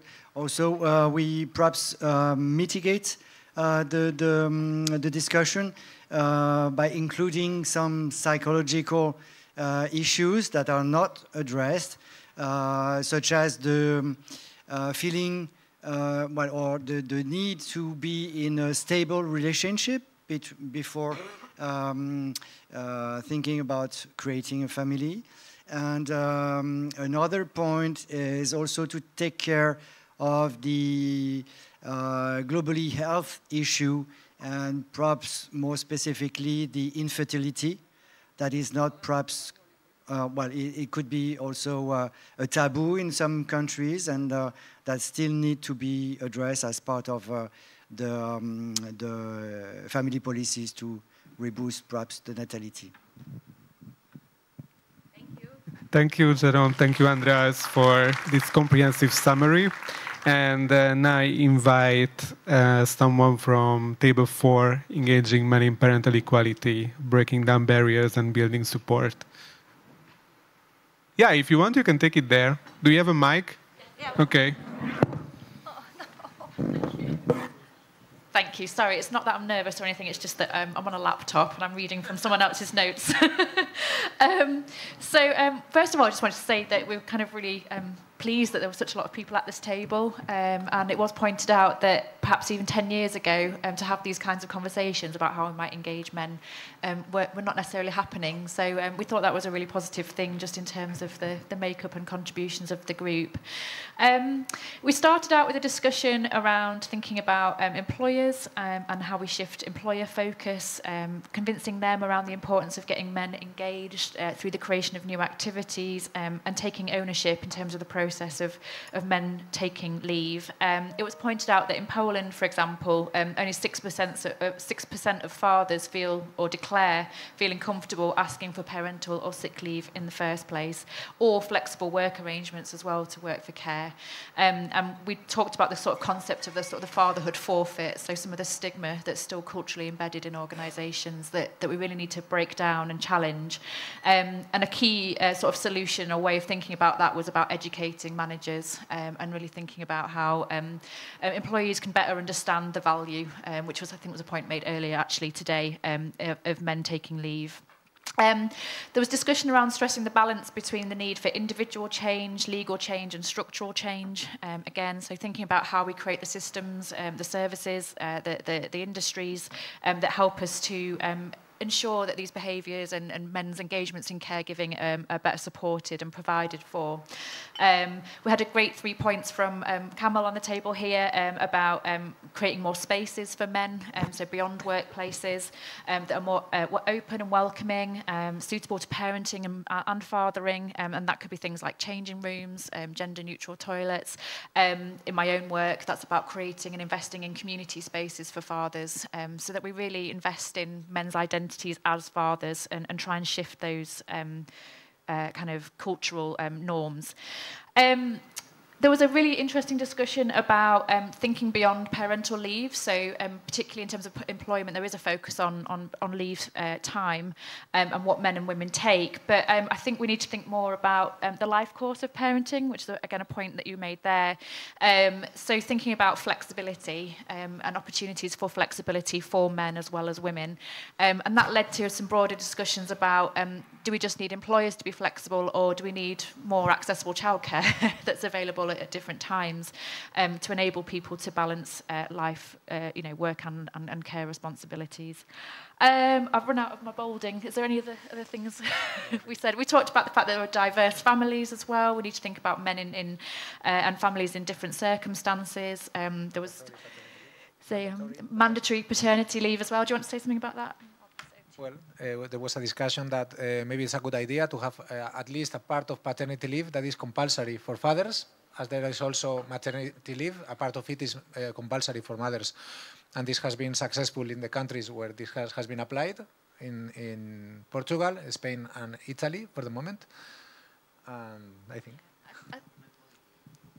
Yeah, well, I think there was another point about language, wasn't there, and mentality, and about sort of valuing care as a society. You know, we don't invest in care infrastructures, and we don't value care full stop. And I think a lot of our, you know, legislation, a lot of policies are built very much around economics, and that's driven to some extent by capitalism and capitalist approaches. But you know, investing right from the outset in the life course that boys can care to, and that care is a valuable thing that we all ought to be doing and can be doing.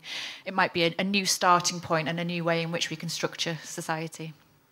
Exactly, and some words that should be forbidden. This is from Nikki, that we don't help mothers. You know, it's our responsibility, both of fathers and mothers. And the care is not only a burden. So it can also something that we have to value is a joy as well. You know. I think that's everything. I hope that covers everything, team. Thank you. So let's move on to the table. Does the partnership family model support fertility? Thank you. Yes, does the partnership family model support fertility? Well, we were with a great group here in the corner with a mix of perspectives, lived experience, practitioners in healthcare, researchers, policymakers, and really from a nice mix of countries as well. I'm not sure if we really found consensus in the end. I think there were different views, but it was a great and very healthy discussion. But we agreed more or less on the following messages.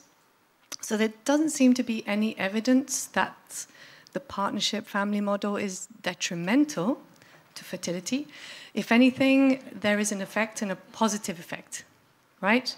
But it was very clear that the drivers of fertility are far more complex and go way beyond the private and family sphere. So in fact, we were talking about the partnership model being maybe less relevant for driving fertility up, but well, up or down, but the partnership model being in any case the model conducive to better well-being, child and social outcomes. So it's definitely a model to be promoted anyway, right? Not necessarily for fertility, but for equality, societal reasons, and economic reasons. So yeah, I think what was clear was that in order to drive fertility, this needs to be addressed at many other levels, structural levels. And emerging research is showing that affordable housing matters for choices, accessible childcare, paid family leaves, job quality and security, financial security, access to certain types of healthcare support, and here I'm talking also about assisted reproductive techniques. I think that was mentioned as well. So in fact, fertility, or these are, of course, choices, private and family choices, but they're very shaped by the environment, right? So if the environment is hostile, families or caregivers, well, will make certain choices, right? And well, if the environment is hostile, typically, well, birth rates will drop. But ultimately, I think we did agree that it's not necessarily about developing pro-natalist policies or really trying to encourage people to have more children. That's not the aim of family policy as we see it, but rather we need to support policies and measures that remove the structural barriers that prevent people from having the number of children they want, which I think was mentioned already. So, yeah, does that make sense? Do you want to come in on any of that? Yeah? No? Okay, then they're happy. I'm happy. All good. Thanks, Elizabeth. So we have two more. Practic including family campaigns. May I invite the leader? All right.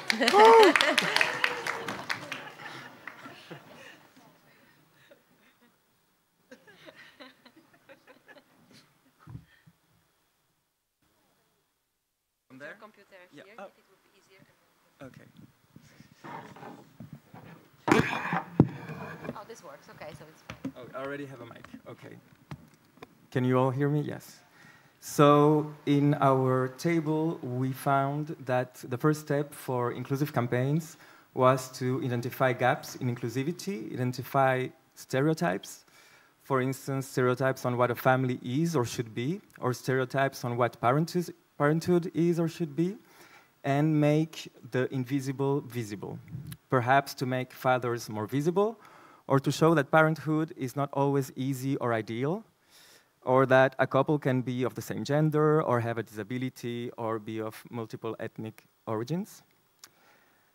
We need to integrate in the campaigns an understanding that there are negative feedback loops, in the sense that stereotypes reinforce themselves, and it is important to break these loops, which is not easy because stereotypes are entrenched and perpetuated through many arenas, including our own internalized social norms.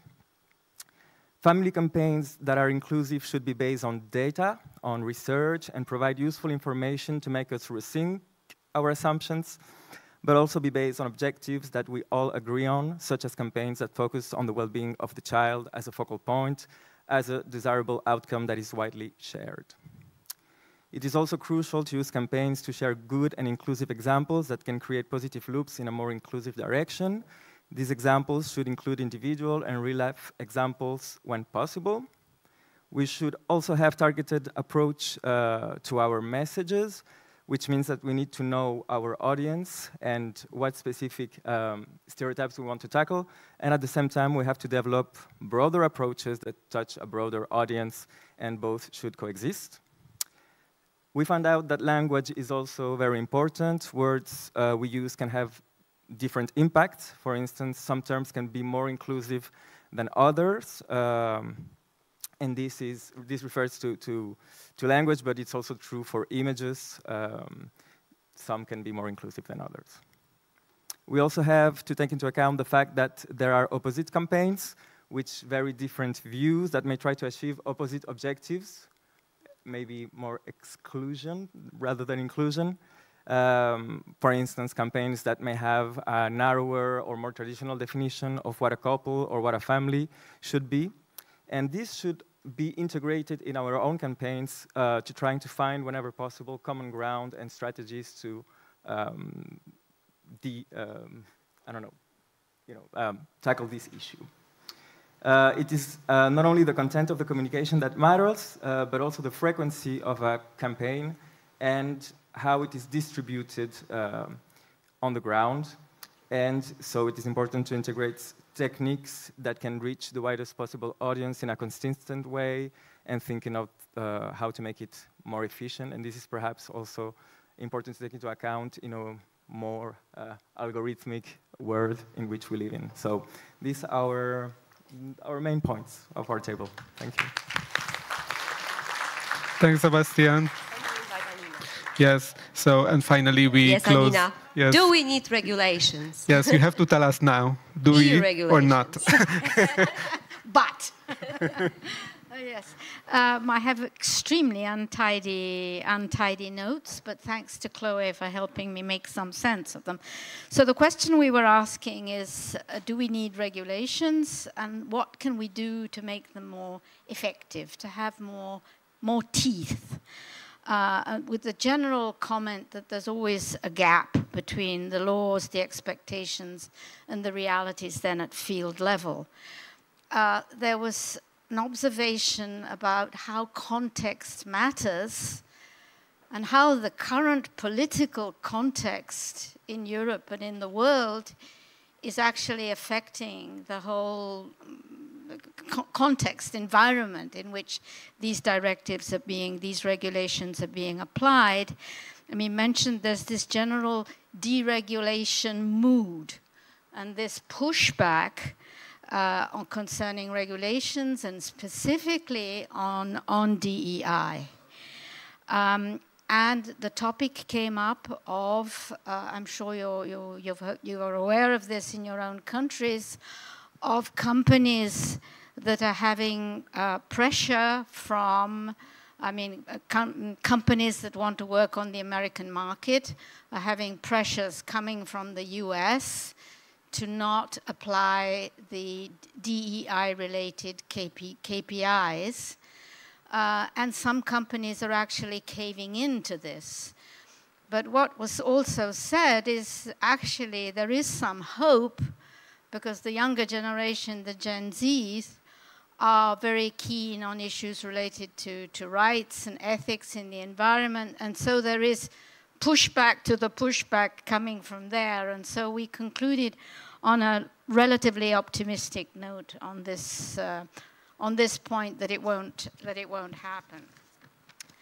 We spoke about, in terms of implementation of the directive, the work-life balance.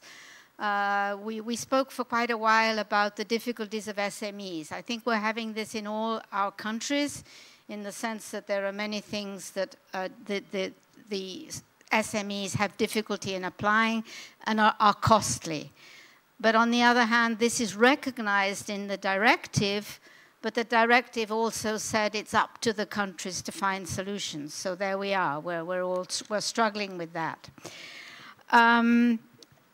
Directives, we said, serve to set some minimum standards, some objectives that should be able to be measured, and I'll get back to that, and some minimum standards. Sometimes the standards are just too minimum.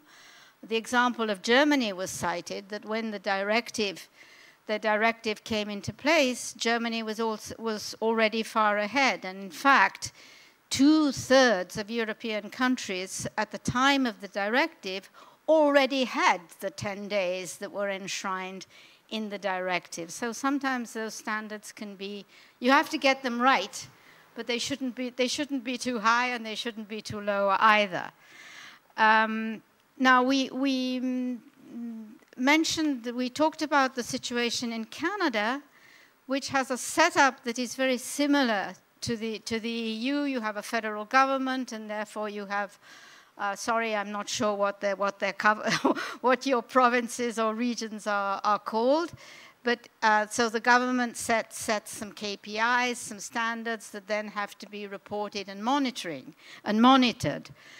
What we said is that it's very important that all directives or regulations, because it's a rather large term, regulation, it includes directives, opinions, many different instruments, that they should all have a section on monitoring and reporting. We agreed that, like the objective of having a report on the work-life balance in 2027, it's a long time. That's 8-9 years after the introduction of the directive. We also, so there should be some reporting mechanisms and commitments. And this would imply also maybe doing some surveys at EU level and probably revising some of the regular reporting tools that the EU have, introducing new indicators. In terms of the data we have to collect, it was also said that we shouldn't just be collecting data on the situation of parents, but on caregivers in general. Please, from the group, if I've missed something important, please chip in, okay? Thank you very much. Thank and you. Now I think we all deserve a big applause. Yeah, I think it was a long, fruitful day. Hope a lot of inspirations, a lot of thoughts that maybe you've heard for the first time, which will start a process or will start some collaboration. Yes, yes. Does it work? Yeah, it should work now. Is it working? No, might take mine. Okay, thanks. Yes, so thanks a lot again for your participation and meaningful contribution, whether you participated as a discussion leader, panelist, viewer, or a speaker, keynote speaker. It was really a great discussion, and I'm pretty sure, and we got really useful inputs for our future work. And yes, I'm pretty sure that all your messages and key takeaways will be integrated into COFACE's future work. And also, thanks a lot for Share the Care team for this great organization, and Zeus for providing the place for this great event. And from our side, big thank you to COFAS family team. And yes, yeah, I'll come back to technical, yes.